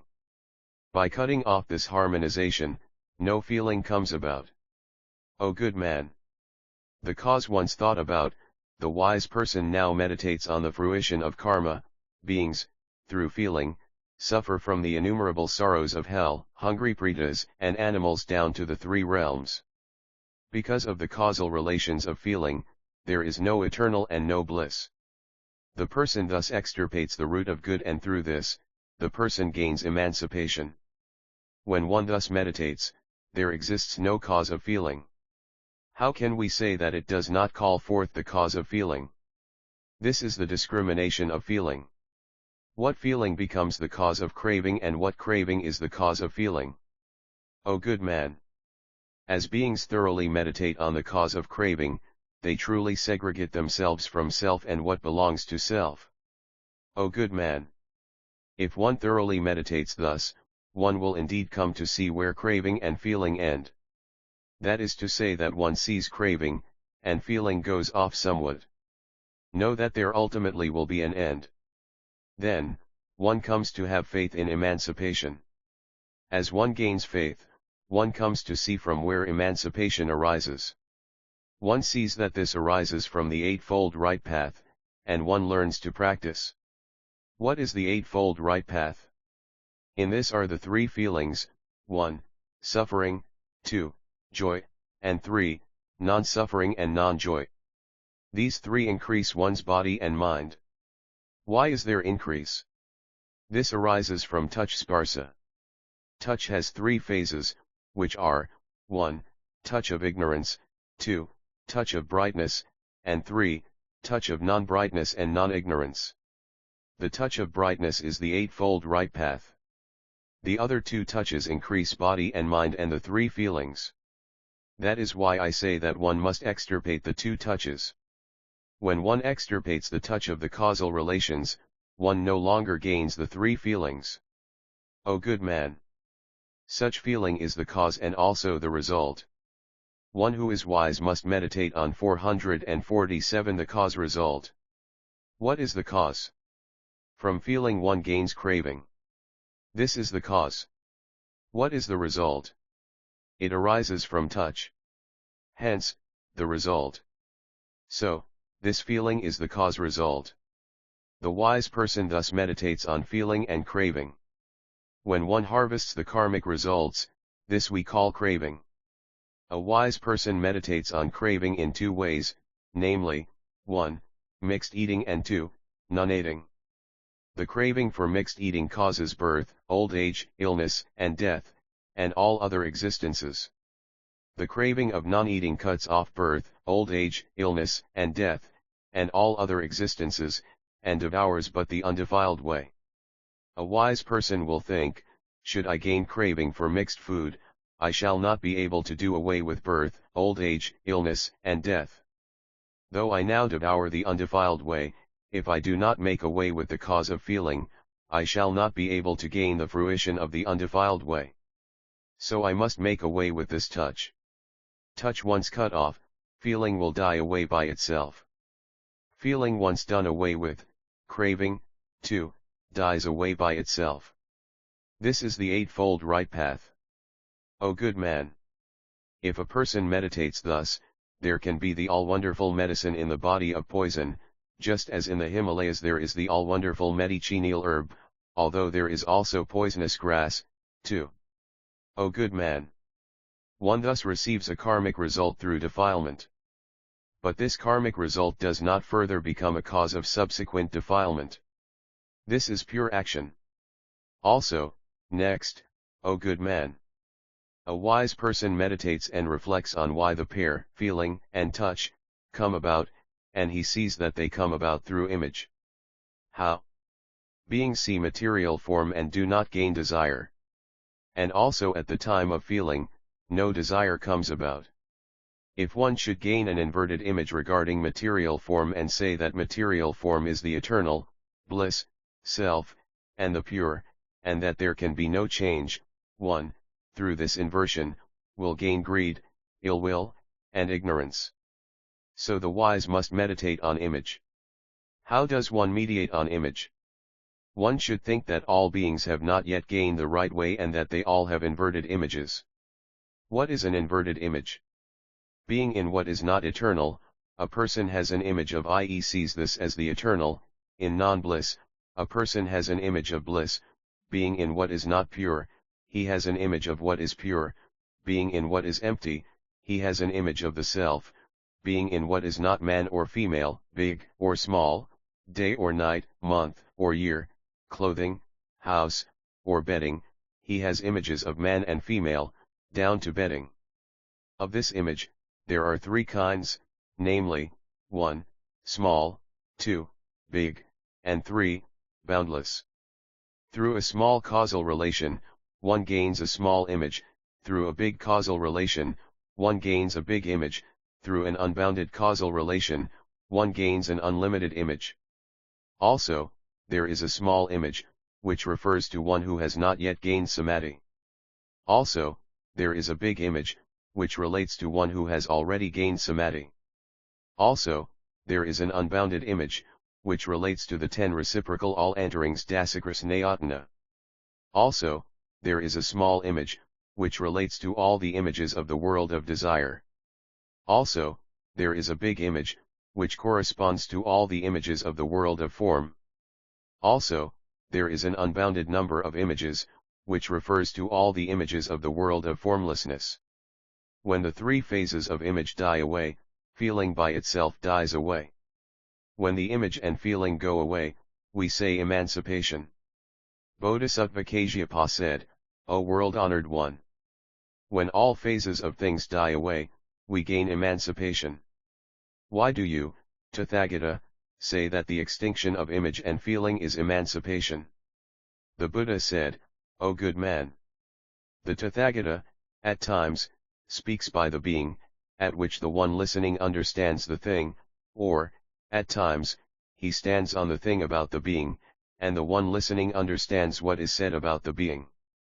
What do I mean by saying that when I speak of the being, the person who is listening takes it to refer to a thing? This is as when I once said to Mahakasyapa, "O Kasyapa, when the being dies, wonderful Dharma dies out too." This is what I mean when I say that when I speak standing on the being, the one listening takes it to refer to a thing. What do I mean by saying that when I speak, standing on Dharma, about the being, the listener takes it to have been said about the 448 being? This is as I once said to Ananda, I do not say that I befriend all things or that I do not. If I befriend the law Dharma, the good law wonderful Dharma will weaken and the non-good will become luxuriant. One must not befriend such a law. If one befriends the law, the non-good will weaken and the good law augment. One should come near such a law. This is what I say, standing on a thing, about the being, and the one listening takes it as my speaking about a being. O good man! The Tathagata speaks about the two extinctions of image and feeling. But he has already spoken about all that could be extirpated. When a wise person has meditated on such an image, he must next meditate on the cause of the image. How do all the innumerable images come about? One comes to know that they come about from touch. And this touch is of two kinds, namely, 1. Touch by defilement and 2. Touch by emancipation. If it arises out of ignorance, we call this touch by defilement. What comes about from brightness is called touch from emancipation. The touch from ignorance calls forth an inverted image, and that from emancipation calls forth a non-inverted image. When one has meditated on the cause of the image, one next meditates on the karmic result. Bodhisattva Kasyapa said to the Buddha, the inverted image comes about from the image of defilement. All holy persons, truth to tell, possess inverted images and yet possess no defilement. How am I to understand this? The Buddha said, O good man! In what way does a holy person possess an inverted image? Bodhisattva Kasyapa said, O world-honored one! All holy ones, on seeing a cow, gain the image of a cow and say that this is a cow. Seeing a horse, they gain the image of a horse and say that this is a horse. The same applies to man, woman, big and small, house, vehicle, going and coming. This is an inversion. O good man! All beings possess two kinds of image, namely, 1. The image current in the world and 2. The image from clinging. All holy people have only the image current in the world, but do not have any image from clinging. All beings gain the image of clinging, because of the meditation by evil sensing. All holy persons do not gain the image of clinging, because of their awakening to good. Hence, all common mortals are classed as of the inverted, whereas the holy persons are not so classed, though they may know. Having meditated on the cause of the image, a person who is wise next meditates on the karmic results. One suffers such karmic results of the evil image in the realms of hell, hungry ghosts and animals, and of humans and gods. As I have done away with the image of evil awakening, I have cut off ignorance and touch. So does the image go. When the image is done away with, the person also removes the karmic consequences. To cut off the cause of the image, the wise person practices the eightfold right path. O good man! Any person who thus meditates is called one who practices pure deeds. O good man! Thus do I say, in the poisonous body of the being there is an all-wonderful medicine. Though in the Himalayas there is a poisonous type of grass, there is also an all-wonderful medicine. Also, next, O good man! One who is wise meditates on desire. Desire is color, sound, smell, taste, and touch. O good man! Thus the Tathagata speaks of the result in the stage of cause. From these 5 things, desire raises its head. And it is no desire. O good man! A person who is ignorant greedily seeks to partake of these. In these material forms, the person gains an inverted image. And this gaining of an inverted image extends down to touch. And from the causal relation of inversion, there arises feeling. That is why I say that from this inverted image the world gains the 10 images. From the causal relation of desire, one harvests evil karmic consequences in the world. The evil is directed to parents, sramanas, and Brahmins. One does what one ought not to do, and one does this willfully, head and foot. Thus, a person who is wise realizes the fact that this causal relation of evil evokes a covetous mind. Having thus realized the cause of evil, the wise person first meditates on the cause of covetousness and then thinks about the karmic results. When there is much desire, there come forth many evil results, such as the realms of hell, hungry ghosts, animals, humans, and gods. This is what we call realizing evil results. 449 If one is able to do away with the evil image, no mind of covetousness will arise. When there is no covetous mind, there arises no evil feeling. With no evil feeling, there cannot be any evil result. That is why I first do away with the evil image. The image of evil once done away with, things as such naturally die away. Hence, the wise person practices the eightfold right path, in order to do away with the evil image. This is what we call pure action. This is why we say that in the poisonous body of the being, there is an all-wonderful medicine, as in the case of the Himalayas, where, though there are poisonous grasses, there is an all-wonderful medicine, too. Also, next, O good man. Having meditated thoroughly in this way on desire, the wise person next meditates on karma. Why? The wise person thinks, feeling, image, touch, and desire are defilements. Defilement truly brings forth living karma, but not harvesting karma. Such a defilement goes along with karma and is made up of two kinds, 1. Living karma and 2. Harvesting karma. Hence, the wise person must meditate well on karma. This karma is of three kinds, body, mouth, and mind. O good man! The pair, body and mouth, are also called karma and also the karmic result. The mind is called merely karma, and not result. As it is the cause of karma, we say karma. O good man! We call the karmas of body and mouth the external karma, and the mental karma the internal. These three karmas go together with defilement. So we have two karmas, namely, 1. Living karma and 2. Feeling karma. O good man! Right karma is mental karma. We say temporal karma. This refers to the karmas of body and mind. Being what appears first, we say mental karma. What arise from the mental are the bodily and oral karmas. So, what is mental is called right. Having meditated on karma, a wise person must meditate on the cause of karma. The cause of karma is the touch of ignorance. Due to the touch of ignorance, beings see existence. The causal relation of existence is craving. Due to the causal relation of craving, a person performs the three actions of body, mouth, and mind. O good man! Having meditated on the cause of karma, the wise person meditates on the karmic result. There are four kinds of karmic result, namely, 1. Black karmic result, 2. White karmic result, 3. Mixed karmic result, and 4. Non-black non-white karmic result. The black karmic result is such that it is defiled at the time of the action, and the karmic result, too, is defiled. We say white karmic result, which is pure when the deed is being enacted, and the karmic result too is pure. We speak of a mixed karmic result, which is one of a mixed nature during the deed's enactment, and the karma, too, is mixed. We say non-white non-black karmic result. This is undefiled karma.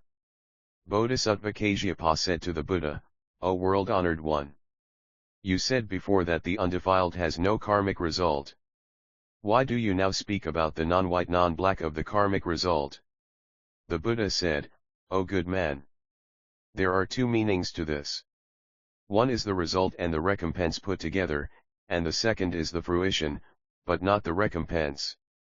The black karmic result is the result, and also the recompense. When it arises out of a black cause, it is a result; when it becomes a cause, we say recompense. It is the same with the pure and the mixed. The undefiled result comes out of a defiled cause. Hence, result. When it does not become the cause of any other thing, we do not say recompense. Bodhisattva Kasyapa said to the Buddha, "O world-honored one, this undefiled karma is not that which is black. Why do you not call it white? O good man! As there is no recompense, I do not call it white. When a cure is caused to the black, I say white. I now say, what receives the karmic result is called black or white. As this undefiled action does not harvest any recompense, I do not call it white. I say quietude. All such actions are definitely subject to recompense. The 10 evil things are definitely subject to the realms of hell, hungry pretas, and animals. The 10 good things definitely gain one the world of humans and gods. In the 10 good things, we have the grades of top, middle, low. Through the top causal relation, one gains hell; through the middle causal relation the animal realm; and through the low, life in hell. Also, of a human's 10 good deeds there are 4 kinds, namely, 1, 450 low, 2, middle, 3, top, and 4, topmost. Through the low causal relation, one gains life in Uttarakuru; through that of the middle, Purvavidha; through the top causal relation, Godaniya; and through the topmost causal relation, life in Jambudvipa. When this meditation is performed, the wise man thinks, how am I to segregate myself from this karmic result? He also thinks, this causal relation arises out of ignorance and touch. If I do away with ignorance and touch, such a karmic result will die out and not come about. Hence, a person who is wise, in order to extirpate the causal relations of ignorance and touch, must practice the eightfold right path. This is pure action. O good man! This is why I say that in the poisonous body of the being there is an all-wonderful medicine. This is as in the instance of the Himalayas, where, though there are poisonous herbs, there is a medicinal herb, too. Also, next, O good man! Having meditated on karma and defilement, a wise man then meditates on the 2 karmic results that have been attained. These 2 karmic results are of suffering. When this suffering is known, one segregates oneself from all beings. The wise person also thinks, the causal relation of defilement also calls forth defilement. Being the causal relation of karma, it again calls forth defilement. The causal relation of defilement again calls forth karma.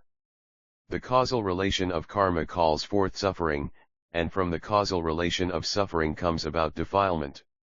The causal relation of defilement calls forth existence, and the causal relation of existence calls forth suffering. The causal relation of existence calls forth existence.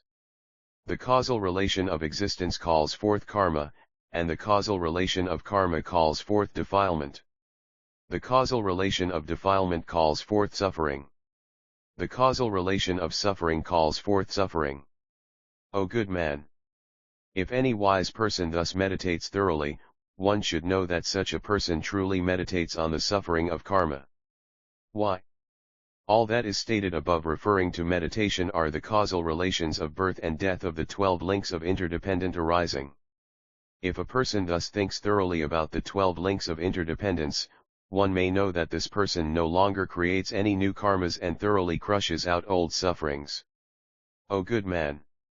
A person who has wisdom meditates on the suffering of hell. From one hell to 136 places, each hell has various types of suffering. All arise out of the causal relations of the karma of defilement. Thus does one meditate. When the meditation on hell has been completed, this leads to the meditation on the sufferings of the hungry pretas and animals. Having done this meditation, one again thinks of all the sufferings of humans and gods. All such sufferings arise from the karmas of defilement. O good man! In the life of heaven, we do not have any of this kind of great suffering. The body is soft, delicate, and smooth. But when one sees the 5 forebodings of decline, great suffering raises its head. It is as with the suffering of hell, which proceeds in the same way, all equally. O good man! The wise meditate and think that all the sufferings of the 3 worlds take their rise from the causal relations of defilement. O good man! For example, a tile that has not yet been passed through heat is easy to break. It is the same with the physical body of a being, too. Gaining the body, this is now a vessel of suffering. For example, the luxuriance of the flowers and fruit of a big tree gets destroyed by birds, and piles of dried grass can easily be burnt up by a small bit of fire. It is the same with the fleshly body of the being, which easily breaks up. O good man! If a wise person can meditate well on the 8 sufferings as in holy actions, know that this person indeed segregates himself from all sufferings. O good man! A wise person deeply meditates on the 8 sufferings, and next on the cause of suffering. The cause of suffering is the ignorance of craving, which is made up of 2 things, 1, seeking what is bodily, and 2, seeking wealth. Seeking what is bodily and seeking wealth are both sources of suffering. So one must know that the ignorance of craving is the cause of suffering. O good man! There are 2 kinds of this ignorance of craving, namely, 1, inner, and 2, outer. That which is inner truly molds karma, whereas what is external augments it. Also, that which is internal indeed molds karma, and what is external molds the karmic result. If internal craving is done away with, karma can indeed be done away with. If external craving is cut off, 451 the karmic fruit goes away. Internal craving molds the suffering of the world that is to come, whereas external craving calls forth the suffering of the present life. The wise meditate on the cause of suffering, which is craving. Having meditated on the cause, they do so on the karmic result. The karmic result of suffering is cleaving upadana, clinging to existence. The result of craving is cleaving.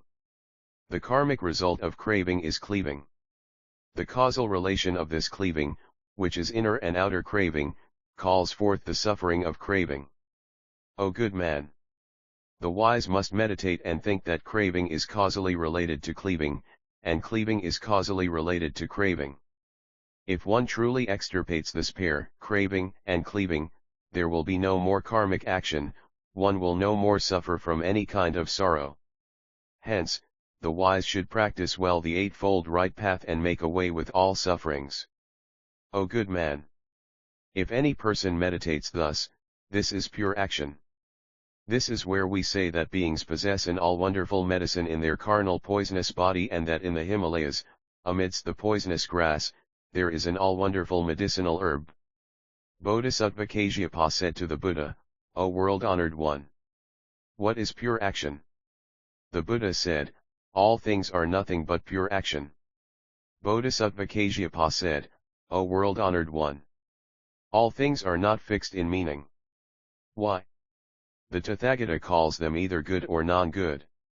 At times, he says that such is the meditation of the 4 remembrances, or at times, the 12 spheres, or the good teacher of the way, or the 12 links of interdependence, or the being, right view, wrong view, the 12 types of sutra, or the 2 truths, or the Tathagata now says that all things are pure actions. All in all, what do you mean by all things?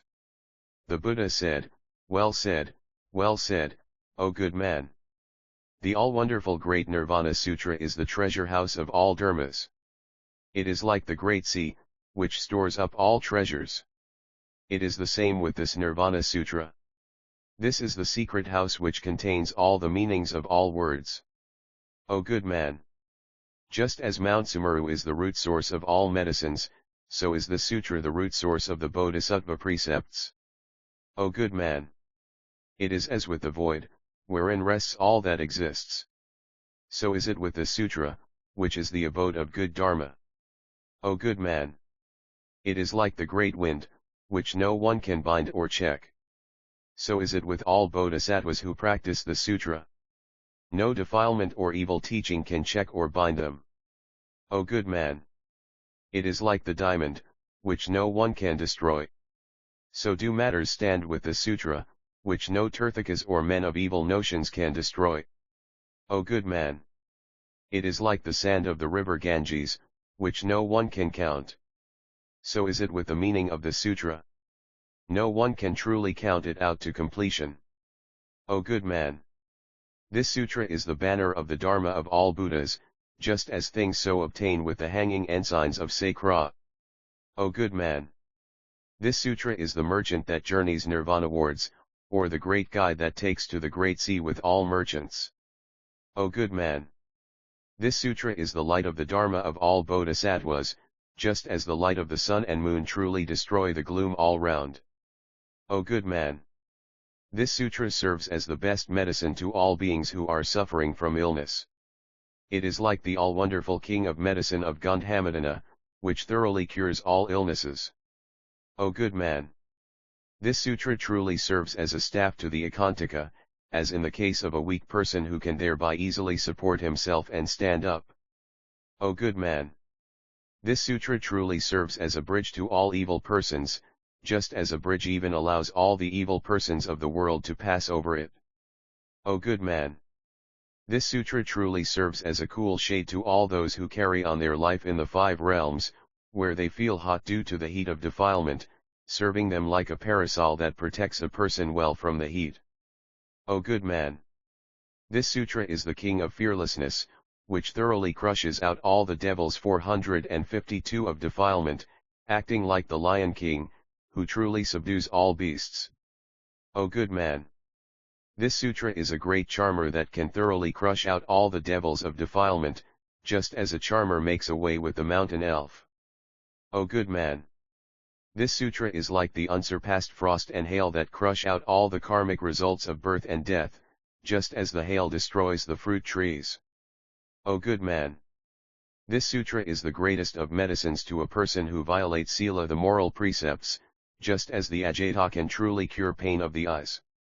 O good man! This Sutra houses all good dharmas, just like the earth, which serves as the support for all things. O good man! This Sutra is a bright mirror to all beings who violate the precepts, just like a mirror which reflects well all colors and forms. O good man! This Sutra serves as clothing for those who do not feel ashamed of what they do, just like clothing that can well cover and hide the carnal form. O good man! This Sutra serves as a great treasure house to those who are lacking in good things, just as Gunadevi gives benefit to the poor man. O good man! This Sutra serves as the water of Amrita immortality for those who thirst for Dharma, just like the water of the 8 tastes, which thoroughly satisfies a thirsty man. O good man! This Sutra serves as a bed of Dharma to those who have the worries of defilement, just like the bed of peace that serves the people of the world. O good man! By means of this Sutra, the Bodhisattva rises from the first stage up to the 10th. It is the cart upon which are laden jewelry, incense, flowers, and all such incense as pasting, powdery, and burning incense, and the cart in which those of pure castes can ride. It truly surpasses the 6 paramitas.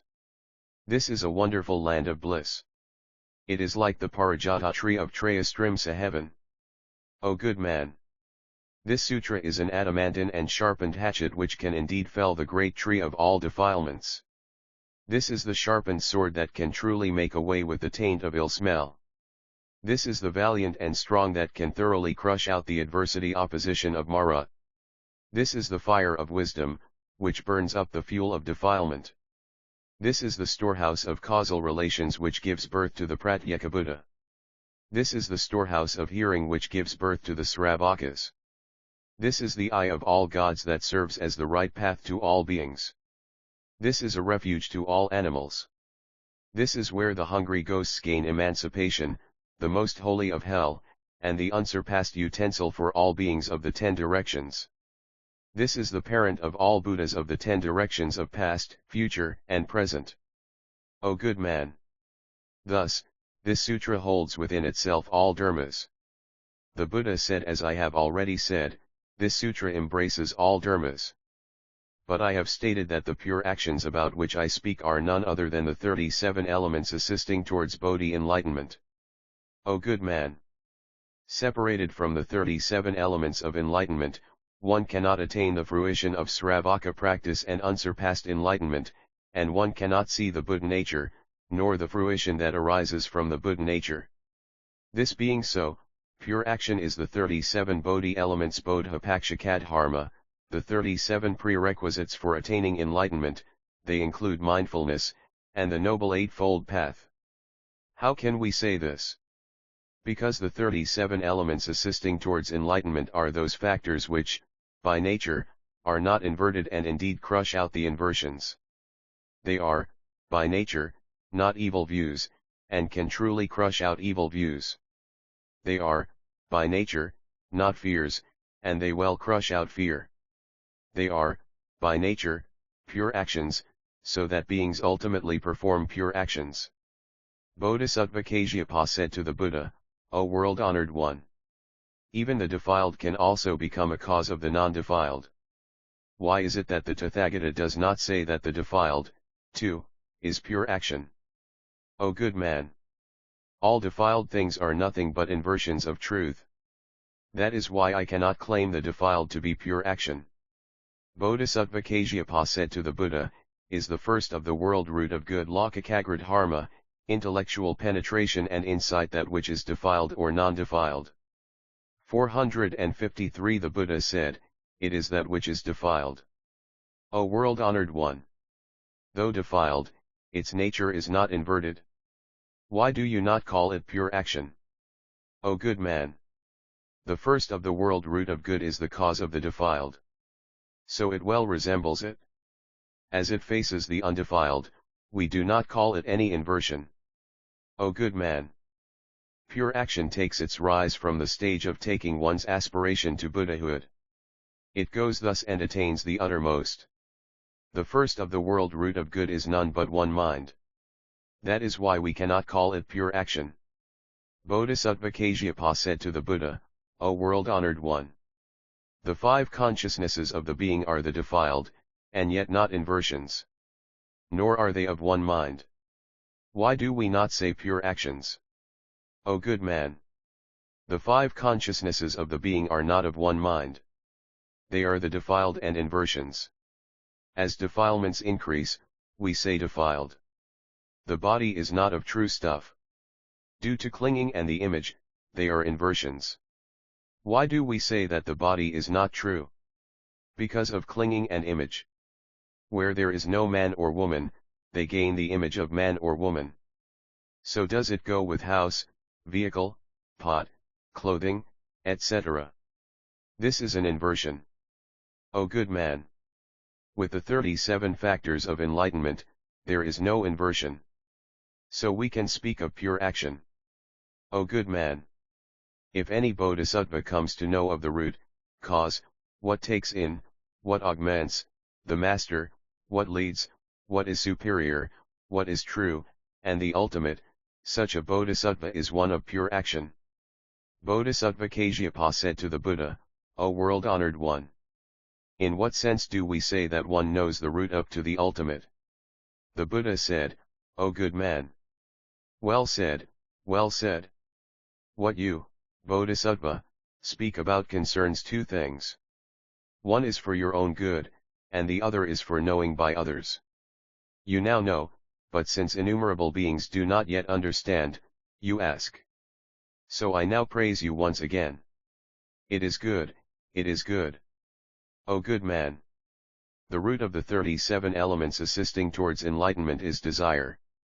The cause is the touch of brightness, that which takes in is feeling, that which augments is thinking, the master is remembrance, that which leads is dhyana meditation, that which is superior is wisdom, that which is true is emancipation, and the ultimate is great nirvana.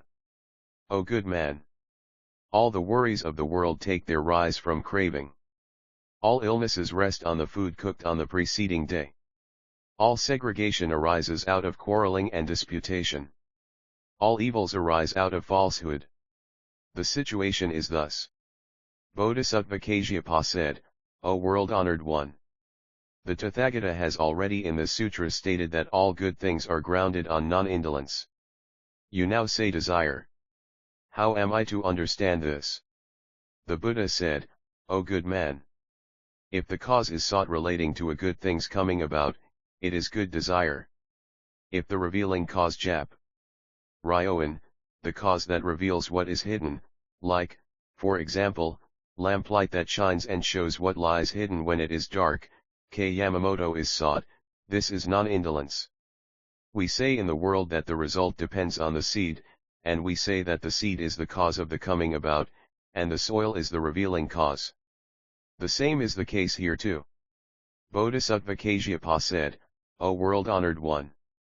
The Tathagata says in other sutras that the 37 enlightenment factors constitute the base. What does this imply? O good man. The Tathagata said before that beings first come to know of the 37 factors of enlightenment. The Buddha is the root. To awaken depends on desire. O world-honored one.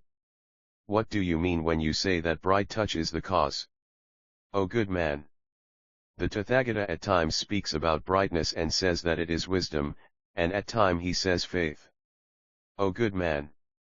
Through the causal relation of faith, one draws near to a good teacher of the way. This is touch contact. The causal relation of befriending leads the person to give ear to wonderful Dharma. This is touch. When one listens to wonderful Dharma, one's body, mouth, and mind become pure. This is touch. Through the purity of the three actions, 454 gains right living. This is touch. Through right living, one gains the sila that purifies the sense organs. On account of the sila that purifies the sense organs, one comes to seek a silent place. In quietude, one thinks of good.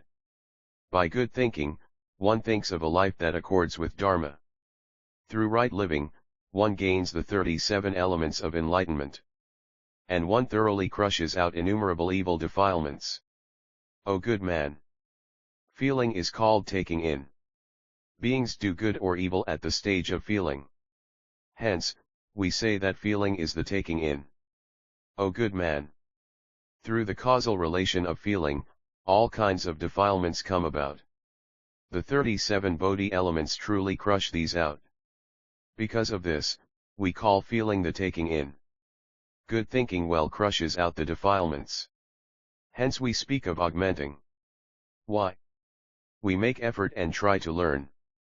And we arrive at these 37 elements of enlightenment. Meditation truly destroys evil defilements. This always is grounded on exclusive mindfulness. So, to think is the master. In the world, all the four armies move at the will of the head general. It is the same with the 37 elements of enlightenment. All follow the will of the master, which is the mind. When one enters dhyana meditation, the 37 elements of enlightenment well discriminate all phases of Dharma. Hence, meditation is what leads one. We look into the 37 elements of enlightenment and see that wisdom is the most superior. Because of this, wisdom is the most superior. That is why wisdom is made stated to be superior. Thus, wisdom sees defilement. Through the power of wisdom, defilement dies. In the world, the four armies crush out the enemy. There may well be one or two who are valiant and strong and that do well. So is it with the 37 elements assisting towards enlightenment. Through the power of wisdom, defilement is done away with. Hence, wisdom is that which is superior. O good man. By learning and practicing the 37 elements of enlightenment, one gains the four dhyanas, the miraculous divine powers, and peace. But this is not called real. When defilement is done away with and emancipation is reached, we say real. A person may aspire to learn and practice the 37 elements of enlightenment and be blessed with worldly bliss, supramundane bliss, the fruition of sramana practice, and emancipation. Yet, we cannot call this the ultimate. When all the practices of the 37 elements of enlightenment have been done away with, this is nirvana. That is why I say that the ultimate is great nirvana. Also, next, O good man. The good loving mind is desire. Through the good loving mind, a person associates with a good friend. Hence, touch. This is cause. When a person associates with a good friend, we call this love. This is a taking in. Befriending a good teacher, that person thinks well. Hence, to augment. Through four dharmas is the way well augmented, namely, 1. Desire, 2. Remembrance, 3. Meditation, and 4. Wisdom. This is, 1. Master, 2. Leading, and 3. Superior. Through these three dharmas, the person attains three emancipations. Cutting off craving, he attains emancipation of mind. Doing away with ignorance, he attains emancipation of wisdom. This is the real. All such dharmas result in fruition. This is nirvana. Hence, the ultimate. Also, next, O good man. Desire is a spring and renouncing.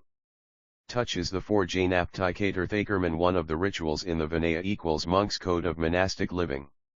This is the cause. Taking in means receiving the two kinds of precept, namely, 1. Pratimiksa, and 2. Sila, that purifies the sense organs. This is feeling and also taking in. To augment means to learn and practice the four dhyanas. The master refers to the fruitions of Srotapana and Sakritagaman. To lead refers to the fruition of the Anagaman, superior, to that of Arhatship. The real refers to the fruition of the Pratyekabuddha, the ultimate is unsurpassed enlightenment. Also, next, O good man. Desire is consciousness. Touch is called the six sensual spheres. Taking in is feeling. Augmenting is ignorance. The master is mind and body. To lead in is craving. The superior is cleaving. The real is existence.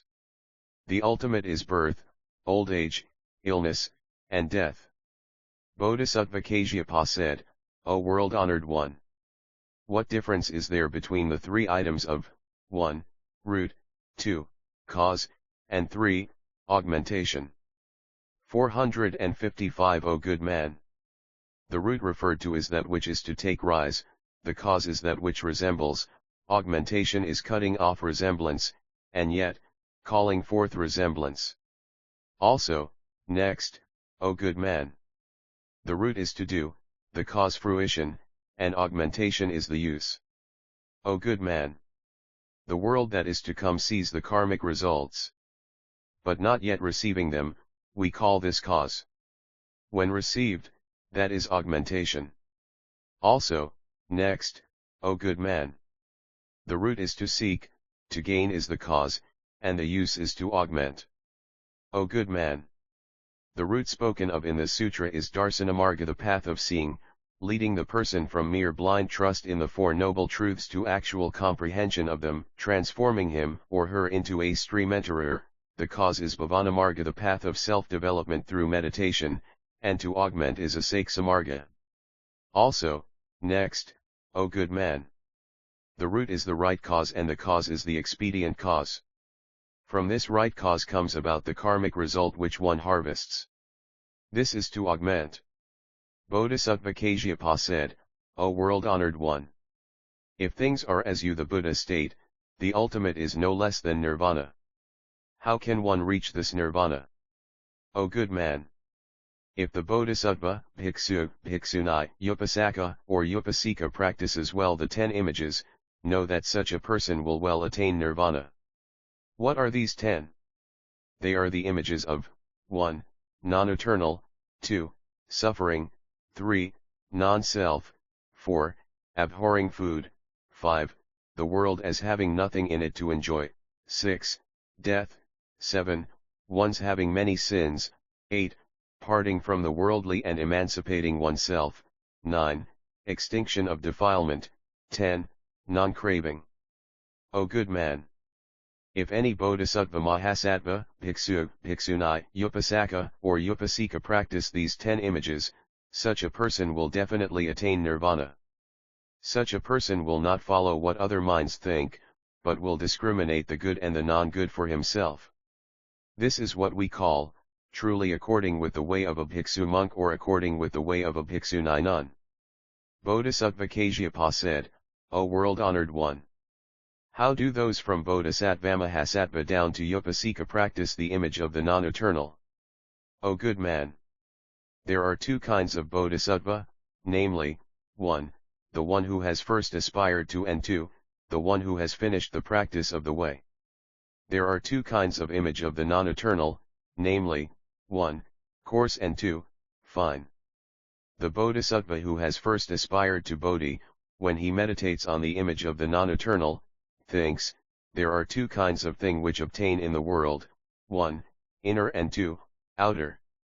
What is within is non-eternal and changes. When I get born, I see that things obtain differently at such times of life as when I am small, big, in the prime of life, in old age, and when dying, and I see that at all such times of life, things are not the same. Hence, I have to know that what is with me is non-eternal. Also, this thought comes to him, when I look at beings, one is i.e. I see one person who is well nourished and fresh, and is perfect in physical strength and in the movements of going and coming, in stepping forward or stopping, and things all proceed unimpeded and without hindrance. Or through illness, another person's physical strength is weak and his face fallen and haggard, with nothing of freedom. Or I see that a person's storehouse is full, or that another person is poverty-stricken. Or I see one who is full of all virtues, or I see one full of evil. Thus I definitely know that what is within one is non-eternal. Also, as regards the external world, too, I see things are different one from the other, as, for example, at the times of seed, bud, stem, leaf, flower, and fruit. All that stands there in the external world is either perfect or not perfect. And I know that all things are definitely non-eternal. Having thus seen that things are all non-eternal, one next meditates on what one listens to sermons. I hear that though the Devas gods, heavenly beings fully enjoy the best of pleasures, and though they are unimpeded in divine powers, they are subject to the 5 declining forebodings, intimations of their eventual personal decline from the status of being Devas. Due to this, one knows that what there is non-eternal. Also, I hear that at the beginning of the Kalpa Eon, age, there were many beings. Each was garbed in the best of virtues. The light that shone from their bodies was so great that one did not need any more to depend upon the light of the sun and moon.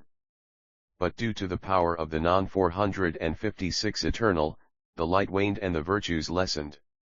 Also, I hear that there lived, in days gone by, a Chakravartin world emperor who ruled over the 4 lands. The 7 gems which he possessed were perfect, and his power was greatly unconstrained. And yet he could not beat the non-eternal.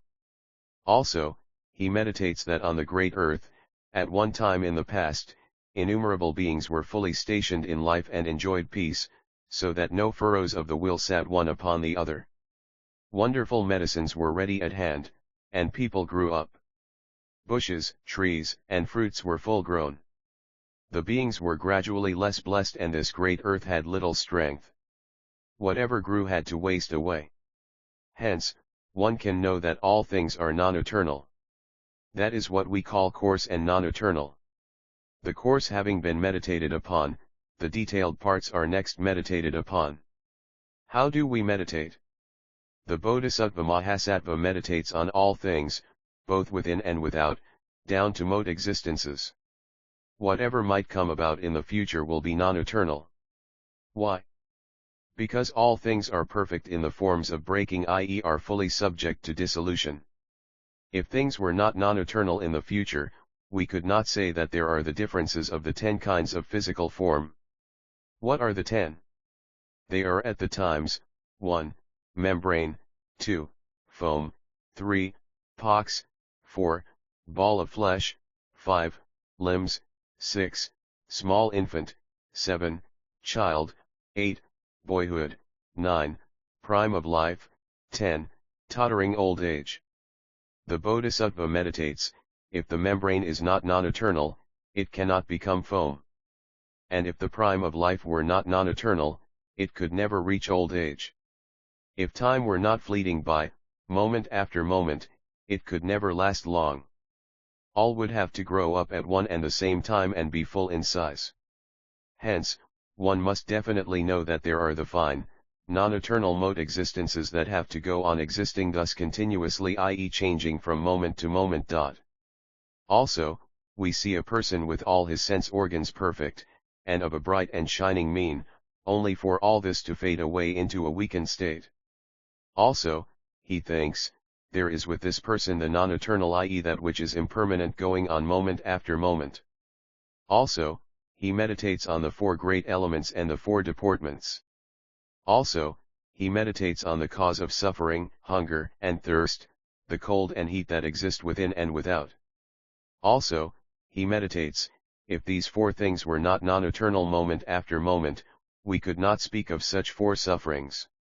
If the Bodhisattva well meditates thus, we call this the Bodhisattva's meditating minutely upon the non-eternal. The Buddha said, as with all things that exist within and without, so does it go with what obtains in the mind. Why? Because action obtains in the six spheres. When this obtains in the six spheres, there comes about the happy mind, the angry mind, the craving mind, or the greedy mind. Life goes differently one after the other, and cannot be one. For this reason, one has to know that all that is physical and non-physical is non-eternal. O good man! If the Bodhisattva can, in the flash of a moment, see the birth and death and non-eternally of all things, this is what we call the Bodhisattva's being perfect in the image of the non-eternal. O good man! The wise man learns and practices the image of the non-eternal, and makes away with the arrogance of the eternal, the inversion, i.e. wrong-headed view of the eternal, and the inversion of the image.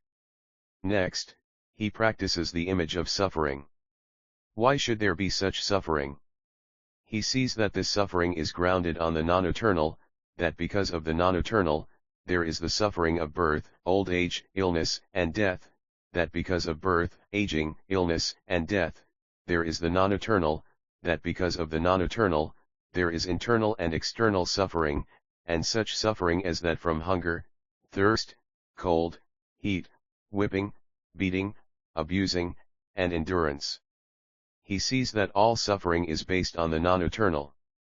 Also, next, the wise man looks deeply into this fleshly body and sees that it is a vessel of the non-eternal, and that this vessel is suffering. And as the vessel is suffering, the things that are put into it are suffering.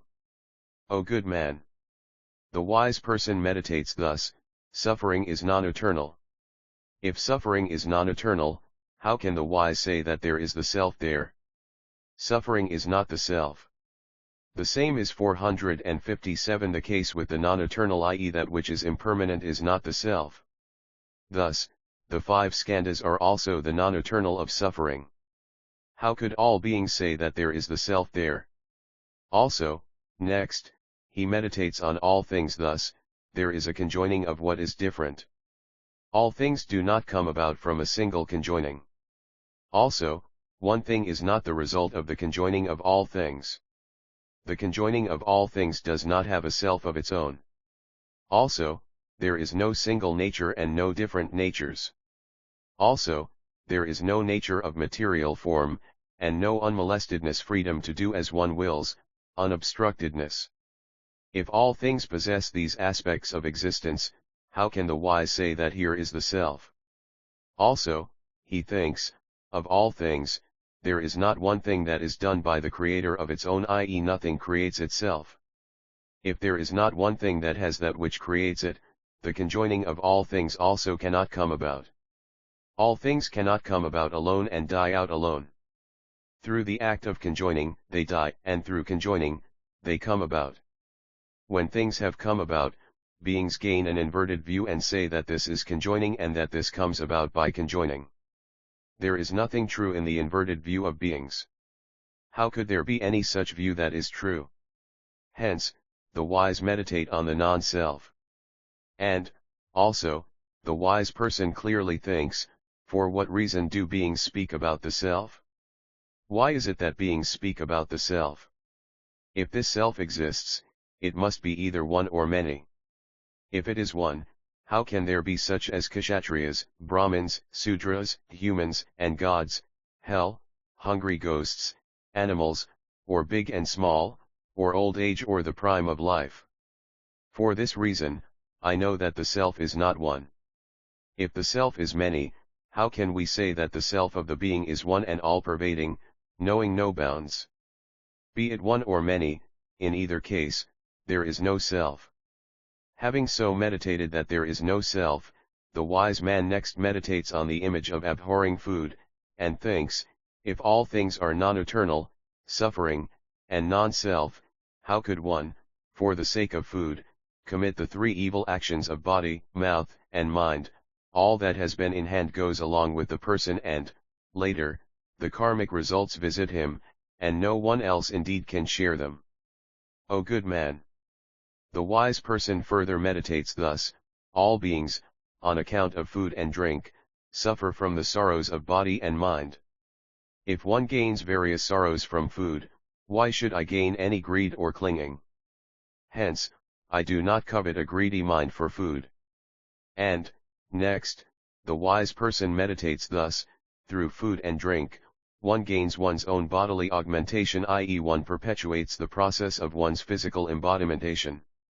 I now practice renunciation and receive sila and practice the way. All of this is to abandon the carnal body. I now covet this food. How then will I be able to abandon this body of mine? So meditating, even if food is accepted, this is as though he were partaking in the wilderness of the flesh of his own son, in which situation his mind is so hard-pressed that there cannot be any talk of sweetness or pleasure here. When food is meditated upon, we see such wrongs, i.e. such ills. Next, the person meditates on the touch of food. It is like an unskinned cow that gets eaten by innumerable worms. Next, the person thinks of food as being comparable to a great fireball, and consciousness of food as being like 300 halberds. When the wise person meditates on the four foods, there cannot be any entertaining of any image of having greed and enjoying food. If the person has any greed for food, he must meditate on the impurities. Why? This is to segregate himself from the love of greed. He must discriminate the images of impurities in all food and realize that all impurities obtain thus. When he meditates thus, and when good or bad food is spread out before his eyes, he feels as though ointment were being applied to his own carbuncles, gaining no thought of craving there any more. O good man! If any wise person comes to meditate thus, this is accomplishing the renunciation of the image of food. Bodhisattva Kasyapa said to the Buddha, O world-honored one! The wise person meditates on food and gains the image of impurity. Can this be a true meditation or one that is false? If it is 458 true, whatever is partaken of cannot be impure. If this is a false understanding, how can one call this a root of good? The Buddha said, such an image is both true and also a false understanding. If the greed is thoroughly crushed out, it is one that is true. When what is not a worm is seen as a worm, this is a false understanding. O good man! All defilements are false, yet, they can be real. O good man! The mind of a bhikkhu starts from begging and thinks, I shall now beg for food. I pray that I shall gain what is good and not what is coarse and bad, let it be a lot and not a small amount. I pray that I shall gain it at once, that it will not be late in coming. Such a bhikkhu is not called one who possesses the image of renunciation. The good things done will diminish day and night. What is evil will by degrees increase. O good man! If there is any bhikkhu who begs for food, he must first pray and say, I shall satisfy all those who beg for food.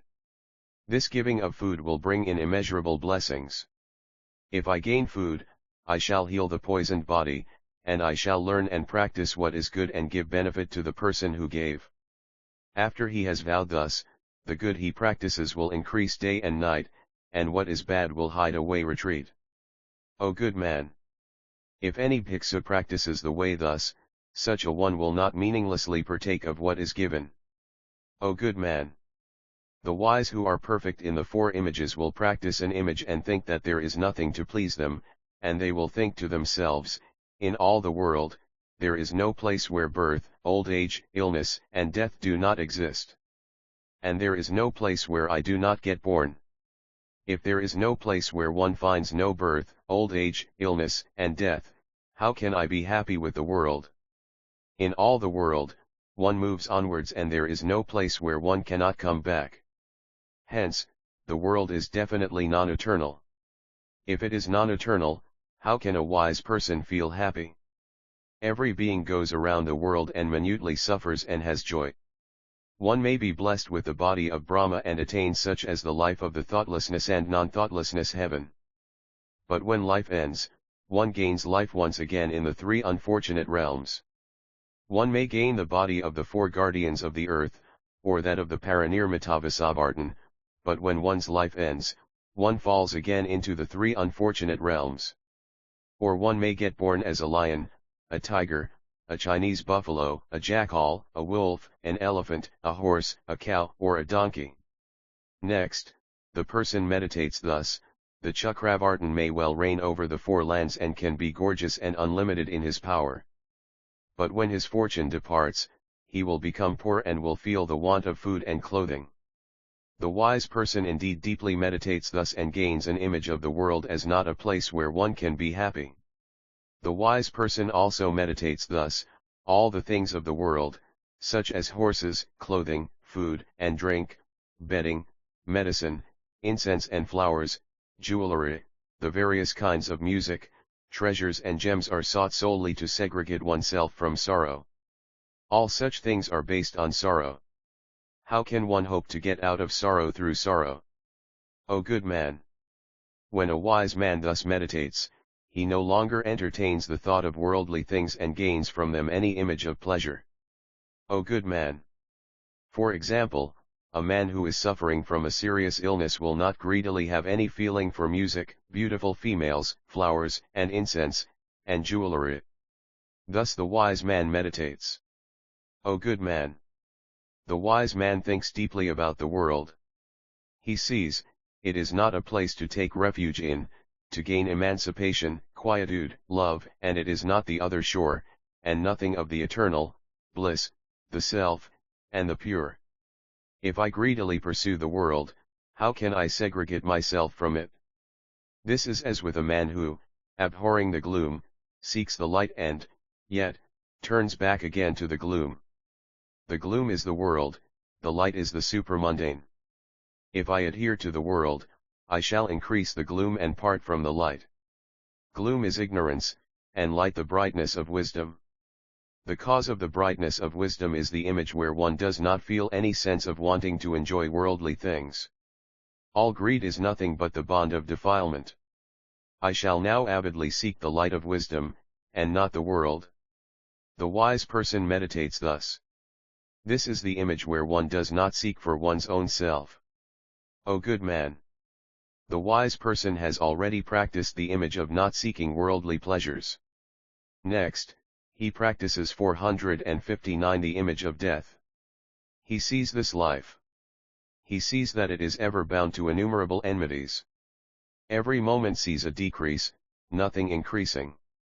It is like a mountain, where the rushing water cannot find any place to rest, or the morning frost that cannot long remain. It ever proceeds to the marketplace of the prison house, only leading one to death. It is like taking a cow or sheep to where death awaits them. Bodhisattva Kasyapa said, O world-honored one! How does a wise person meditate on momentary extinction? O good man! For example, there are 4 persons all skilled in archery. They foregather at a place, and each releases an arrow into a particular direction.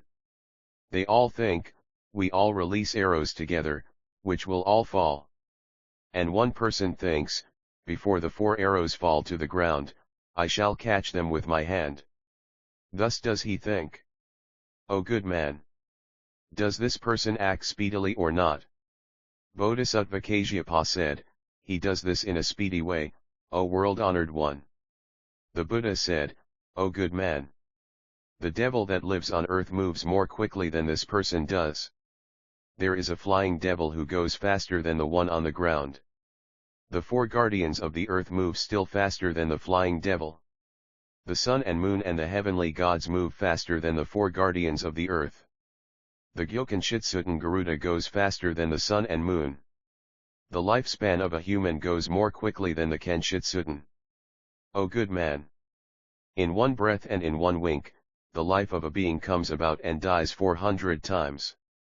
If a wise person meditates on human life thus, this is to meditate on momentary extinction. The wise man meditates thus on the lifespan. It depends on Yama, ruler of the hells, who sends old age, sickness, and death. If I can get away from Yama, I shall eternally part from the non-eternal. Also, next, the wise person meditates on life and views it as a great tree standing on a cliff, or he sees it as one would who has committed a great deadly sin, whom no one ever pities while he is being punished. Or things are compared to a lion king who faces a great famine, or a viper that breathes in fiery air, or a thirst-ridden horse who guards and begrudges water, or to the anger of a great devil about to explode. So do things stand with the king of death in relation to beings. O good man! If a wise person meditates thus, this is to learn and practice the image of death. O good man! The wise person also meditates thus, I now renounce. Even if I only get life for 7 days and nights, I shall make effort therein. I shall be true to the moral precepts, and I shall deliver sermons and bestow benefit upon beings. This is how the wise person learns and practices the image of death. And he makes 7 days and nights more than enough. Or if I gain only 6, 5, 4, 3, 2 days, or 1 day, or 1 hour, or 1 moment in which I breathe in and out, I shall make effort and practice the way, uphold and protect the precepts, deliver sermons, teach the way, and bestow benefit upon beings. This is how the wise person meditates on the image of death. When the wise person is perfect in the 6 images, this becomes the cause of the 7 images. What are the 7? They are, 1. Always practicing the images, 2. Feeling joy in practicing the images, 3. The image of non-anger, 4. The image of not being jealous, 5. The image of seeking good, 6. The image of not being proud, and 7. Being unmolested, unrestricted in samadhi. O good man! If a bhiksu is perfect in these 7 images, such a person is a sramana or a Brahmin. This is quietude, purity, and emancipation. This is one who is wise, and this is the right view. This is a rival at the other shore, and a great doctor, and a great merchant, and this is how we gain the secret bosom of the Tathagata. Also, this is being versed in the 7 kinds of words of all Buddhas, and also cutting off the web of doubt regarding what exists there in the 7 kinds of words of right seeing. O good man! If a person is perfect in the 6 images stated above, that person truly reproves and renounces and extinguishes and does not love the 3 worlds of desire, form, and formlessness. This is how we speak of a wise person who is perfect in the 10 images. If a bhiksu is perfect in the 10 images, this means that he indeed praises the characteristics of a sramana. Then, Bodhisattva Kasyapa applauded the Buddha in a gatha in his presence. 460 The great doctor who pities the world is serene in both body and wisdom. In the world of the non-self, there is the true self. Hence, I pay homage to the unsurpassed one. The mind that first aspires to enlightenment and the end attained are not separate. Of these 2 minds, it is difficult to say which comes first. The end not yet attained, one saves others first. That is why I pay homage to the initial aspiration. From the first, he is the teacher of humans and gods and is far above Sramanas and Pratyeka Buddhas. Such an aspiration transcends the 3 worlds. That is why he is the most superior. He seeks to save the world and gains the end. Unasked, the Tathagata becomes the refuge. The Buddha follows the world like a calf, so we call him the greatly compassionate cow. The virtue of the Tathagata towers above all the world. Common mortals are low and ignorant and cannot appraise him. I now praise the compassionate heart, which is to thank him for the two actions of body and mouth. The eternal and bliss of the world obtain only for one's own good. The Tathagata never does this. He truly cuts off the karmic results of all beings. Hence, I give respect to actions that help one's own self and others. The benefiting of the world follows the grade of befriending, calling forth different benefits. The good works of the Tathagata know of no animosity or befriending. The thought of the Tathagata does not proceed as with people of the world. Hence, his heart works equally and there are not two, i.e. no division within him. The world speaks variously and its actions differ. The Tathagata acts as he says and his actions do not differ. Whatever is practiced fully cuts off all defilements. Hence, we call him Tathagata. Before, he is aware of the ills of defilement. He speaks and acts as he speaks, all for the sake of beings. It is long since he attained emancipation in the world, and he seeks to live amidst birth and death, all for compassion's sake. He manifests himself in the worlds of humans and gods, but his compassion follows him like a calf. The Tathagata is the mother of beings. His compassionate heart is the little calf. Himself undergoing pains, he only thinks of the beings. Working in compassion, no repentance is there in him. Overflowing is he with compassion, and he knows no hardships. That is why I bow to him, the one who extracts pain. Innumerable are the works of good which the Tathagata performs, yet he is pure in deeds bodily, oral, and mental. He always acts for the sake of beings, but not for his own sake. That is why I bow to his pure actions. The Tathagata suffers from hardships and he feels it not. He looks upon the pains of the beings as he does the pains of his own son. He lives in hell for the sake of beings, 461, but he has no thought of pain or regret. All beings experience different pains, all of which are those of his single self. Having attained the light, his heart is firm. Thus does he practice well the unsurpassed way.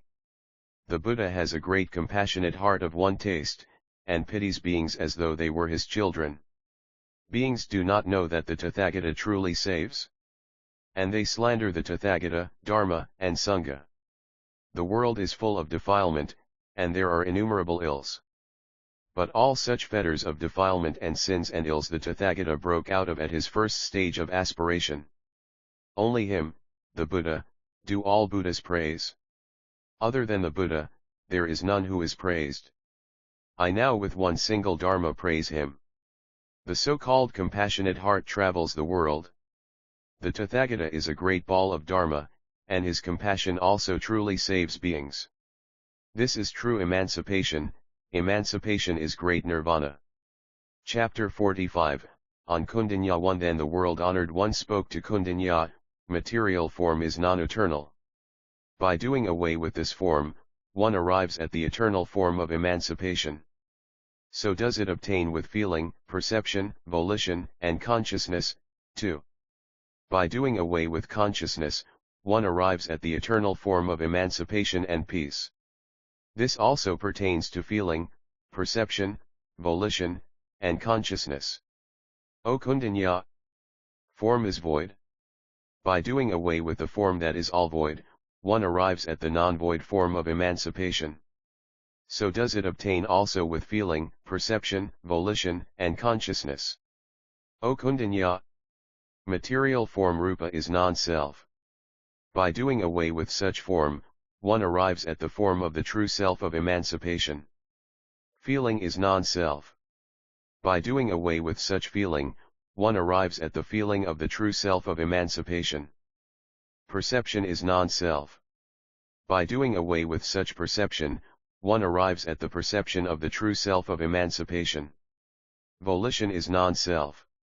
By doing away with such volition, one arrives at the volition of the true self of emancipation. Consciousness is non-self.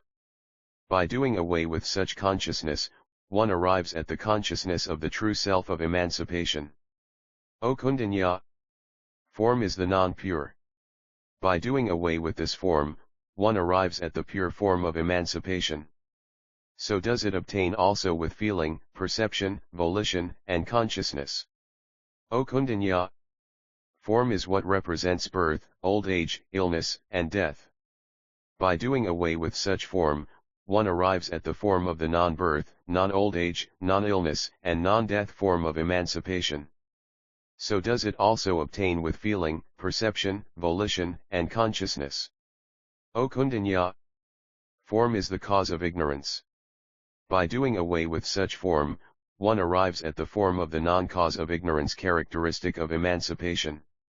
So does it also obtain with feeling, perception, volition, and consciousness. O Kundanya. Or form is the cause of birth even. By doing away with such form, one arrives at the form of the non-birth cause of emancipation. So does it also obtain with feeling, perception, volition, and consciousness. O Kundanya. Form is the cause of the four inversions. By doing away with inverted form, one arrives at the form of the four non-inverted causes of emancipation. So does it also obtain with feeling, perception, volition, and consciousness. O Kundanya. Physical form is the cause of innumerable evil things. It is the carnal body of the 462 male, etc. It is the love of the food of lust. It is greed, anger, and jealousy. It is an evil and a grudging mind. It is ordinary food, i.e. food that has flavor, taste, and touch, and which can be cut and eaten, consciousness food, i.e. consciousness serving as food. For example, the mental power that at times checks one's sense of hunger, thought food, i.e. the power of thinking, or the volitional power, and touch food, i.e. the emotional sense that at times serves to check one's sense of hunger. There is egg birth, embryo birth, and transformed birth. There are the 5 desires and the 5 overshadowings. All of these are grounded on material form. By doing away with form, one arrives at the form of emancipation, which does not contain any such evil things. It is the same with feeling, perception, volition, and consciousness. O Kundanya. Form is bondage. By doing away with the form of bondage, one arrives at the form of emancipation, which is no bondage. It is the same with feeling, perception, volition, and consciousness. O Kundanya. Form is a stream. By doing away with the form which is a stream, one arrives at the form of emancipation, which is not a stream. So is it also with feeling, perception, volition, and consciousness. O Kundanya. Form is non-taking of refuge. By doing away with form, one arrives at the form of emancipation, which is the taking of refuge. The same also applies to feeling, perception, volition, and consciousness. O Kundanya. Form is the pox and warts. By doing away with form, one arrives at emancipation, which is not the pox or warts. The same applies to feeling, perception, volition, and consciousness, too. O Kundanya. Form is non-quietude. By doing away with this form, one arrives at the form of quietude of nirvana, which is quiet. So does it also obtain with feeling, perception, volition, and consciousness. O Kundanya. If there is any person who can so know things, such a person is a Sramana or a Brahmin, and such a one is perfect in the Dharma of the Sramana or Brahmin. O Kundanya. If one parts from Buddha Dharma, then one is no Sramana or Brahmin, nor is there any Dharma of the Sramana or Brahmin. All Tirthakas speak falsely and cheat. And there is no action that is true with them. Also, they pretend to say that there are such too. But this is not true. Why not? If there is no Dharma of the Sramana or Brahmin, how can one say that here is a Sramana or Brahmin? I always give a lion's roar amidst the congregation. You, too, should do the same amidst this congregation. At that time, many Tirthakas were present, who, on hearing this, became angry and said, Gautama now says that there are no Sramanas and Brahmins among us, and that there exists no Dharma of the Sramana or Brahmin. What means shall we extensively adopt and address Gautama, to tell him that we too have Sramanas and the Dharma of Sramanas, and Brahmins, and the Dharma of Brahmins. Then, there was amongst the crowd a Brahmacharin who said, "O all of you! What Gautama says is a thing of madness. There is no difference. What worth is there in taking up this point and worrying about it? All mad people sing, dance, weep, laugh, reprove, and praise. They cannot distinguish between enemies and friends.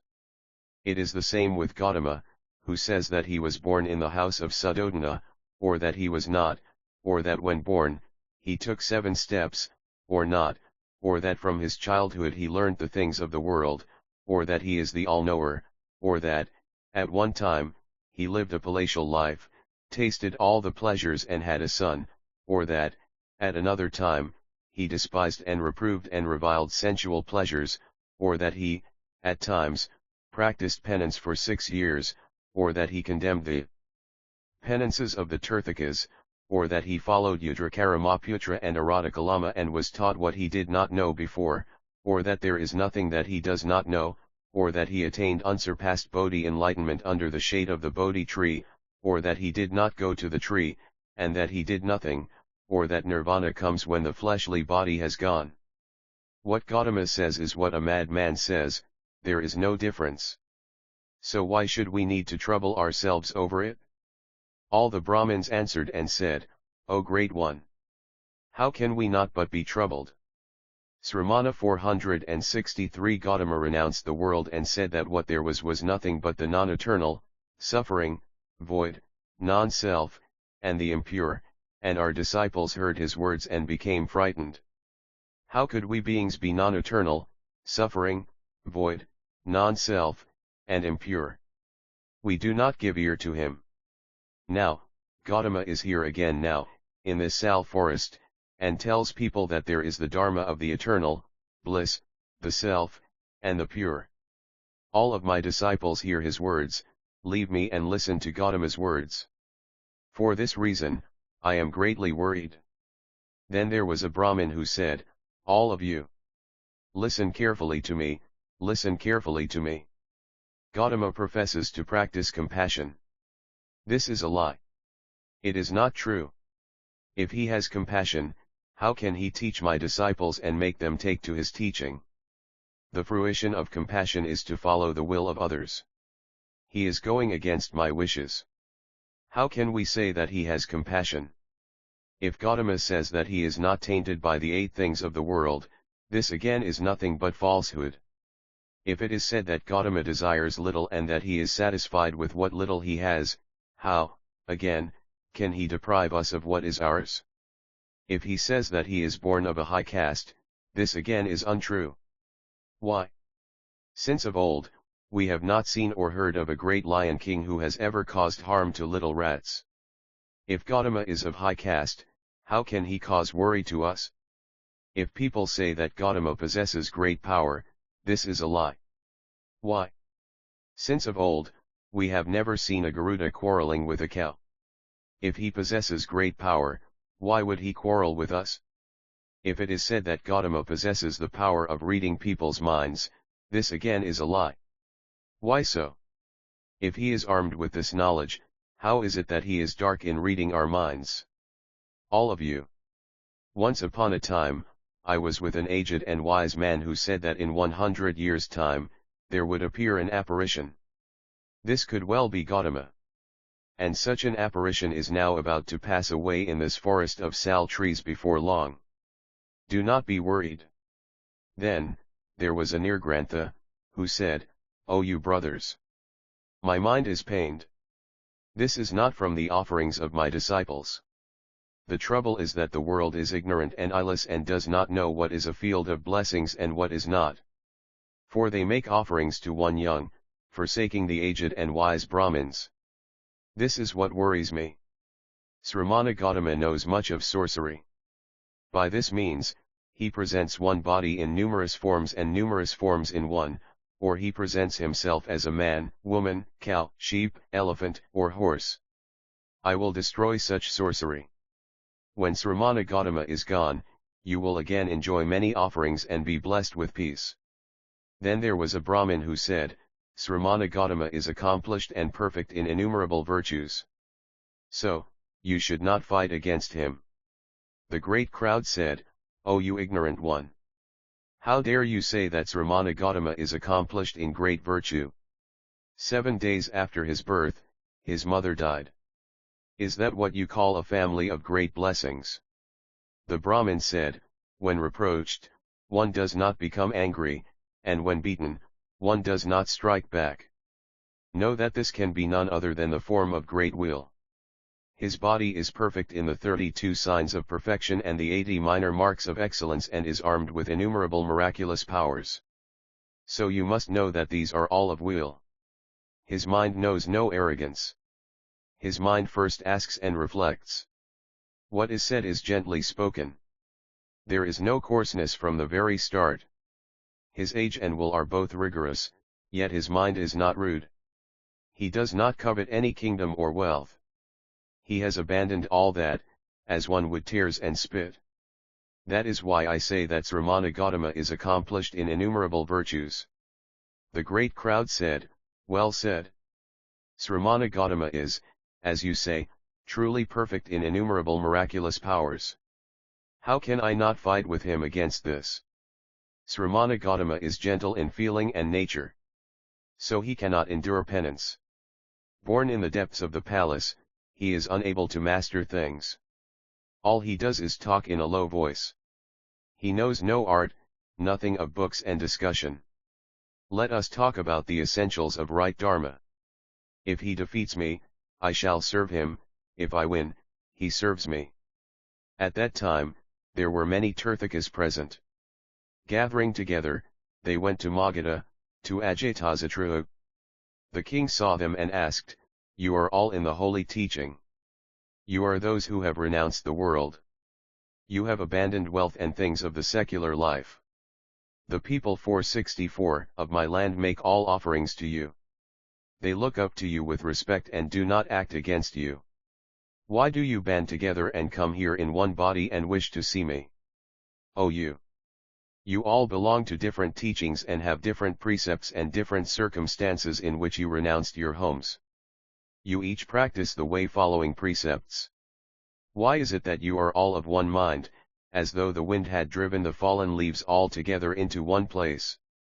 What do you intend to speak about by coming here en masse? I always protect world-fleeing people, i.e. spiritual questers, renunciates, and am not lagging much behind others in using my body and life to help them. Then all the Tirthakas said with one voice, O great king! Listen to us carefully.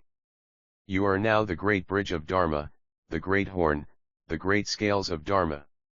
You are the utensil of all laws. You are the true nature of all virtues. You are the highway of right Dharma. You are the last field wherein to sow seed. You are the fountainhead of the state. You are the bright mirror of all lands. You are all the forms of all heavens. You are the parent to the people of all lands. O great king! You are the treasure house of all the virtues of the world. This is the king's body. Why do we say that you are the storehouse of virtue?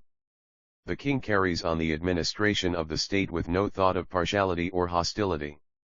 The king's mind is fair like the earth, water, fire, and wind. That is why we say that the king is the storehouse of virtue. O great king! The lifespan of beings in the present age is paltry. But the virtue of the king is like that of kings from days gone by, when man was blessed with long life and peace. The situation is like that of head-born, Sudarsana, forbearance, Naosa, Yajata, Sibi, and Ikshvaku. All such kings were perfect in the good Dharma. You too, king, are the same. O great king! Due to you, the land is at peace and the people are doing well. That is why all the world fleeing love the state and uphold the precepts, make effort, and practice the right way. O great king! I state in my sutras that if the world fleeing observe the precepts and make effort as set forth in the state, the king also shares in the good which is practiced. O great king! You have already made away with all robbers, and there is nothing for the world fleeing to be afraid of. Only, there lives just one evil person, Sramana Gautama. You, king, have not yet tested him. We are all afraid. This person sits on prides himself on his high birth and caste and on his bodily accomplishment, and by dint of the past danas he has performed, he is recompensed with many offerings. In all such circumstances, he is arrogant, and because of his sorcery, he is haughty. For this reason, we cannot carry out our penances. He receives soft clothes and bedding. Thus, he is the most evil in all the world. For profit, people go to him, and on becoming members of his household, they are unable to practice penance. Through sorcery, he vanquished Kasyapa, Saraputra, Mahayana, and others. And now he has come to our place, to the forest of sal trees, and, declaring that this body is the eternal, bliss, self, and the pure, he lures away our disciples. O great king! Previously Gautama said, non-eternal, non-bliss, non-self, and non-pure. I well forbore it. Now he says, eternal, bliss, self, and pure. I cannot stand it. Please, O great king, allow me to argue the point with Gautama. The king said, all you great ones. What has stirred you up, so that you now become mad and unsettled like great waves of water, or like circles of flame, or like monkeys who throw themselves across the trees? This is a shame. If the wise hear of this, they will pity you. If the ignorant hear of this, they will laugh at you. What you say is not appropriate for any world-fleeing person. If you are suffering from the illness of wind or from the yellow water pox, I have medicine for all of this. I shall cure you. If it comes from any illness of a devil, my family doctor, Jivaka, a famous doctor in the royal household of Ajatasattu, will thoroughly do away with it. All of you now intend to scrape Mount Sumeru with your hands and nails, or to try to chew and gnaw on a diamond.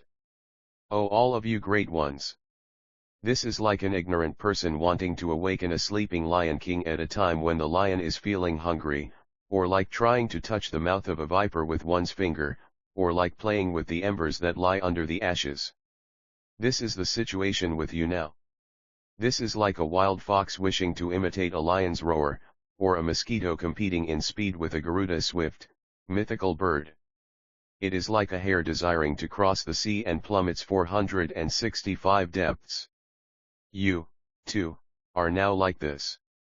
If you are dreaming of a victory over Gautama, such a dream is one that is fanatical fantastical. It is not worth believing in. O you great ones! You now think thus. This is like a flying moth that throws itself into a fireball. Take my word. Do not say any more. You say that I am fair and am like a pair of scales. But do not let anything like this reach the ears of other persons. Then the Tirthakas said, O great king! The sorcery of Gautama will be such that, when it appears before you, it will make the mind of the great king not doubt the words of these holy ones. O great king! Please do not despise the great ones. O great king! Who gave the knowledge of the waxing and waning of the moon, the saltiness of the water of the great sea, and of Mount Malaya? Is all this not the work of the Brahmins? O great king! Did you not hear that the Rishi, Gautama, performed a miracle, so that for 12 long years he transformed himself into the carnal body of the Sakya, and made the body of the Sakya like that of a ram, and made 1,000 valvas which were made to remain in the body of the Sakya? O great king! Have you not heard that the Sishi, Jatakarna, drank in one day the waters of the 4 seas, so that the earth all became dry? O great king! Have you not heard that the Rishi, Vasu, became a Mahesvara and had 3 eyes? O great king! Have you not heard that the Rishi, Aradakalama, changed Garapa castle into earth? O great king! The Brahmins have such men of great power. You can easily check the facts. O great king! Why do you so belittle them? The king said, all of you. If you do not believe what I tell you, the Tathagata, the right enlightened one, is now in the forest of sal trees. You may go and question or reprove him as you will. The Tathagata too will see you and for your sake will explain things in detail and answer your questions. Then King Ajatasattu went to the Buddha, together with the Tirthakas and with his own retinue. He prostrated himself on the ground, and walked around the Buddha 3 times.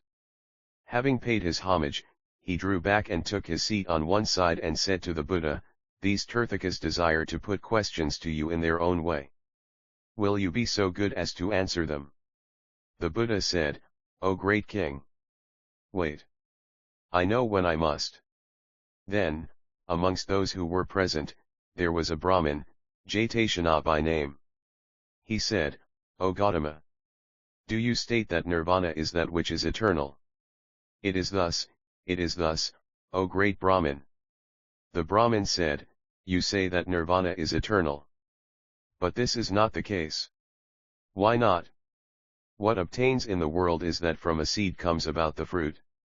This continues, and there is no disruption. This is as with a pot, which comes about from the earth and from thread cloth. You, Gautama, always say, when one practices the image of the non-eternal, one arrives at nirvana.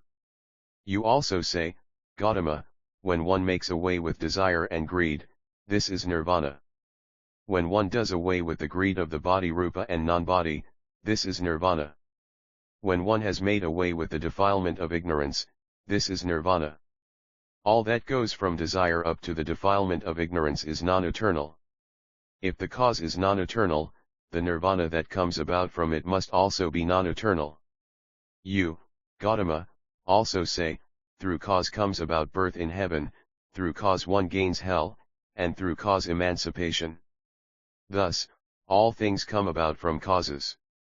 If emancipation results from a cause, how can one call it eternal? Also you, Gautama, say, form rupa comes about from causal relations. Hence, non-eternal.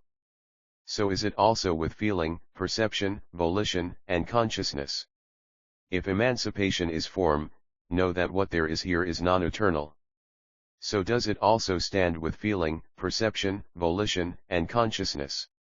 If there is any emancipation away from the 5 skandhas, that emancipation is void.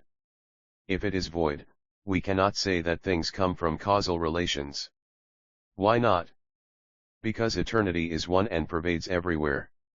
You, Gautama, also say that what comes about from causation is suffering. If it is suffering, how can we say that emancipation is bliss? O Gautama! And you say that the non-eternal is suffering and that suffering is non-self. If non-eternal, suffering, and non-self, what there is the non-pure. What does not come from cause must be non-eternal, suffering, non-self, and non-pure. How can we say that nirvana is the eternal, bliss, the self, and the pure?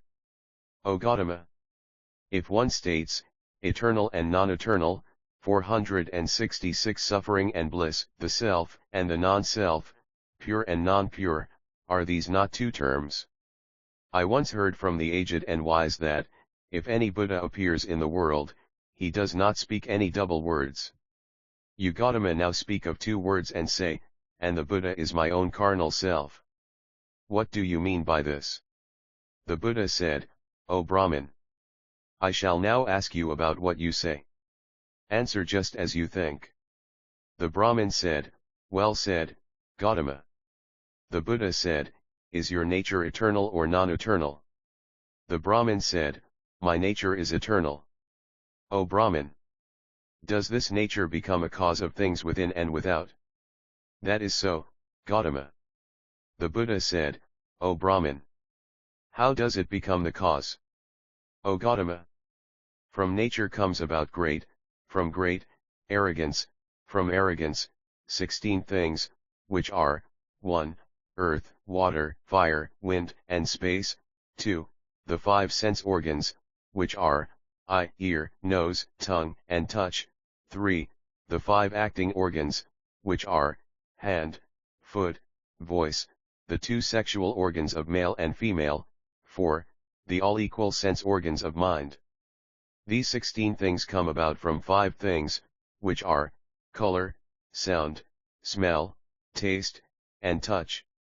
These 21 things have 3 root qualities, which are, 1. Defiling, 2. Coarse, and 3. Black.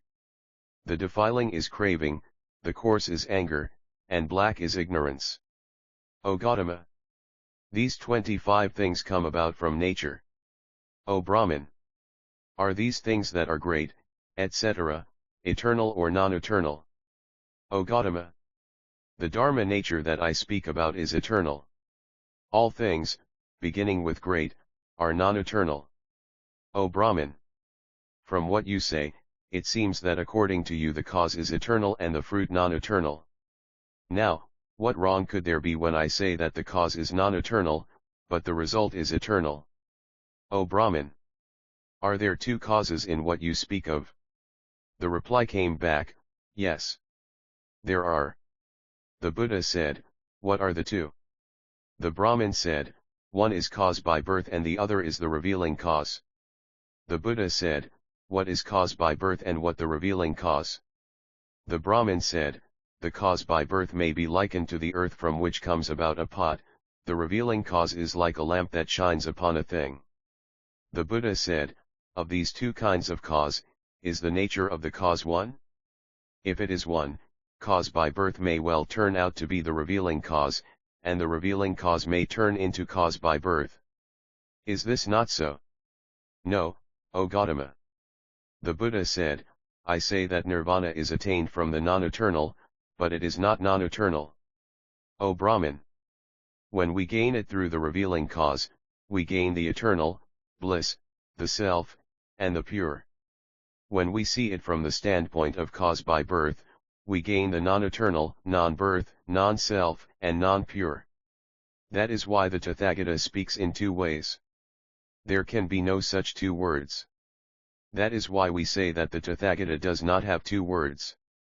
You say that you once heard from wise people who are now gone that, the Buddha appears in the world and he does not speak any 2 words. This is all very well. What is said by all Buddhas of the 10 directions and of the 3 times does not differ. That is why we say that the Buddha does not have any 2 words, i.e. differing statements. How do they not differ? What is declared as is, whatever is not is stated to be is not. Hence, one meaning. O Brahman! The Tathagata world-honored one says 2 things. This is but to reveal 1 word. How do 2 words come to reveal 1? It is as in the case of the 2 words of I and form, which call forth the 1 word of living consciousness. So does it obtain with mind and dharma. The Brahmin said, O Gautama! You well grasp the meanings of such words. I do not yet gain the meaning that 2 words are 1. Then the world-honored one spoke of the 4 truths. O Brahmin! We speak of the truth 467 of suffering, which is 2 and also 1. This applies all the way down to the truth of the way, which again is 2 and also 1. The Brahmin said, O world-honored one! I now see. The Buddha said, in what way do you see? O world-honored one! We say truth of suffering. All common mortals see 2 things. But with the holy persons, what there is 1. So is it with the truth of the way, too. The Buddha said, well said. You see well. The Brahmin said, O world-honored one! I have now heard Dharma and gained the right view. I shall now take refuge in the Buddha, Dharma, and Sangha. I pray that you will admit me into your order. Then the world-honored one said to Kundanya, you now shave this Yadaishana and admit him into the order. Then Kundanya, by order of the Buddha, shaved Yadaishana. When this was done, there were 2 fallings, one of hair, and the other of defilement. And at that instant, he attained arhatship. Also, there was a Brahmacharin called Vasistha, who said, O Gautama! Is the nirvana you speak of eternal? It is so, O Brahmacharin. Vasistha said, O Gautama! When there is no defilement, do you not call this nirvana? It is thus, O Brahmacharin. Vasistha said, there are 4 instances where we say not is. These are, 1. A thing which has not yet come about. This is a not is. This is as in the case of a pot when it has not yet come out of the mud. And we say that there is no pot. 2. Whatever has gone is called not is. This is as in the case of a broken pot.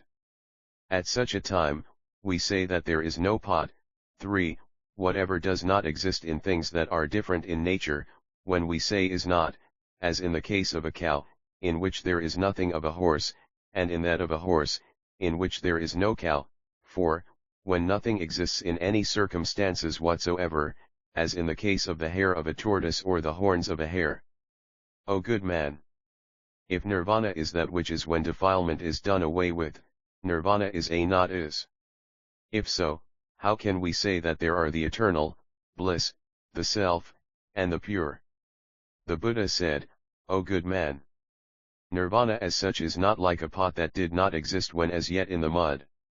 Also, it is not like the not is of extinction, or the not is of a pot that is broken. Also, it is not the not is if the absolute not is, as in the case of the hair of a tortoise or the horns of a hare, nor is it the not is of that which is different by nature. O good man! You can say that there is no horse in a cow. But you cannot say, there is no cow. There is no cow in a horse, but you cannot say, there is no horse.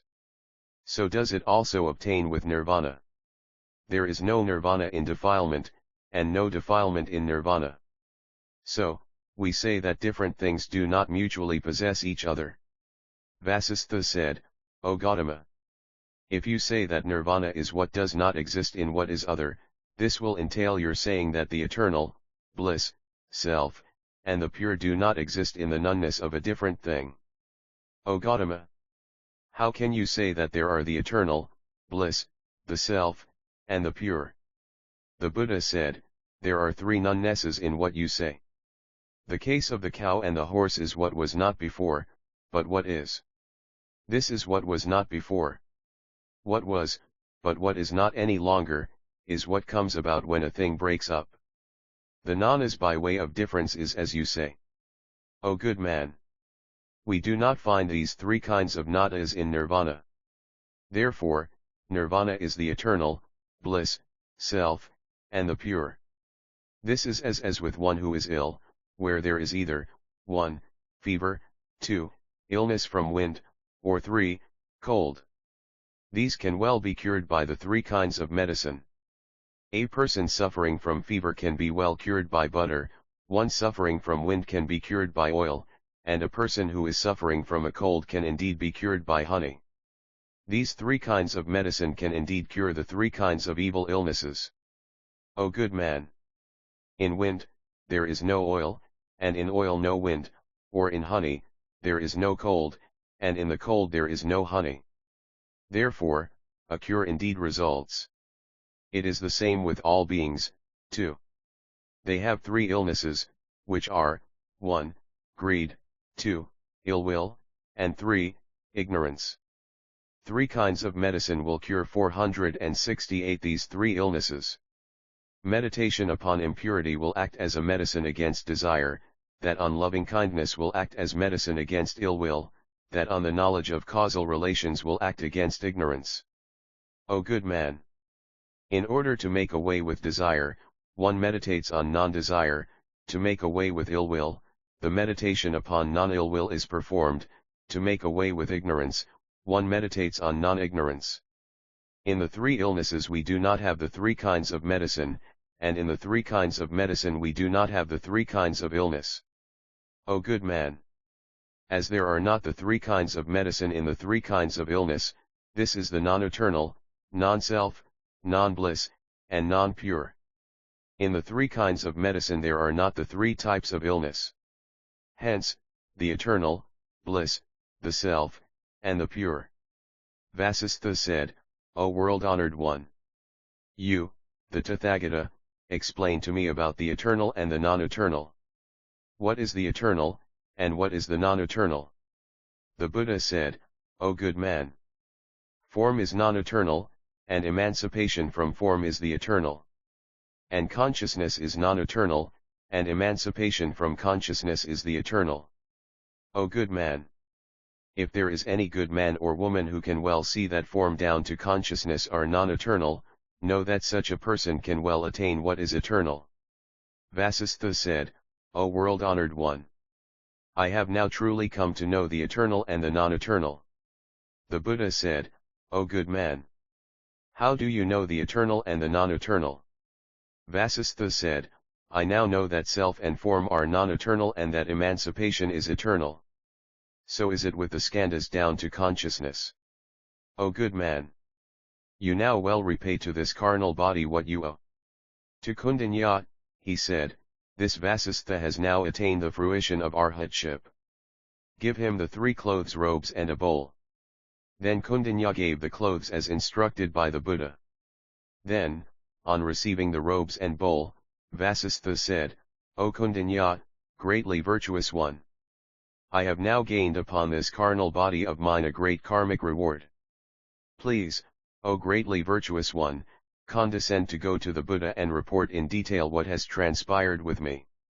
This evil body of mine has touched and defiled the Tathagata and now adopts his family name of Gautama.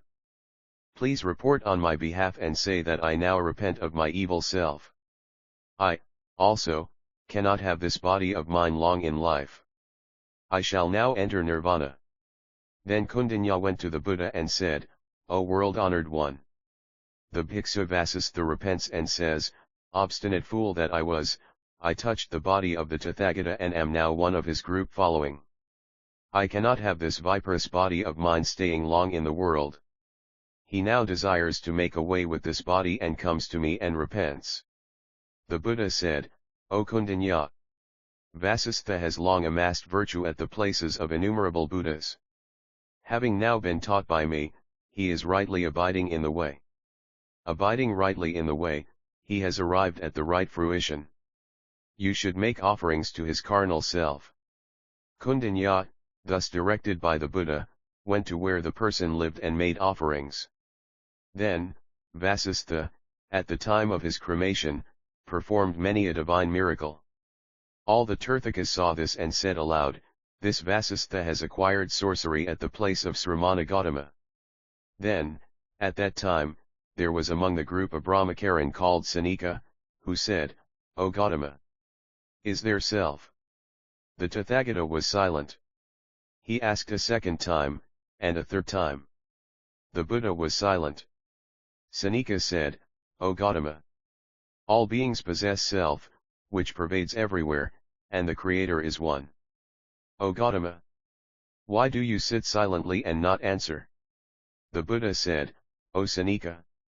Do you say that the self pervades everywhere? Sanika answered and said, It is not I alone who say so, but all the wise have also shown this. The Buddha said, O good man! If self pervades everywhere, all the beings of the 5 realms would have to gain the returns of actions performed at one i.e. the same time. If all the people of the 5 realms have the same karmic results, why do you avoid all evil actions, so as to evade hell, and do all good things, so as to gain life in heaven? Sanika said, O Gautama!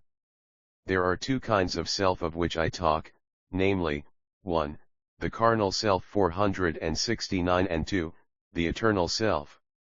For the sake of the carnal self, we practice the way and shun evil, so as not to gain hell, and practice all good deeds, so as to gain life in heaven. The Buddha said, O good man! You say that self pervades all places. It is in the created self, you may know that such a self is non-eternal. If it is not created, how can you say that it pervades everywhere? O Gautama! The self I speak of exists in what is created and yet is what is eternal. O Gautama! A person happens to cause a fire in the house. The master of the house comes out. So we cannot say, when the house is reduced to ashes, the master of the house is also reduced to ashes. It is the same with what I say. This created body is non-eternal. But when the non-eternal is about to start out, i.e. when the body is about to die, the self goes out. So the self I speak of is all-pervading and eternal. The Buddha said, O good man. You say, the self I speak of is all-pervading and eternal. But this is not so. Why not? Of what pervades, there are two kinds. These are, 1, eternal and 2, non-eternal. Again, there are two kinds, namely, 1, form and 2, non-form. Hence, when one says that all exists, this means that it is eternal and non-eternal, it is form and non-form. You may say that the master of the house is out of the house, and that there is no non-eternal to come about. But this is not so. Why? The house is no master and the master no house. That which is different is burnt and what is different is out. Thus goes the logic. The self is not anything as such. Why not? The self is form and form self. Non-form is self and self non-form. How can you say that when form suffers change, the self is out of it? O good man! You may say that all beings possess the same self. But this is contrary to what obtains in the secular or supramundane world. Why? What obtains in the secular world speaks of father and mother, boy and girl. If we are to say, the self is one, the father is the son the father, the mother is the girl, and the girl the mother, the enemy is the friend, and the friend the enemy, this is that and that this. Hence, all beings possess the same self, this is counter to what obtains in the secular or the supramundane world. Seneca said, I, too, do not say that all beings possess one self. I say that each person possesses one self. The Buddha said, O good man! If it is said that each person has one self, this means none other than that there are many selves. This is not so. Why not? You said before that self pervades. If self goes everywhere, the karmic root of all beings must be the same. When heaven sees, the Buddha sees, when heaven acts, the Buddha acts, when heaven hears, the Buddha hears.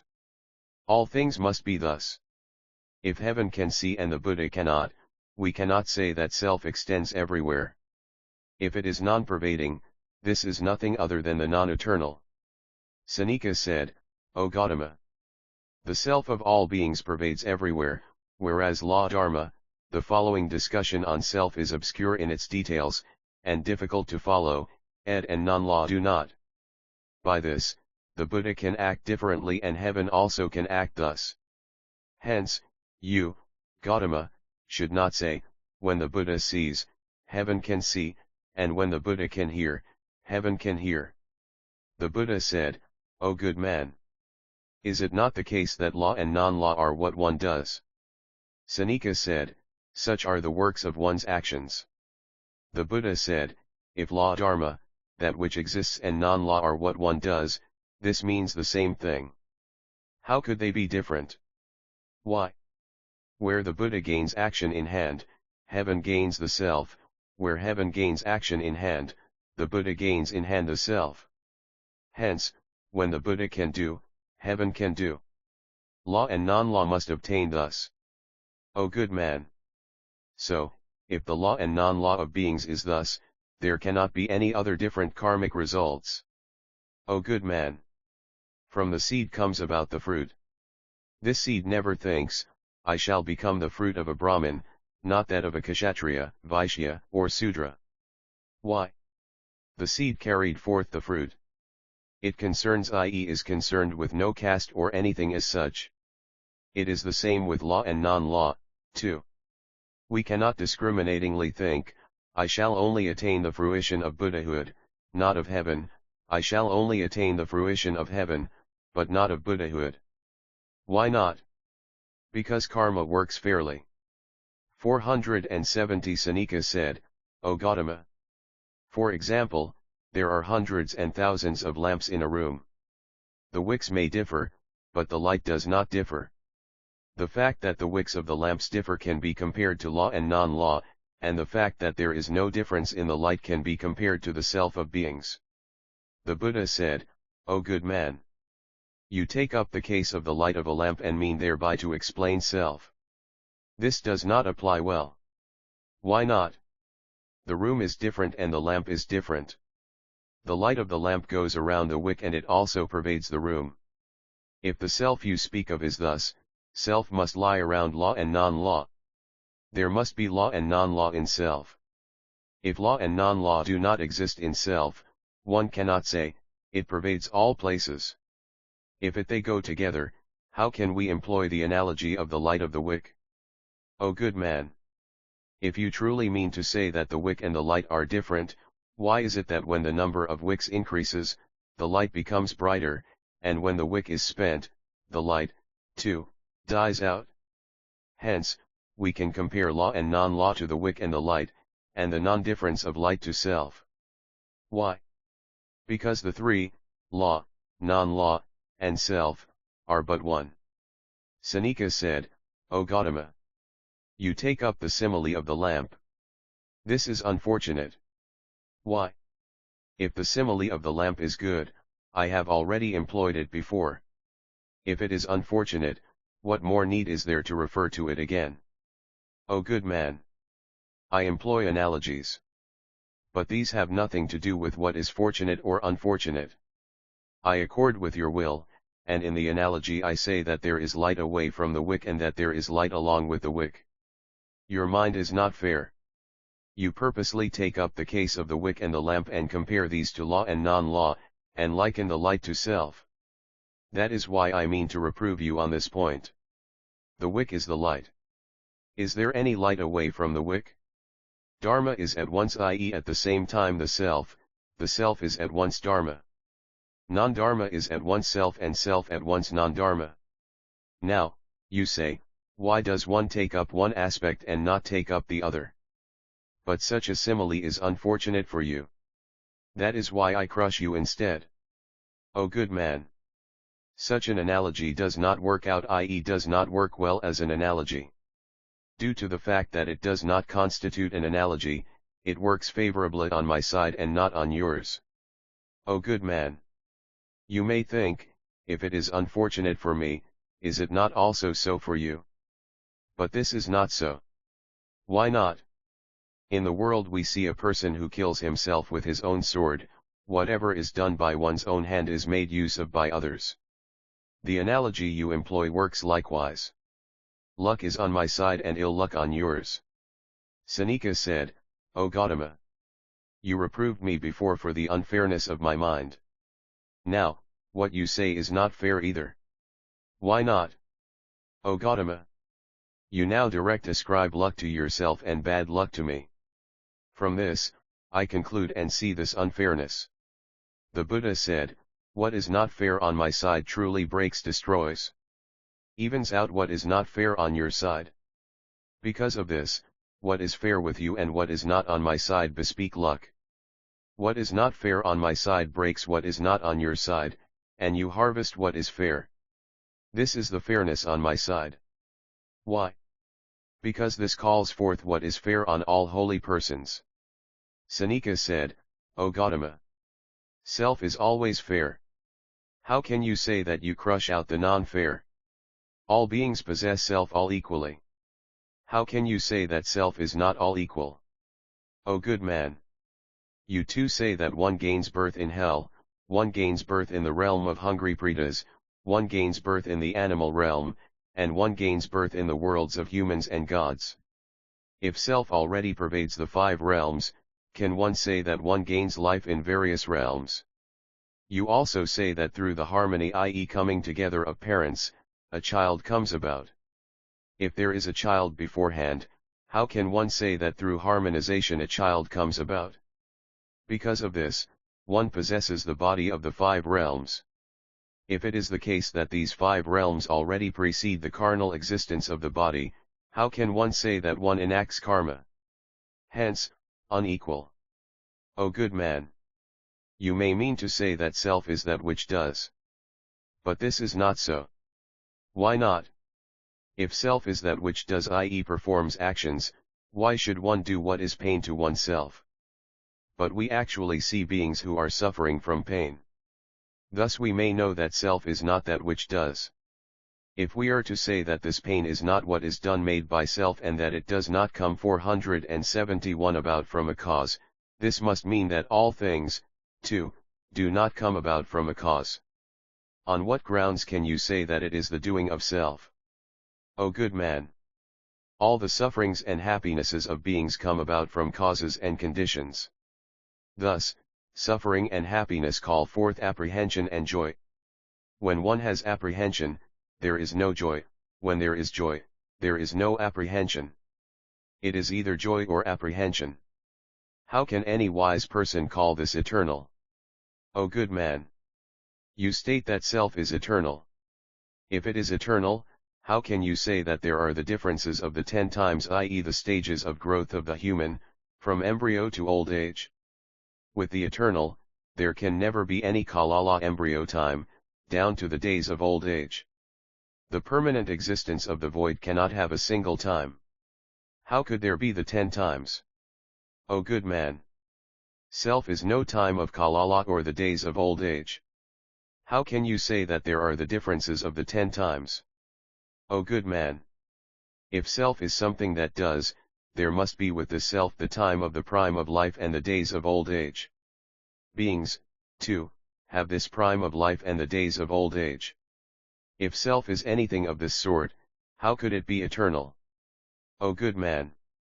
If self is that which does, how could there be the differences of sharp and dull to one, i.e. how could there be mental sharpness and dullness amongst people? O good man! If self is something that acts, this self can certainly perform bodily, oral, and mental actions. If this is the work of self, how can one say that there is no self in the mouth? How can one doubt and wonder if it is or is not? O good man! You may say that there is seeing separate from the eye. But this is not so. Why not? If there is any seeing separate from the eye, what point is there in using the eyes? The same applies to the bodily sense organs, too. You may say that self always sees with the eyes. But the case is not thus. Why not? This is like saying, the sumana bloom reduces a great village to ashes. How does it burn? It burns with fire. The same is the case when you say that self sees. Seneca said, O Gautama! It is like the case of the sickle, with which one can cut grass. The same is the case with self, which can indeed see and hear and touch through the 5 sense organs. O good man! The sickle and the man are different things. Because of this, a person can indeed take up the sickle and do things. Away from the sense organs, there can be no self. How can one say, self can act with all the sense organs? O good man! If you mean to say that a person can indeed mow when he takes up a sickle, and the same is the case with self, does this self have a hand or not? It does. Why not take it, i.e. why does not self directly pick up the sickle, without the use of physical hands? If self has no hands, how can we say that self is one that does? O good man! That which cuts the grass is the sickle. It is not self, nor is it man. If self or man can indeed cut, why does one need to depend upon any sickle? O good man! The man performs 2 actions, namely, 1, taking the grass, and 2, using the sickle. The sickle can truly cut. The same is the case with beings. The eye indeed sees forms. This arises from harmonization, conjoining of causes and conditions. If something is seen through the harmonization of causal relations, how can the wise say that there is self? This is not so. Why not? In the world, we do not see that heaven performs actions and that the Buddha receives the fruit. If you mean to say that it is not that the body does but self receives without having enacted the cause, why should you hope to attain emancipation through causal relations? If your body were to be born with no cause, after attaining emancipation you would gain your body without any cause. Just as with the body, so all defilements, too, would thus come about. Seneca said, O Gautama! There are 2 selves. One knows and the other knows not. The self that knows not truly gains the physical body, and the self that abandons one's own self. This is as with an earthen pot, which, when treated in the oven, changes its color, and when there is nothing that is to come about again any more. It is also thus with the defilements of a wise person. There is no more coming about of them. The Buddha said, O good man, you speak of knowing. Is it the intellect that knows or self that knows? If the intellect can know, why do we say that self knows? If self knows, why do we particularly work out means for knowing? If you mean to say that self knows through the intellect, this is as in the case of the analogy of the flower, which breaks and falls. O good man. 472 This is as in the case of a tree that has thorns, which prick by nature. We cannot say that the tree takes the thorns and pricks. It is the same with the intellect too. The intellect knows by itself. How can we say that self takes the intellect and knows? O good man. You say in your teaching that self arrives at emancipation. Is it the non-intellectual self or the intellectual self which gains this? If it is the non-intellectual self which gains this, we can know that it must still possess defilement. If it is the case that the intellect gains emancipation, we can know that there are already the five senses and sense organs. Why? There cannot be any intellect other than the roots. If all the root organs are perfect, how can we say that the person arrives at emancipation? If the nature of self is pure and is separate from the five roots, how can it pervade, and exist in, the five realms? Why does a person practice all good deeds to arrive at emancipation? O good man. For example, it is like extracting thorns from the void. Things go the same with you. If the self is pure, how can we say that a person cuts off all defilements? If you intend to say that the person arrives at emancipation not being based on causal relations, why is it that all animals do not arrive at it? Seneca said, O Gautama. If it is selfless, whoever can remember well? The Buddha said to Seneca, if there is self, why do we forget? O good man. If remembering is self, why do we remember unhappy things, remember what we do not wish to remember, and not remember what we mean to remember? Seneca said, O Gautama. If there is no self, who sees and who hears? The Buddha said, one has 6 spheres within and 6 dusts, i.e. the 6 sense fields without. The inner and outer conjoin and one gains the 6 kinds of consciousness. Now, these 6 consciousnesses gain their name through causal relations. For example, a fire comes about from a tree, and we speak of a tree fire. Grass catches fire, and we speak of grass fire. Bran catches fire, and we speak of bran fire. Cow dung catches fire, and we speak of cow dung fire. It is the same thing with the consciousness of beings, too. We gain consciousness by means of the eyes, color, light, and desire, and we say eye consciousness. O good man. Such eye consciousness does not exist in the eye, nor in the desire, etc. The 4 things conjoin and we get this consciousness. It is the same with the consciousness of mind. If things come into being thus, we cannot say that knowing and seeing are self, and that touching is self. O good man. That is why we say that self is the eye consciousness down to mental consciousness, and that all things are phantoms. How are they like phantoms?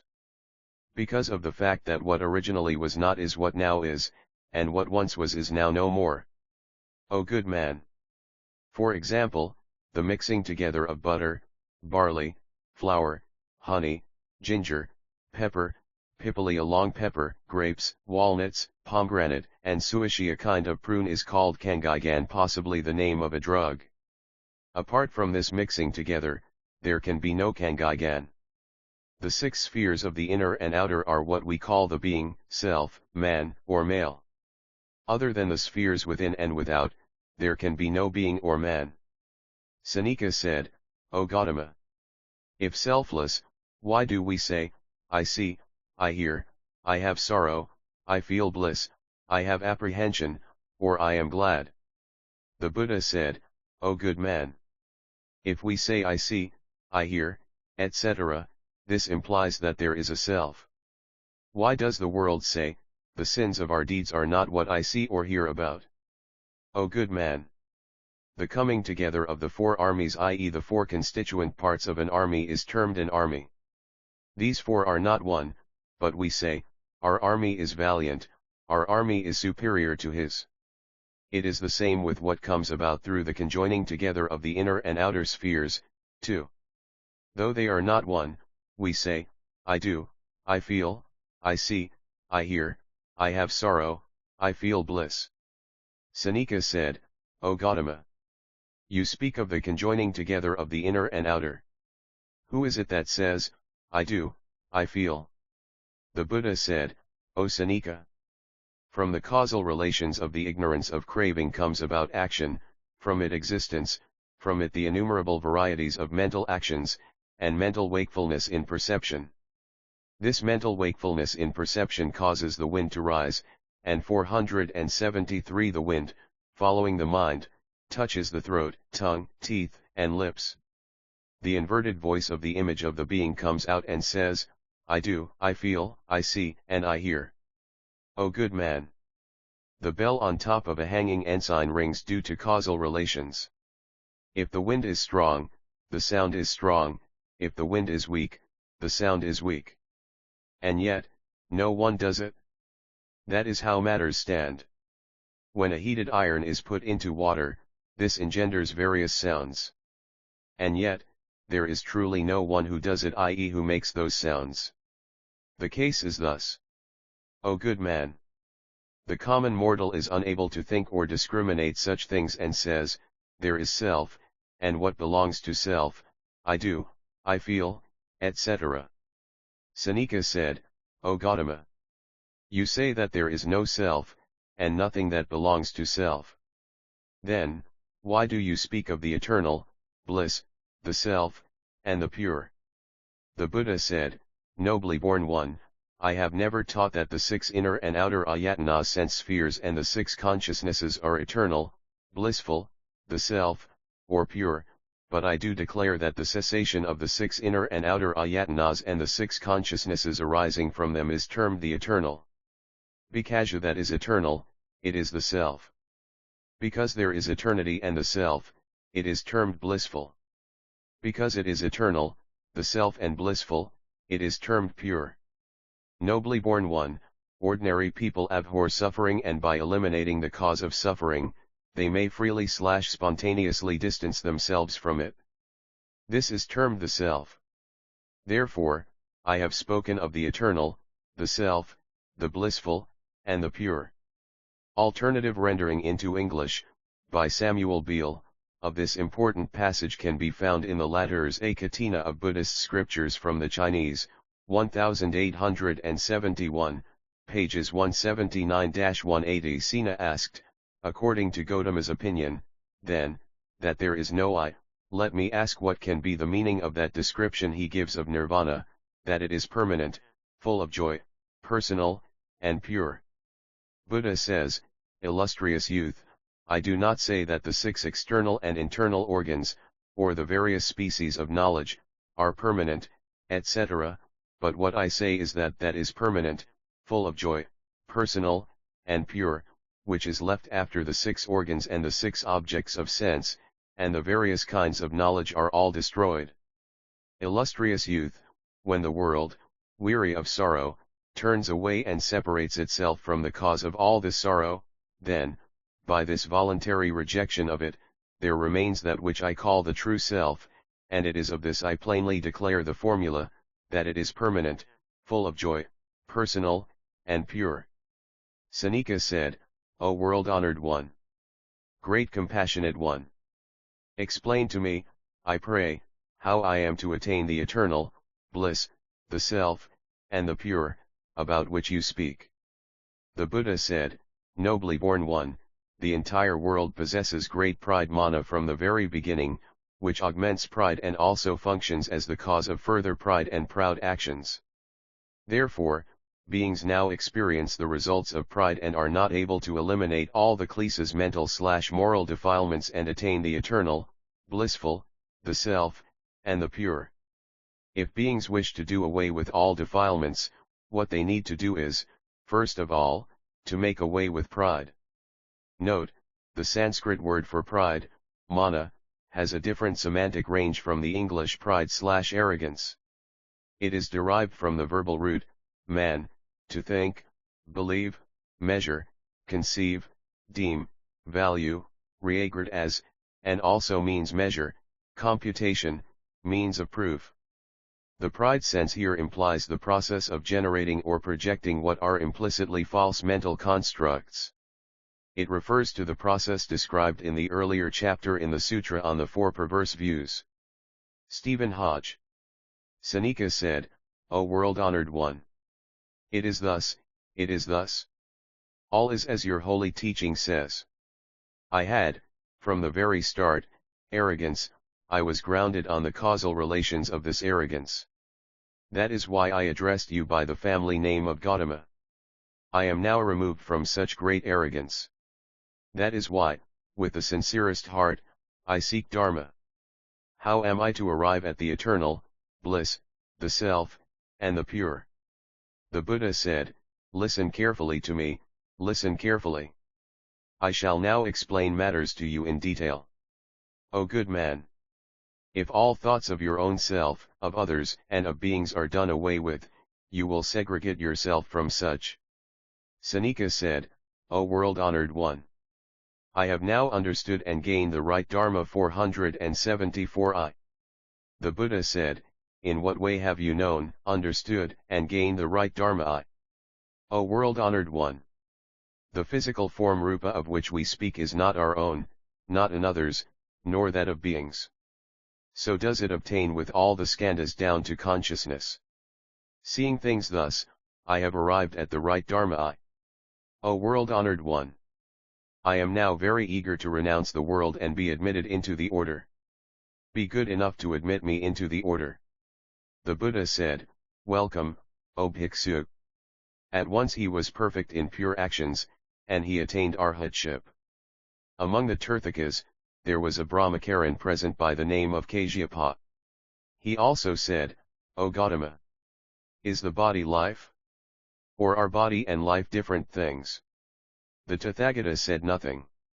So he asked a second and a third time. The Brahmacharin again said, O Gautama! A man dies and does not yet gain his next body. In this in-between state, do we not say that the body is different and the life is different? If they are different, why do you sit silently and not reply? O good man! Body and life both arise from causal relations. I say that nothing comes about without causal relations. As with the body and life, so does it proceed with all things. The Brahmacharin further said, O Gautama! I see things in the world that do not proceed in accordance with causal relations. The Buddha said, O Brahmacharin! In what way do you see things that do not proceed in accordance with causal relations? The Brahmacharin said, I see trees being burnt. The wind blows out the flake cinders, sparks of fire, which fall in different places. Is this not what has nothing to do with causal relations? The Buddha said, O good man! I say that this fire, too, comes about from causal relations. It is not the case that it does not accord with any cause. The Brahmacharin said, O Gautama! When the fire flakes go, i.e. move off, these do not depend upon fuel or charcoal. So how can we say that these are dependent on causal relations? The Buddha said, O good man! Though there is no fuel or charcoal, the wind drives the fire flakes away. Through the causal factor of the wind, the fire does not die out. O Gautama! A man dies, but does not yet gain his next body. How can we call the life that exists in between one of causal relations? The Buddha said, O Brahmacharin! Ignorance and craving are the causal relations. Through the causal relations of ignorance and craving, life is able to be sustained. O good man! Through causal relations, the body can be life, and life the body. Through causal relations, the body is different, and life different. A wise person should not say that the body and life are different all through. The Brahmacharin said, O world-honored one. Please condescend to analyze and explain to me clearly, so that I will truly be able to understand causal relations. The Buddha said, O Brahmacharin. The cause is the 5 skandhas and the result too is the 5 skandhas. The fire not started, there cannot be any smoke. The Brahmacharin said, O world-honored one. I now know and I now have understood. O good man. In what way have you come to know and in what way have you understood? O world-honored one. Fire is the defilement, which truly burns in the realms of hell, hungry pretas, animals, humans, and the gods. The smoke is the karmic results which a person harvests, which are non-eternal, non-pure, and which emit a bad smell and are defiled and to be despised. Hence, smoke. If beings do not perform any defilement, there cannot be any karmic result of defilement. That is why the Tathagata says that where there is no fire, there is no smoke. O world-honored one. I now see correctly. What I wish for is that you will now allow me to renounce the world. Then the world-honored one said to Kundanya, admit this Brahmacharin and allow him to receive the precepts. 475 By order of the Buddha, he reported the matter to all the members of the Sangha and had him take the Upasampada. After 5 days, the man attained arhatship. Among the Tirthakas, there was present a Brahmacharin by the name of Purana. He said, O Gautama. Have you seen the fact that the world is eternal and do you say that it is eternal? Is what is said true or not true? Is it eternal, non-eternal, or eternal and non-eternal, or non-eternal and not non-eternal? Is it something that has a boundary line, is it without a boundary line, is it both with and without a boundary line, or is it something which does not have a boundary line or something that has no boundary line? Are the body and life one, or are body and life different?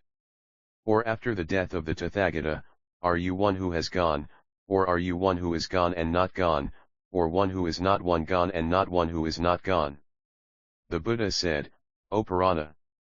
I never say that the world where we live is eternal, falsely made, or real, that it is non-eternal, eternal, and non-eternal, or non-eternal and not non-eternal, that it has or has not a boundary line, that it is not one that has a boundary line and one that is not one that has not a boundary line, that this is the body, this is life, that the body and life are different, that after the Tathagata's death, he is one gone, one not gone, one gone and not gone, or that he is not one gone, nor one not gone. Purana questioned further, O Gautama. What wrong do you see in this, that you do not say? The Buddha said, O Purana. If any person should say that the world is eternal, and this is real, and that all others are false, this is what is wrongly seen dristi, i.e. a faulty view or vision of things. What this wrong seeing sees is the action of wrong seeing, and this is the karma of wrong seeing, and this is the clinging of wrong seeing, and this is the bondage of wrong seeing, and this is the suffering of wrong seeing, and this is the cleaving of wrong seeing, and this is the fear of wrong seeing, and this is the heat of wrong seeing, and this is the bondage of wrong seeing. O Purana. Common mortals cling to what is wrongly seen, and cannot do away with birth, old age, illness, and death. Repeating lives in the 6 realms, they suffer from innumerable sorrows.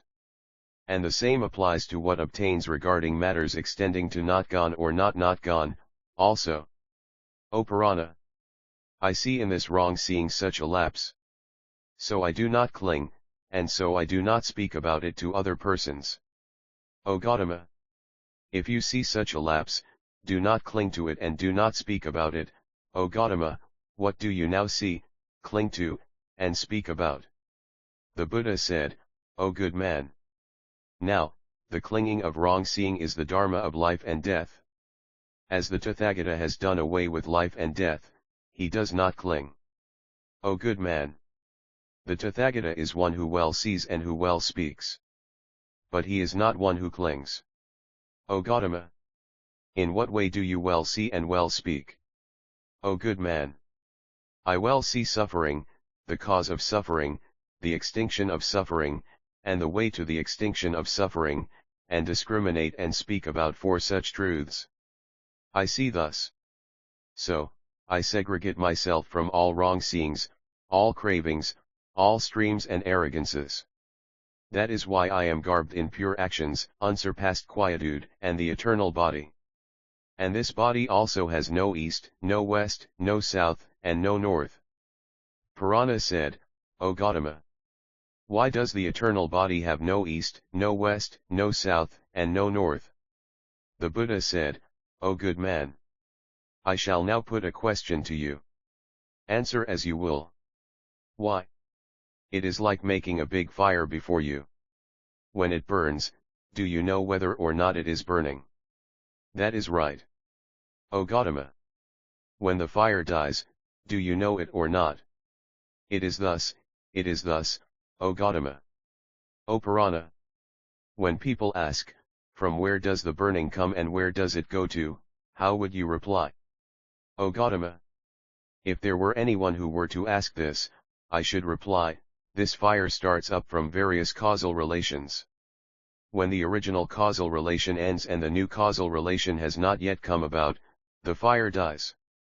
If again there is a person who asks, when extinguished, where does it go to, how would you answer? 476 O Gautama, I should answer, when the causal relations end, it dies. It does not have any direction to turn to. O good man, it is the same with the Tathagata, too. If there is any non-eternal form down to non-eternal consciousness, there is burning, because it is based on craving. Burning means receiving the 25 existences. Thus one can well say, when it burns, this fire has an easterly, westerly, southerly, or northerly direction. If craving now dies out, the fire of the karmic results of the 25 existences also ceases to burn. When it does not burn, we cannot say that there are the directions of east, west, south, or north. O good man, the Tathagata has already extinguished the cause of non-eternal form and non-eternal consciousness.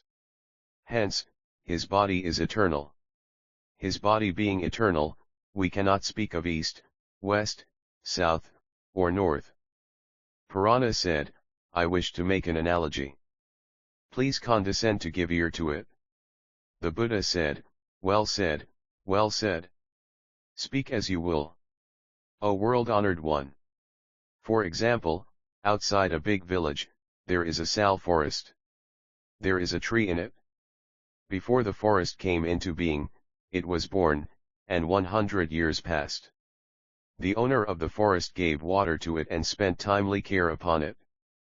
The tree is old and rotten, and the bark, branches, and leaves all drop off. What there is quietude and truth. It is the same with the Tathagata. All that is old is gone, what there is what is true. O world-honored one! I now very much desire to renounce the world and practice the way. The Buddha said, welcome, O Bhikshu. When the Buddha had said this, Purana at once entered the path and, defilement gone, attained arhatship.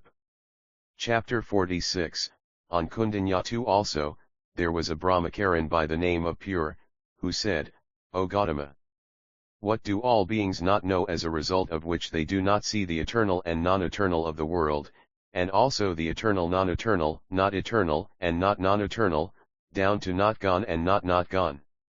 The Buddha said, O good man, not knowing material form down to not knowing consciousness, i.e. the 5 skandhas, a person does not see the eternal, down to the not gone and not gone of the world. The Brahmacharin said, O Gautama, what do beings know, so that they do not see the eternal of the world, down to the not gone and not gone? The Buddha said, O good man, they know material form down to consciousness, so that they do not see the eternal, down to the not gone and the not gone. The Brahmacharin said, O world-honored one, please condescend to expound to me the eternal and the non-eternal of the world. The Buddha said, O good man, if one casts away the old, and does not create new karma, one truly knows the eternal and the non-eternal. The Brahmacharin said, O world-honored one, I now know. The Buddha said, O good man! In what way do you see and know? O world-honored one! What is old is ignorance and craving, and the new is cleaving and phenomenal, samsaric existence. If one segregates oneself from the eternal and the non-eternal and has no more cleaving and existence, one will know the true nature of the eternal and the non-eternal.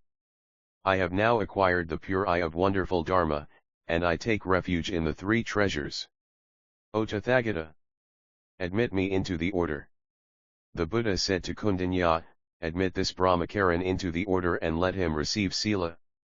At these words of the Buddha's, Kundanya took the man and went to the gathering of monks, and through the ritualistic procedure of Karman, the man was admitted into the order.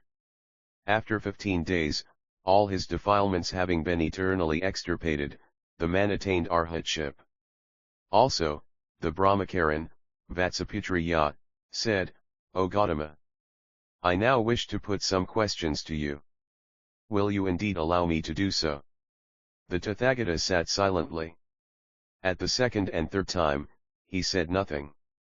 477 Vatsaputriya said again, O Gautama! I have long been on friendly terms with you. We could not be too divergent in our acceptations understanding in any way. I desire to ask. Why are you silent? The world-honored one thought, it is thus, O Brahmacharin. Your nature is gentle and graceful, pure, good, and innocent. You always seek to know. This is not to cause worry to others.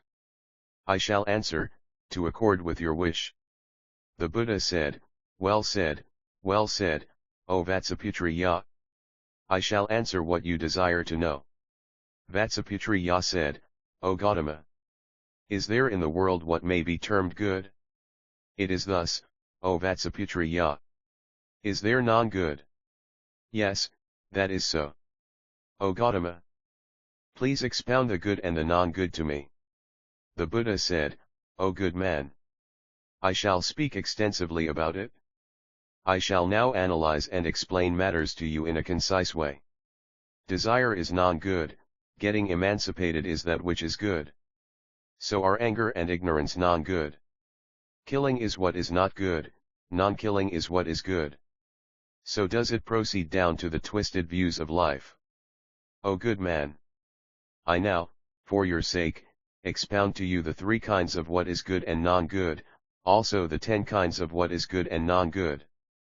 If any of my disciples can see the difference between the 3 kinds of good and non-good, down to the 10 kinds of good and non-good, such will indeed do away with all such defilements as desire, anger, and ignorance, and will cut off what is i.e. samsarically driven, imperfect, ever-changing, phenomenal existence. The Brahmacharin said, O Gautama!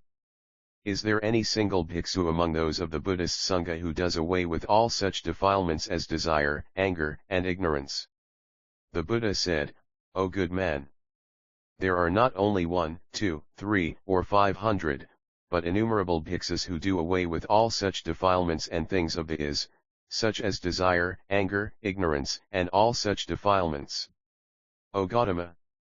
If we exclude the bhikkhus, is there any bhikkhuni among those of the Buddhist Sangha who has done away with all such defilements and things of the is, such as desire, anger, and ignorance? The Buddha said, there are not only 1, 2, 3, or 500 such bhikkhunis, but innumerable bhikkhunis who have done away with all these defilements and things of the is, such as greed, anger, and ignorance. Vatsaputriya said, O Gautama! Let us leave aside the cases of individual bhikkhus or bhikkhunis. Is there among those of the Buddhist Sangha any Upasaka who has been true to Sila and made effort, and has been pure in his deeds, has crossed over the waters of doubt, and having cut away the web of doubt, has attained the other shore? The Buddha said, O good man!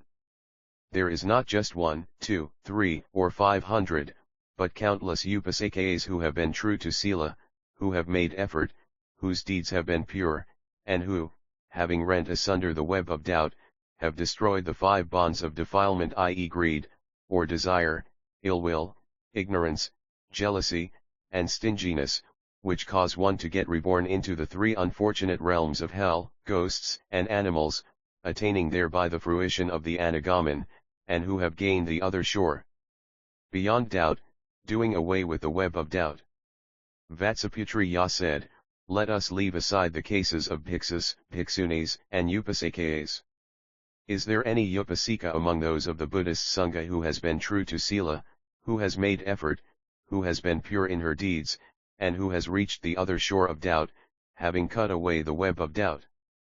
The Buddha said, of such there is not only 1, 2, 3, or 500, but there are countless upasikas who have been true to Sila, who have made effort, who have destroyed the 5 fetters of defilement, who have attained the fruition of the Anagamin, and who are now on the yonder shore of doubt, having cut away the web of doubt.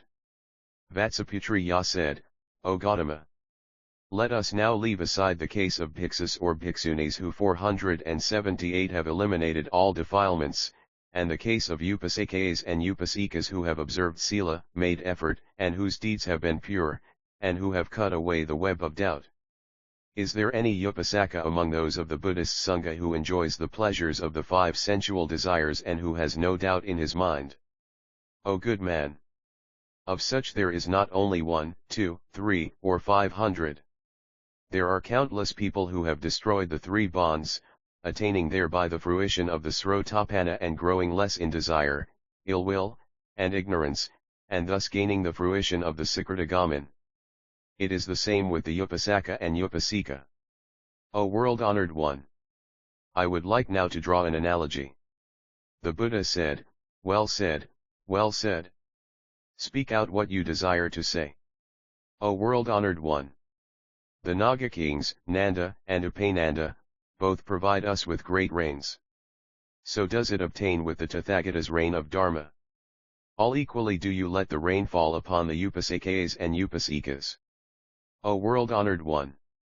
If any Tirthakas were to come here and desire to train under you, I wonder how many months you would keep them on probation.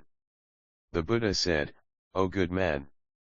We test for 4 months. It is not necessarily to be of one kind, i.e. whatever the type of person who applies. O world-honored one! If it is not of one kind, please admit me into the order. Then, the world-honored one said to Kundinya, see that this Vatsaputriya is admitted into the order and that he receives Sila. At these words of the Buddha, Kundinya stood up amidst the congregation and carried out the ritual of Karman. 15 days later, the man attained the fruition of Srotapana. Having attained this fruition, he thought to himself, if I am to practice the way with wisdom, I have now already gained it, and I shall indeed be able to see the Buddha. Then, he went to where the Buddha was, prostrated himself on the ground, and having paid his homage, drew back and seated himself on one side. And he said to the Buddha, O world-honored one! Whatever is to be attained by knowing, I have now attained. Please condescend again to expound things to me, so that I might gain the learninglessness knowledge. The Buddha said, O good man! Make effort and practice 2 things, namely, 1. Samatha calmness meditation and 2. Vipassana insight meditation. O good man!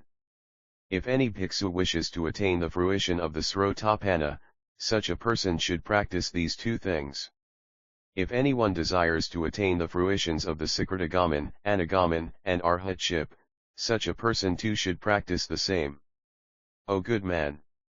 Any bhiksus who desire to attain the 4 dhyanas, the 4 boundless minds, the 6 divine powers, the 8 emancipations, the 8 superior places, the non-disputing knowledge, the top knowledge, the ultimate knowledge, the 4 unhindered knowledges, the adamantine samadhi, the all-extinguished knowledge, and the birthlessness knowledge must all practice these 2 ways.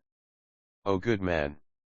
If there is anyone who wishes to attain the 10 abode soil, the birthlessness cognition, the all-wonderfulness cognition, holy actions, pure actions, heavenly actions, bodhisattva practice, the all-void samadhi, the jnanamudra samadhi, the samadhi of all-void, formlessness and non-action, the bhumi samadhi, the non-retrogression samadhi, the surangama samadhi, the adamantine samadhi, and the Buddhist action of unsurpassed Bodhi, such a one must practice these two ways. Vatsaputriya, having heard this, paid homage and left. He practiced these two ways in the Sal forest, and before long he had attained the fruition of arhatship. At that time, there were innumerable bhikkhus who were on the way to where the Buddha was. Vatsaputriya, on seeing them, asked, "O great ones! Where are you intending to go?" All the bhikkhus said, "We intend to go to the Buddha." "O great ones! If you go to the Buddha, please tell him, the Brahmacharin, Vatsaputriya, having practiced the two ways, has now attained the learninglessness knowledge. Now, feeling grateful to the Buddha, he enters nirvana." Then all the bhikkhus, on going to the Buddha, said, "O world-honored one! The bhiksu, 479 Vatsaputriya, wanted us to report to you that, having now practiced the two ways, he has attained the learninglessness knowledge and that, feeling grateful, he will now enter nirvana." The Buddha said, "The Brahmacharin, Vatsaputriya, has now attained the fruition of arhatship. Go now and make offerings to his remains." Then the bhikkhus, at these words of the Buddha, went to where the corpse lay and made great offerings. The Brahmacharin, Kaseya, then said, "O Gautama! You Gautama say that a person does what is good and not good innumerable times, and in the future gains bodies again that are good or not good. This is not so, because, just as you Gautama say, a person gains a body through defilement. If a person gains his body, does the body come first or the defilement come first? If defilement comes about first, who creates it and where does it stay? If the body comes about first, how can we say that the person gains it through defilement? Because of this, if it is said that defilement comes about first, this does not fit well. It is also not good to say that the body comes about first. If it is said that both come about at the same time, this also will not be right. Any such speaking as of before and after, or of at the same time, is not acceptable. So I say, everything has its own nature, not depending on causal relations. Also, next, O Gautama! Hardness is the nature of the earth, moisture is the nature of water, heat is that of fire, movement is that of the wind, and not being obstructed is that of space. These five natures are existences which do not depend on causal relations. If there is in the world but one thing that does not depend on causal relations, it must be thus with all other things, too. What is the existence that is not grounded on causal relations? If it is said that all depend on the single law of causal relations, why is it that the nature of the five elements does not depend on the law of causal relations? O Gautama! Beings gain emancipation from this body of good and non-good based on their own nature, and not on causal relations. So I say, everything exists based on its own nature and not on causal relations. Also, next, O Gautama! Things of the world have their own places of use. For example, one says, such and such kinds of wood are for making wheels, and such are for making doors and benches. Also, it is as with the goldsmith, who calls what is worn above the brow a hair adornment, what one puts around one's neck a necklace, what is worn on the arm a bracelet, and what is worn on the finger a ring. As the place of use is fixed, we say that the nature is fixed. So go things with beings, too. There are the natures of the five realms. So we have hell, hungry pretas, animals, humans, and heaven. If things are thus, how can we say that they depend on causal relations? Also, next, O Gautama! Each being has a nature different from that of others. That is why we say that all things have their own natures. The tortoise is born on land but can easily go into the water, the calf, soon after its birth, easily drinks milk, the fish sees the bait on the hook and spontaneously and greedily bites at it, the viper, as soon as it is born, feeds on the earth. Whoever teaches such things. When a thorn appears, its point is always sharp, the colors of flying birds differ from each other. So is it with the beings of the world. There are those who are sharp-witted and those who are dull, those who are rich and those who are poor, there are those who are good looking and those who are ugly, there are those who attain emancipation and those who get born into a lowly status.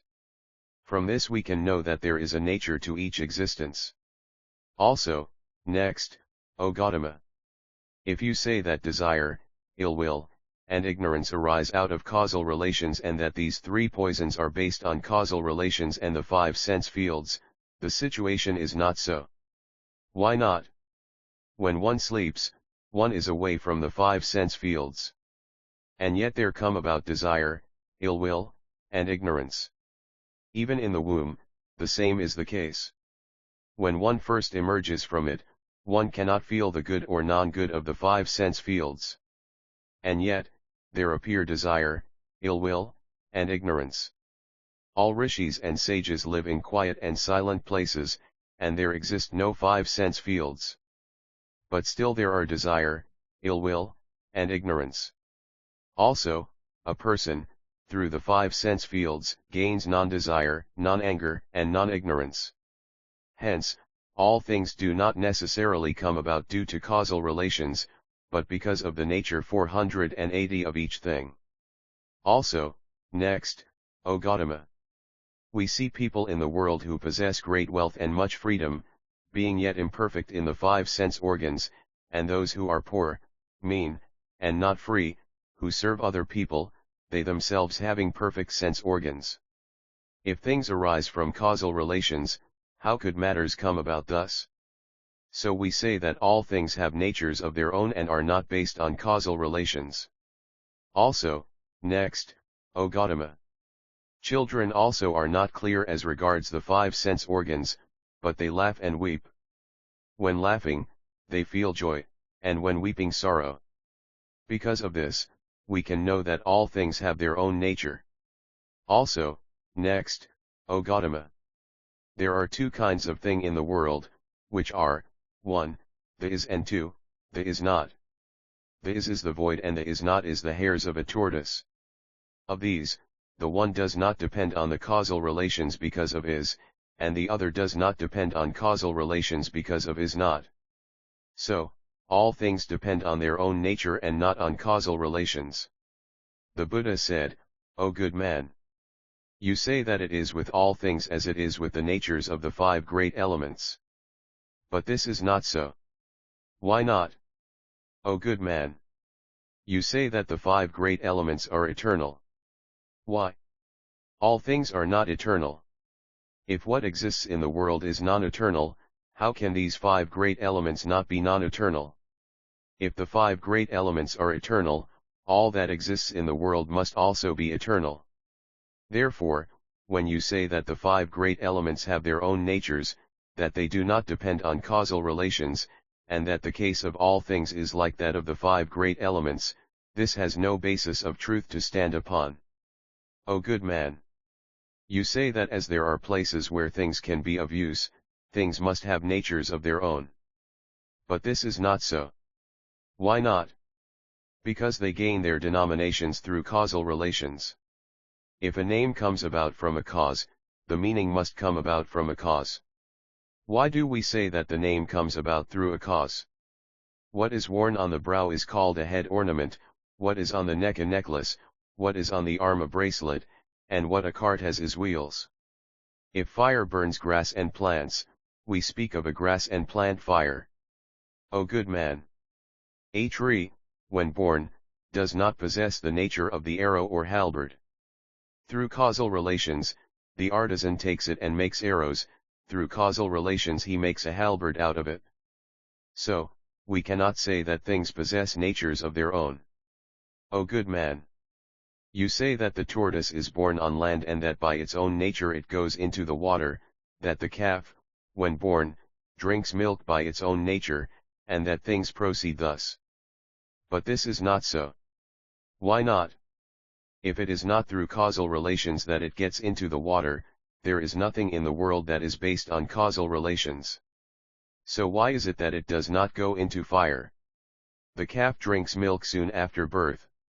If this is not through causal relations, there cannot be any causal relations to talk about. Why does it not suck on the horn? O good man!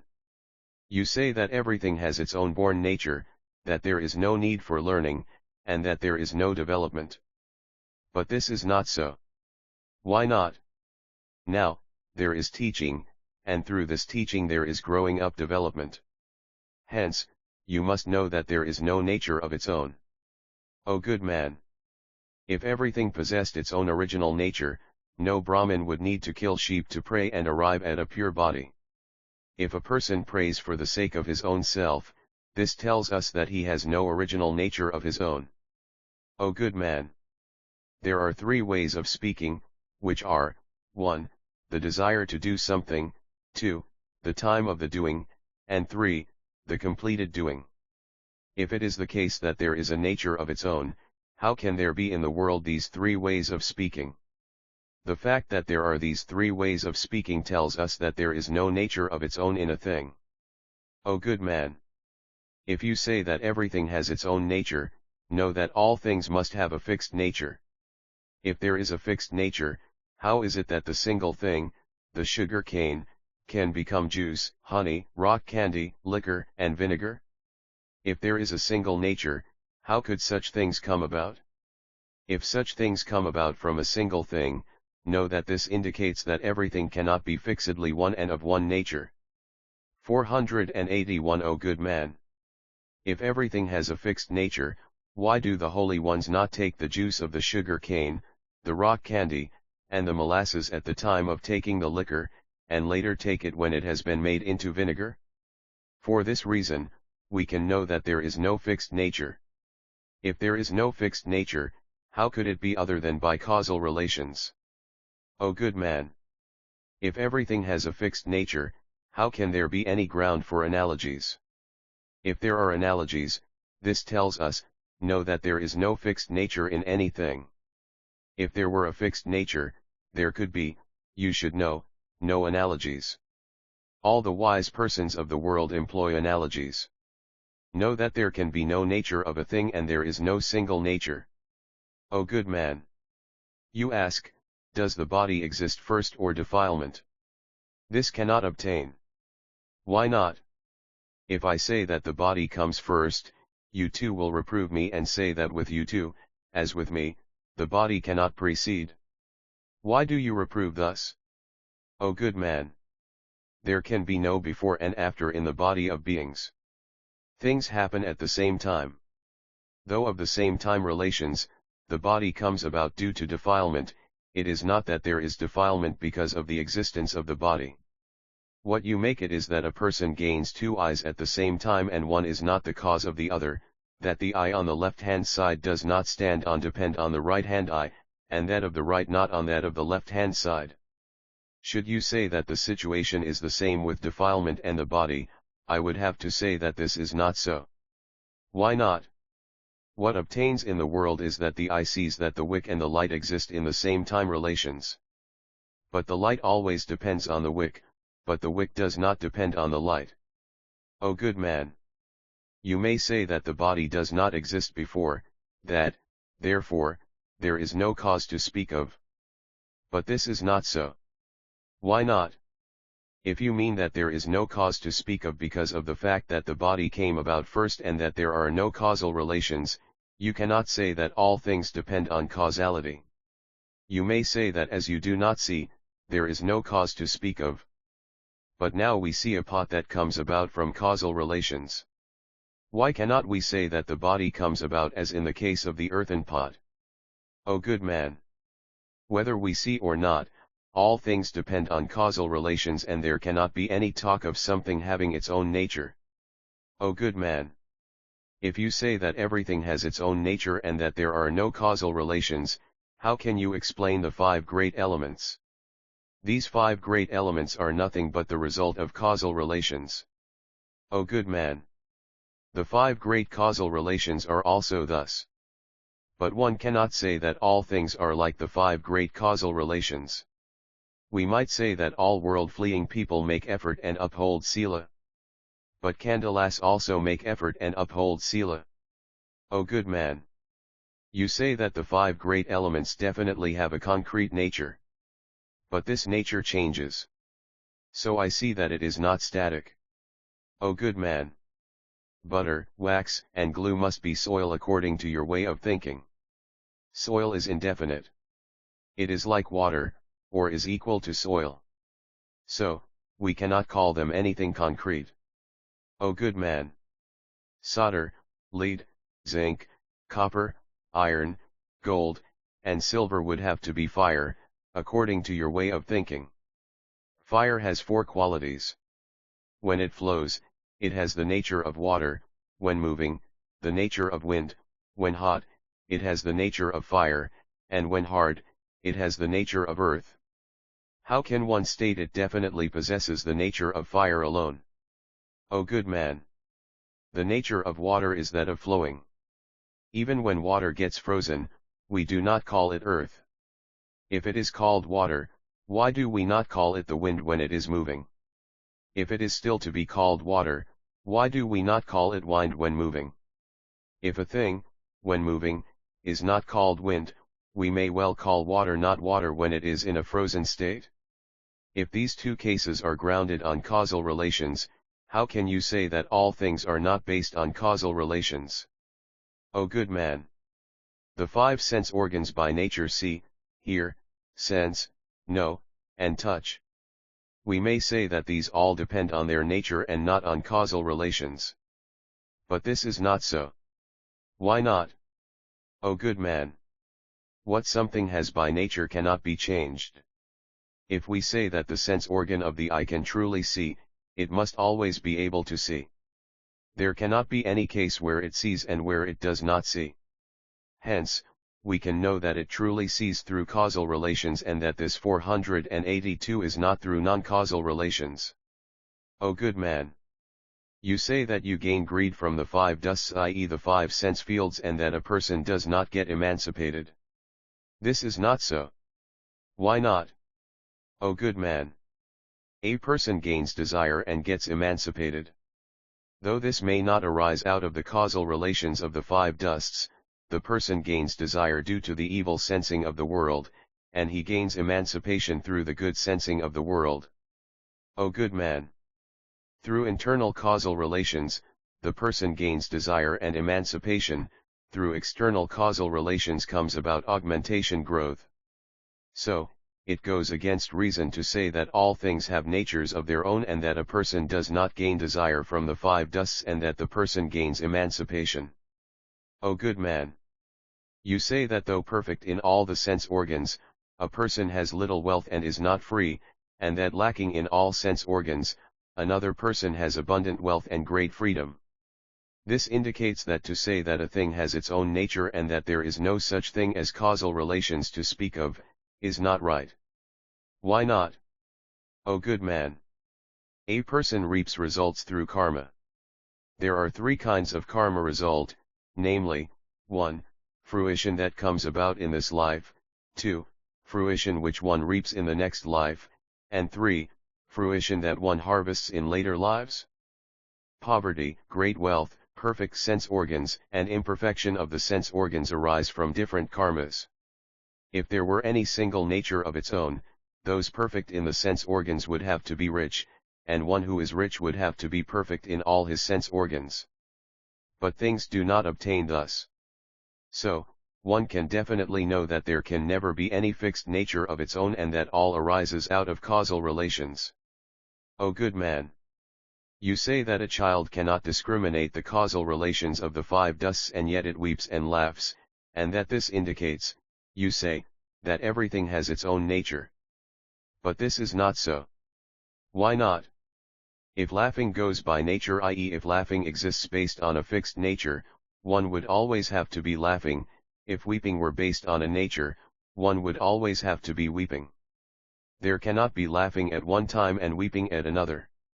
If one laughs at one time and weeps at another, this tells us, we can know, that all is based on causal relations. Hence, you should not say that all things have their own nature and that causal relations have nothing to do with it. The Brahmacharin said, O world-honored one! If all things exist due to causal relations, how can such a body come into being?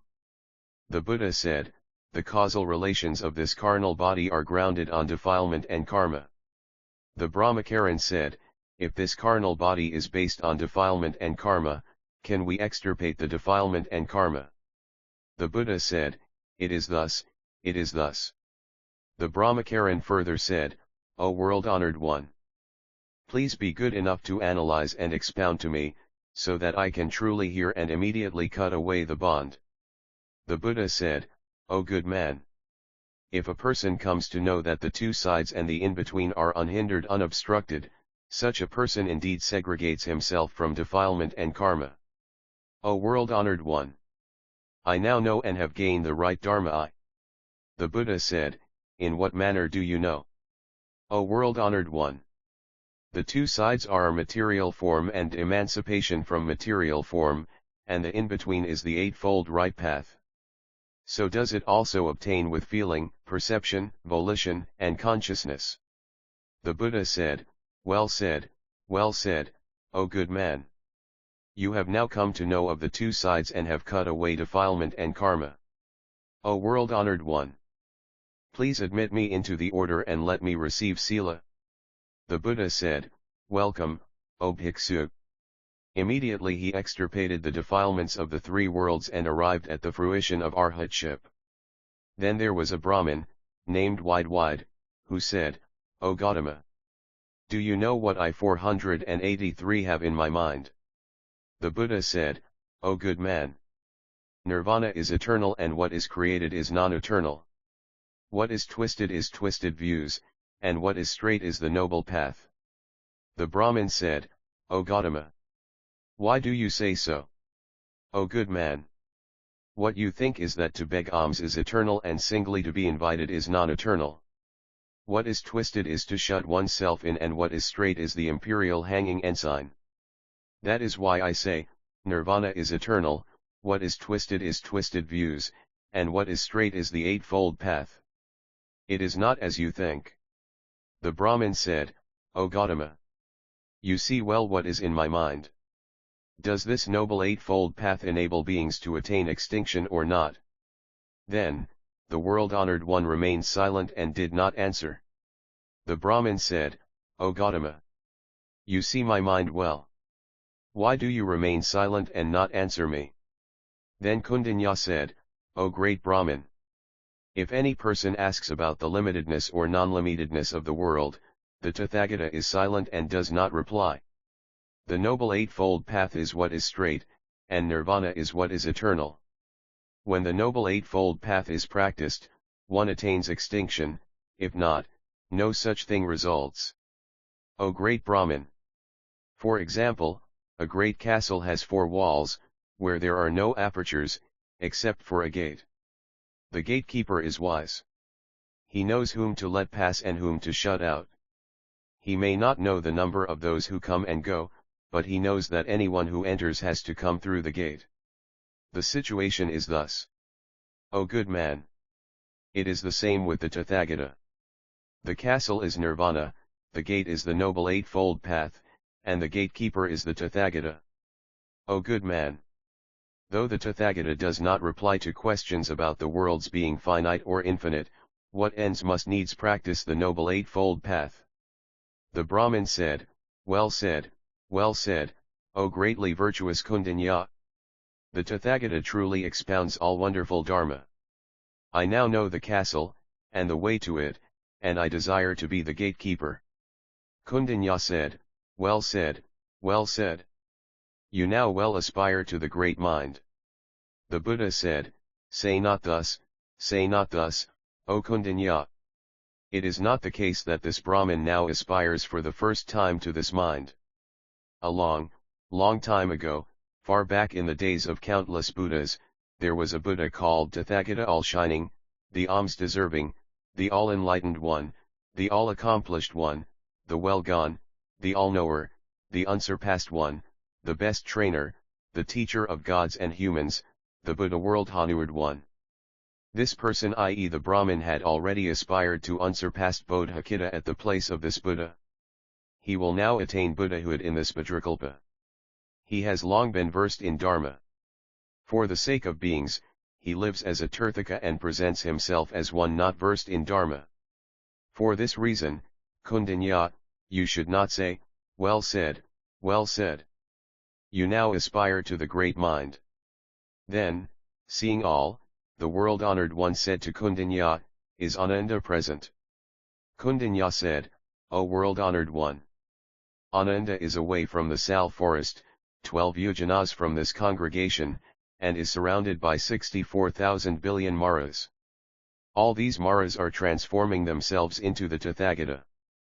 They say that all things arise from causal relations, or that all things do not arise from causal relations, or they say that all causal relations are eternal, or that all that arises from causal relations is non-eternal.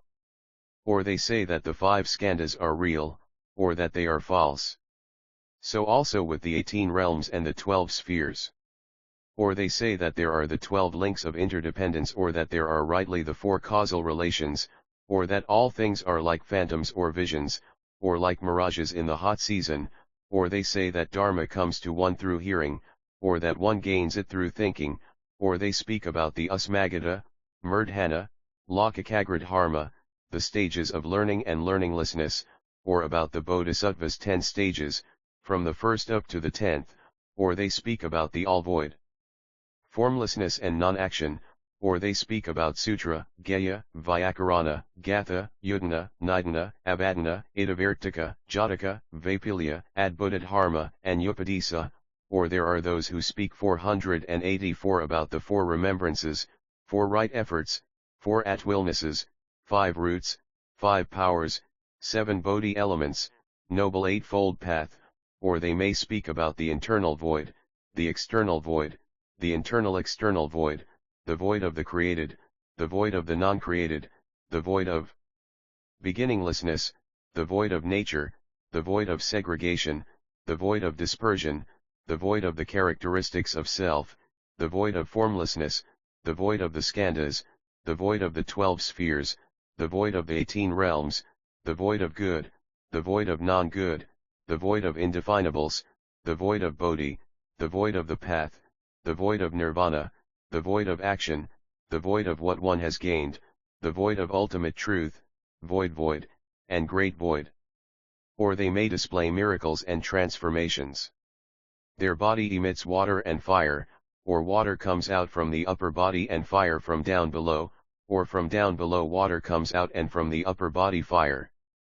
Or the left armpit is down and the right armpit gives out water, or the right armpit is down and the left armpit gives out water. On from one armpit thunder rolls and shakes, and on from the other armpit rain falls.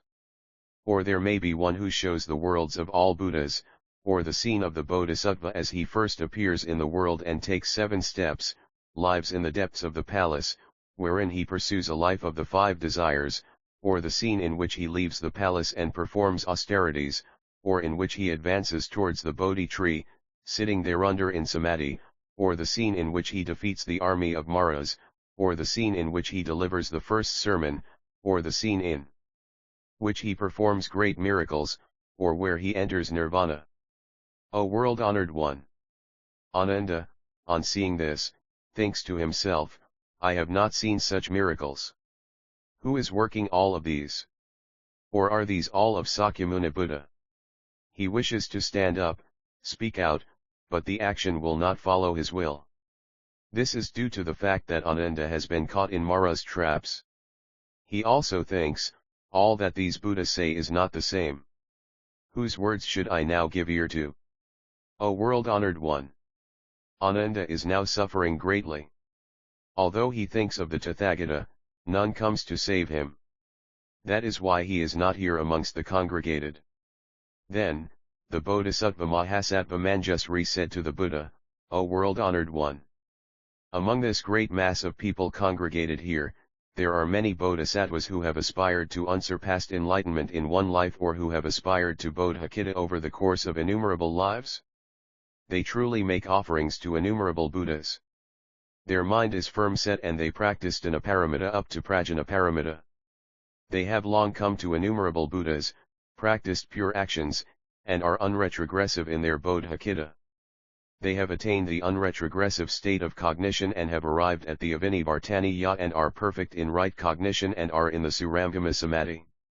Such people listen to the Mahayana Sutras and do not doubt them. They understand well and speak about the oneness of the three treasures and that their nature and characteristics are eternal and unchanging. They hear of miraculous things, but their minds do not become surprised and do not shake. They hear about many kinds of voidness and their minds are not in fear. They clearly grasp all kinds of Dharma nature. They uphold well all the 12 types of Sutra and they understand their meaning extensively. Also, they uphold the 12 types of Sutra of all the innumerable Buddhas. How could one be apprehensive as to their not being able to uphold the great Nirvana Sutra? Why is it that you ask Kundanya where Ananda is? Then, the world-honored one said to Manjusri, listen carefully, listen carefully. O good man! Since the day when I attained Buddhahood, I have lived for over 30 years in Rajagriha. At that time, I said to all the bhiksus, who of all those who are gathered here can uphold the 12 types of Sutra of the Tathagata and attend to what one i.e. the Buddha may need to have and yet not lose his own profit. At that time, Kundanya was one of those in the congregation, and he came to me and said, I can well uphold the 12 types of Sutra, attend to all that there should be, and yet not lose what I may gain. I said, O Kundanya, you are already far advanced in age. You must use somebody else. How could you expect to serve me? 485 Then, Sariputra said, I can certainly uphold all the words that the Buddha speaks, attend to what he needs to have, and I shall not lose whatever profit I may gain. I then said, O Sariputra, you are already too old. Use somebody else. How can you wish to serve me? Things proceeded thus with all 500 arhats. I did not accept any of them. Then, Maudgalyayana, being amongst their number, thought, the Tathagata does not accept the attendance of the 500 arhats. Who might it be that the Buddha desires to have? Thinking thus, he entered into dhyana and saw that the Tathagata's mind was set upon Ananda, just as when the sun first rises and shines upon a western wall. Having seen this, he got up from his dhyana seat from his meditation posture and said to Kundanya, O greatly virtuous one! I now see that the Tathagata desires to have Ananda attend him. Then Kundanya, along with the 500 arhats, went to Ananda and said, O Ananda! You should go and serve the Tathagata. Accept this. Ananda said, O all you virtuous ones! I cannot well serve the Tathagata. Why not? The Tathagata is austere, like the king of lions, he is like the dragon and fire. I am as yet defiled and weak. How can I truly serve him? All the bhiksus said, you must take our word and serve the Tathagata. You will be blessed with great benefit. This went on for a second and third time. Ananda said, all you greatly virtuous ones! I also do not seek any great benefit. Truth to tell, I am not able to serve him. Then Maudgalyayana said again, O Ananda! Do you not yet know? Ananda said, O great one! Please tell me of it. Maudgalyayana said, the Tathagata desired to have one from among us priests. All the 500 arhats wanted to meet his wish. But the Tathagata would not have it. I then sat in dhyana and saw that the Tathagata wishes you to be the one. Why do you not desire to accept the post? On hearing this, Ananda folded his hands, prostrated himself on the ground and said, O greatly virtuous one! If this actually took place, I shall act as you wish and serve him, as long as the Tathagata will permit me 3 things. Maudgalyayana said, What are the 3 things? Ananda said, First, that the Tathagata will allow me not to accept, should he wish to give it me, any used clothing. Secondly, that the Tathagata will permit me not to follow him when he receives private invitations, and thirdly, that the Tathagata will allow me freedom of movement. If the Tathagata permits me these 3 things, I am ready to concede to the words of all you priests. Then Kundanya and the 500 bhiksus came back to me and said, we have persuaded Ananda to accept, but in connection with this he desires three things to be permitted. If you will allow them, he will follow the words of the priests, i.e. he will do as they have asked him. O Manjusri! I then applauded Ananda and said, well said, O Bhiksu Ananda. You have wisdom and seek to foreguard, i.e. guard against future contingencies. Why so? For people might say that you serve the Tathagata on account of the clothing and food that you might gain. That is why he does not wish to receive the used clothing and why he does not wish to accompany me on the occasion of any private invitations which I may have to accept. O Kundanya! Ananda has wisdom. If he should be restrained by time, i.e. if he has a rigid and constricting timetable to follow, he would not have time to give benefit to the four classes of the Buddhist Sangha. That is why he desires that there should be no fixed time for his service. O Kundanya! I accede to these three requests for the sake of Ananda. Then Moggallana went back to Ananda and said, I entreated the Buddha for the three things you wished to have, and the Tathagata, out of his great pity, has consented. Ananda said, O greatly virtuous one! If the Buddha has agreed, I shall go and serve him. O Manjusri! Ananda has served me for over 20 years and possesses 8 wonders. What are the 8? These are, 1. For 20 years since he began to serve me, he has never eaten a meal on the occasion of any private invitation. 2. He has never once accepted used clothing. 3. Since he began serving me, he has never come to me at the wrong hour. 4. Since the time when he began 486 serving me, he has had occasion to associate with all kinds of kings, kshatriyas, nobles, and men of great clans, and he has met all kinds of females and Naga females, and although he has defilements, he has never once yet given himself up to lustful thoughts. 5. Since he began serving me, he has upheld the 12 types of Sutra, and after having heard something once, he never asks me of it, i.e. to repeat it a second time, i.e. he remembers whatever teachings the Buddha utters. It is like shifting the water of several pots into one pot, except for one single question. O good man! Prince Vijayadabha killed the people of the Sakya clan, i.e. the Buddha's own clan, and demolished the castle citadel of Kapilavastu. Ananda, at that time, was of sorrowful mind and wept. Coming to me, he said, I was born together with you in this castle, and I am of the Sakya tribe. How is it that the Tathagata looks radiant as on ordinary days, and I feel so awearied? I then replied, O Ananda! I practice the samadhi of the void. So I am not like you. 3 years passed by, and he came to me and asked, O world-honored one! In days gone by, I heard at the castle of Kapilavastu that the Tathagata practiced the samadhi of the void. Is this true or not? I said, O Ananda! It is thus, it is thus. It is just as you say. 6. Since the day he began to serve me, he has not yet gained the ability to read others' minds, but he always knew the dhyanas I was in. 7.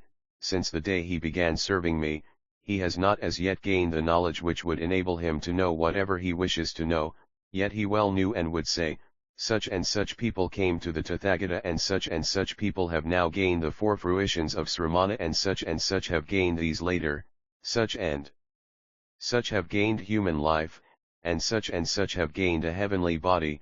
8. Since his first day of serving me, he has understood all the unspoken words of the Tathagata. O good man! Bhiksu Ananda possesses these 8 wonders. That is why I call Ananda the storehouse of rich hearing. O good man! Bhiksu Ananda is perfect in 8 things and thus upholds in perfect ways the 12 types of sutra. What are the 8? They are, 1. His faith is strong. 2. His mind is straight. 3. His body is without illness or pain. 4. He makes effort unremittingly. 5. He is perfect in the praying mind. 6. His mind has no arrogance. 7. He is perfect in the settled mind. And 8. Through hearing Dharma, knowledge comes about. O Manjusri! The disciple and attendant of Buddha Vipassana was called Asoka. He was also perfect in these 8 things. The disciple and attendant of Tathagata Sekin was called Samakara, the disciple and attendant of Buddha Visvabhuk was called Upas and Tat, the disciple and attendant of the great Buddha Krakuchanda was called Bhadrika, the disciple and attendant of Buddha Kanakamuni was called Sote, and the disciple and attendant of Buddha Kasyapa was called Yobamita. They all possessed these virtues. That is why I say that Ananda is a storehouse of rich hearing. O good man! Just as you say, there are amongst those gathered here innumerable bodhisattvas. But as these bodhisattvas have heavy tasks to perform, such as the works of great loving-kindness and great compassion, they inevitably have busy hours to work, to train the retinues and to adorn their own bodies. So, after my entering nirvana, they will not be able to propound the 12 types of sutra. Or there may be bodhisattvas who may propound them, but people will not believe what they say. O Manjusri! Bhiksu Ananda is my younger brother. Ananda is actually the Buddha's cousin, but is here called his brother to convey a sense of familiarity, K. Yamamoto. Since the day when he began to serve me, 20 years have now passed. But he remembers what he has heard, like water stored in a pot. Because of this, I look back to i.e. think of Ananda and seek to know where he might be. And I desire to entrust this Nirvana Sutra to him. O good man! When I am gone, what Ananda did not hear will be propounded by Bodhisattva wide, what Ananda did hear will be promulgated by Ananda himself. O Manjusri! Ananda is now 12 yojanas distant from this congregation and is surrounded by 64,000 billion maras. Make haste, go now, and say aloud, O all you maras! Listen closely, listen closely. The Tathagata now speaks a great Dharani spell. All Devas, Nagas, Gandharvas, 487 Asuras, Garudas, Kimnaras, Mahoragas, humans, non-humans, mountain gods, tree gods, river gods, sea gods, and house gods. Hear this Dharani. There is none who does not respect and uphold this. This Dharani is what all Buddhas, as many in number as the sands of 10 Ganges, propound.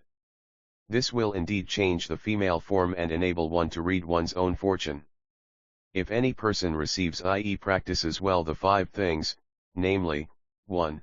Pure actions, and abstention from, 2. Meat, 3. Alcohol, 4. Spices, and 5.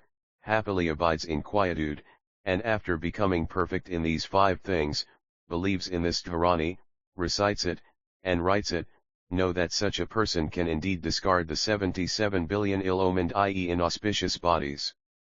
Then, the world-honored one spoke thus, Amareti by Mare Nemare Bakureti Kumaranya Kapi San Manabadai Shabeta Shadani Barameta Shadani Manashie Setai Hiragi Anrara Idi Baran Mi Baran Mashere Fumi Funa Manu Riti I meaning unknown, ed.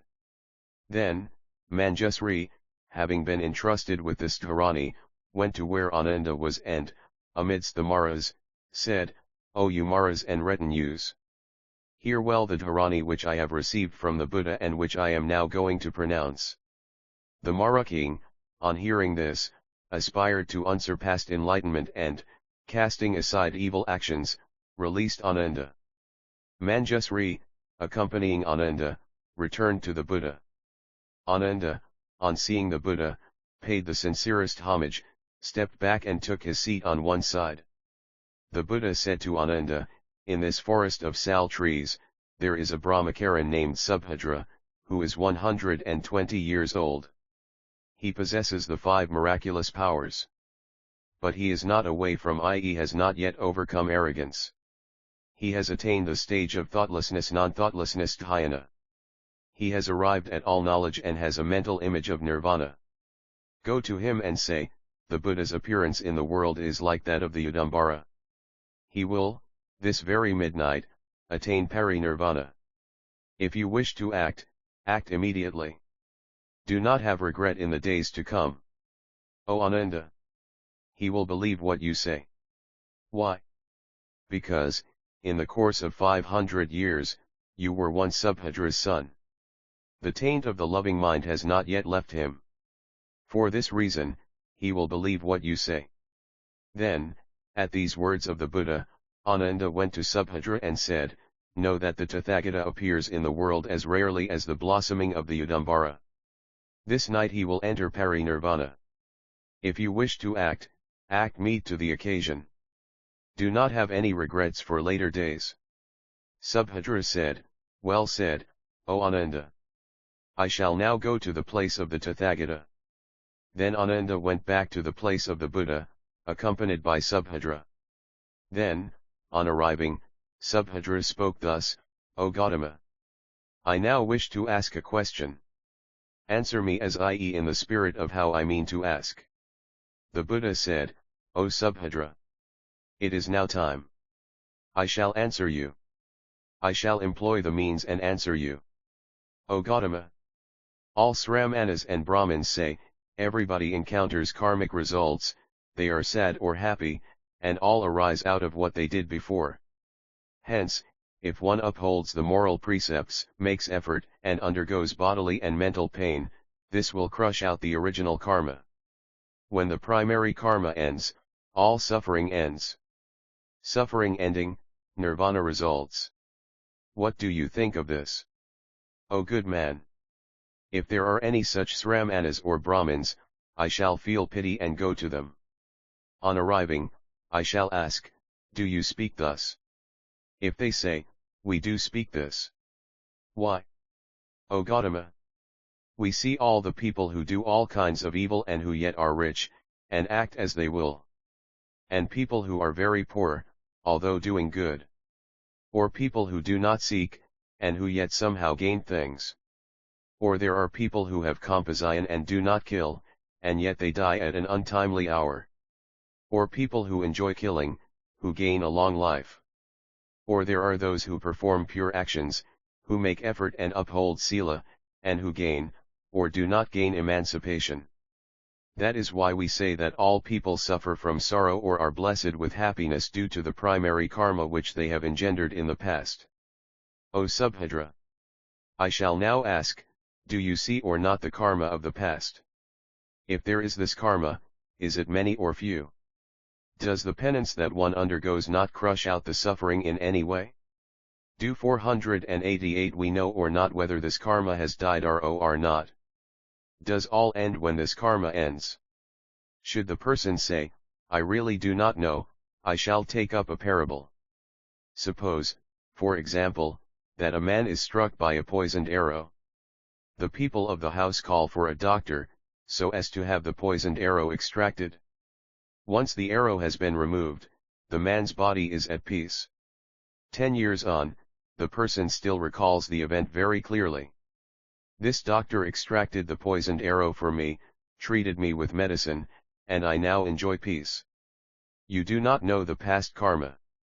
How can you know whether the penance you now perform crushes out the karma done in the past?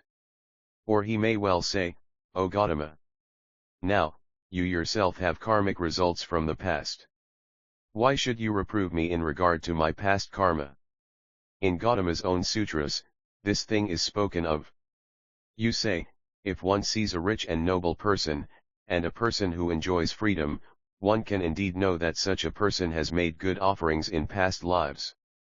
Do you not say that they are the karmas of the past? I shall reply, any such knowing is a comparative knowing and is not one that is true. In the Buddhist teaching of my house, there is the case of knowing the result from the cause or the cause from the result.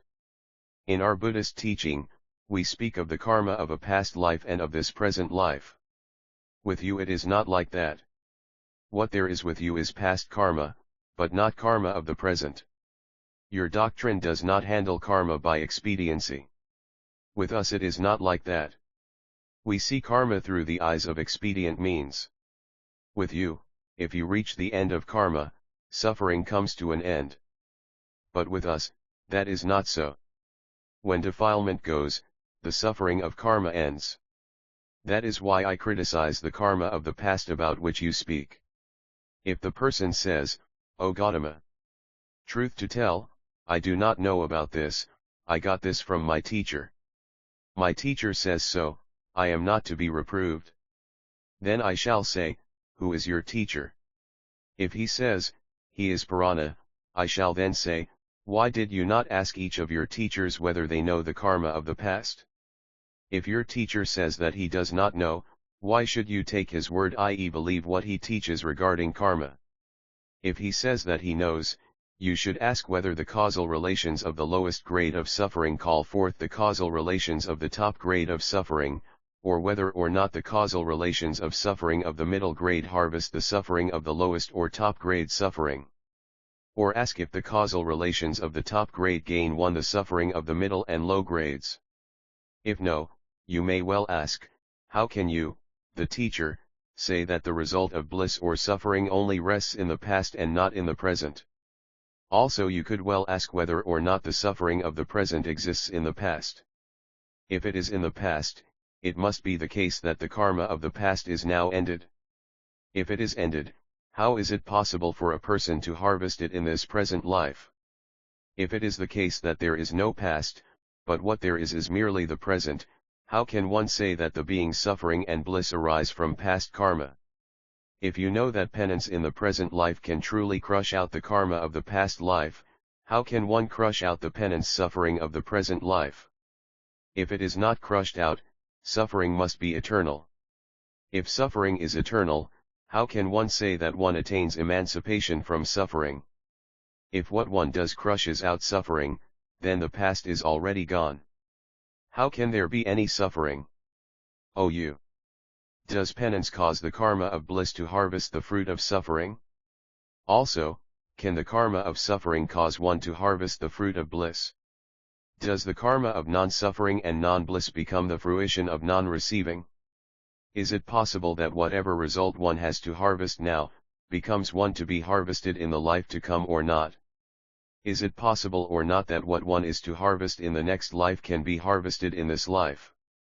Is it possible or not to cause these two karmic returns to be of no return?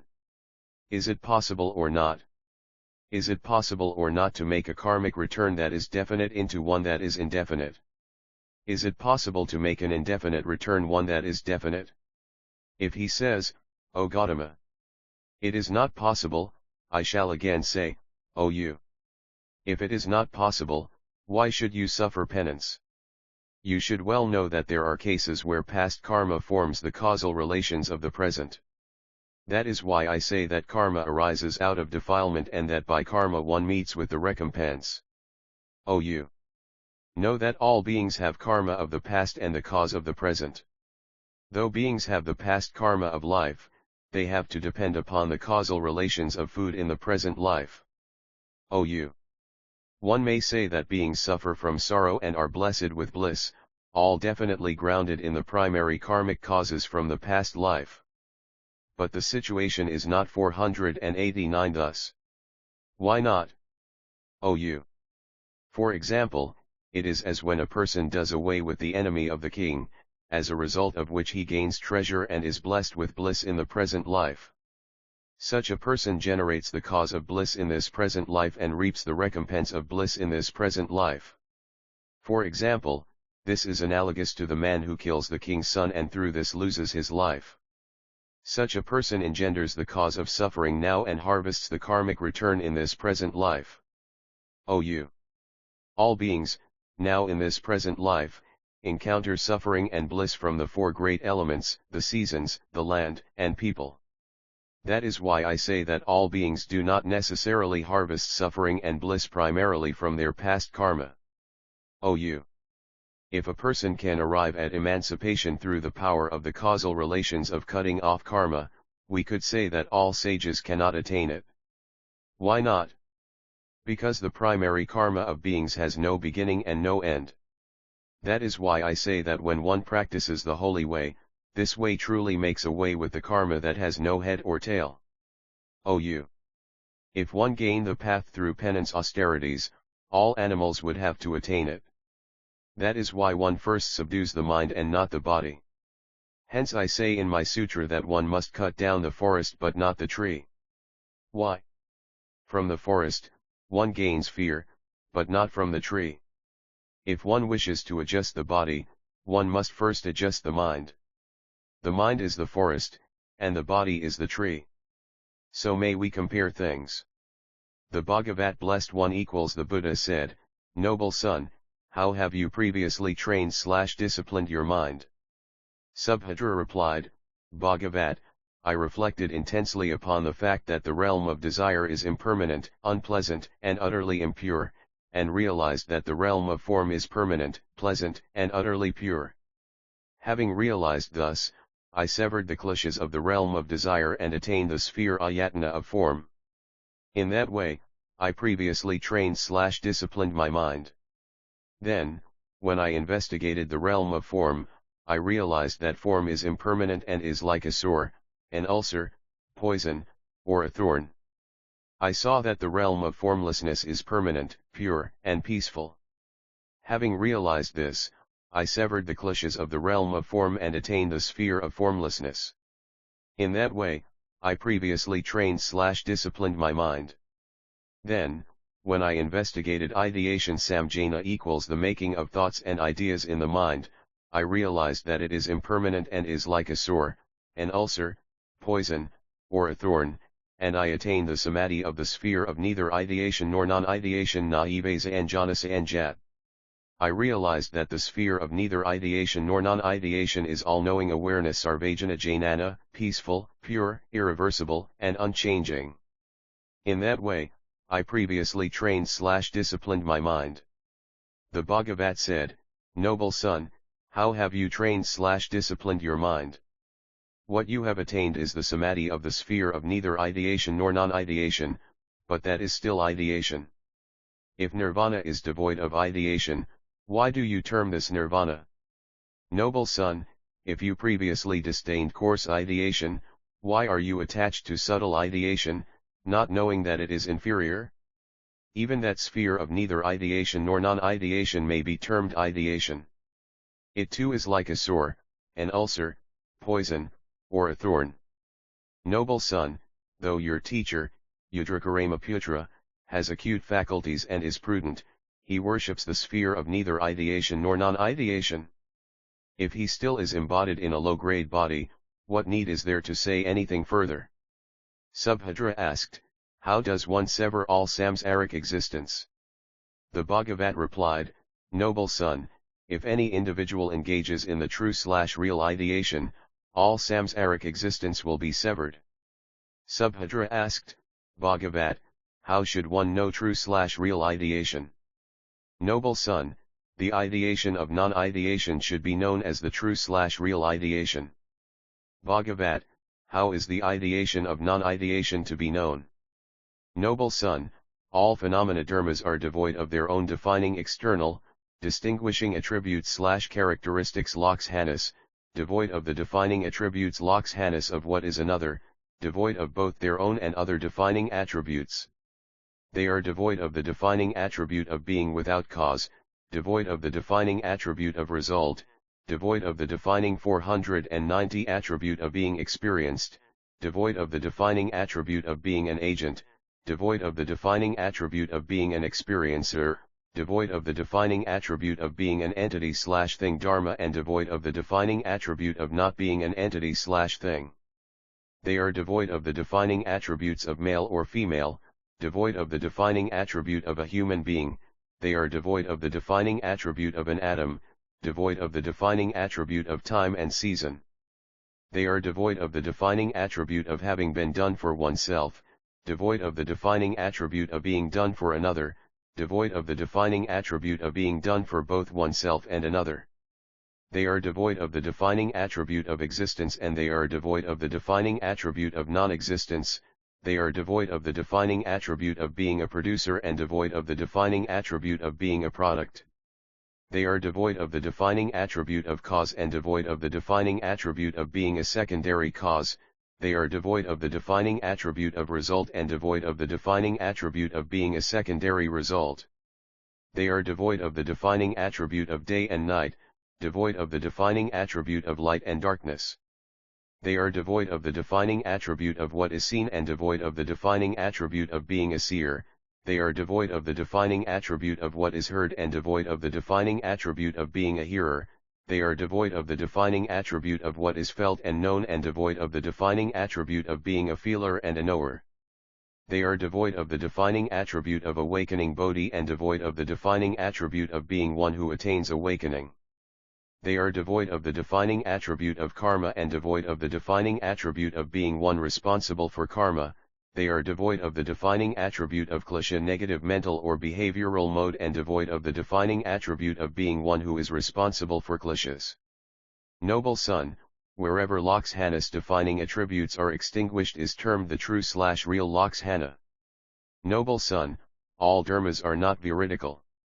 Wherever they are extinguished is termed the true/the real, the true ideation, the dharmadhatu all-encompassing realm of ultimate reality, the culmination of knowingness the jnana, ultimate truth paramartha satya, ultimate emptiness paramartha sunyata equals complete openness and non-obstruction by any limitations or limits. Noble son, if one engages in the Lakshana or ideation, the dharmadhatu, the culmination of knowingness the jnana, ultimate truth, ultimate emptiness with inferior insight prajna, one will attain the awakening of the Sravakas. If with middle grade insight, one will attain the awakening of the Pratyeka Buddha, and if with top grade insight, one will attain unsurpassed awakening. When this Dharma had been delivered, 10,000 bodhisattvas attained the real mental image of one life, 1,500,000 bodhisattvas attained the two-life dharmadhatu, 2,500,000 bodhisattvas attained to ultimate knowing, and 3,500 bodhisattvas awoke to ultimate truth. This ultimate truth is also Paramartha Sunyata, and also the Suramgama Samadhi. 45,000 bodhisattvas attained the all-emptiness Samadhi. This all-emptiness Samadhi is also called the vast and great Samadhi, and the knowledge impression Samadhi. 55,000 bodhisattvas attained non-retrogression cognition. This non-retrogression Samadhi is Dharma-accorded cognition, and also the Dharma-accorded world. 65,000 bodhisattvas attained the Dharani. This Dharani is also the great praying mind, and is also unobstructed knowledge. And 75,000 bodhisattvas attained the lion's roar Samadhi. This lion's roar is also called the adamantine Samadhi, and also the Samadhi of five knowledge impression. 85,000 bodhisattvas attained the all-equal Samadhi. This all-equal Samadhi is also called great loving-kindness and great compassion. Beings as numerous as the grains of sand of countless Ganges aspired to unsurpassed Bodhicitta awakened mind, beings as numerous as the grains of sand of countless Ganges aspired to the Pratyeka mind, and beings as numerous as the grains of sand of innumerable Ganges aspired to the Sravaka mind. 2,000,000 billion females of the worlds of the humans and the gods discarded their female forms and became males. Subhadra attained arhatship. 491.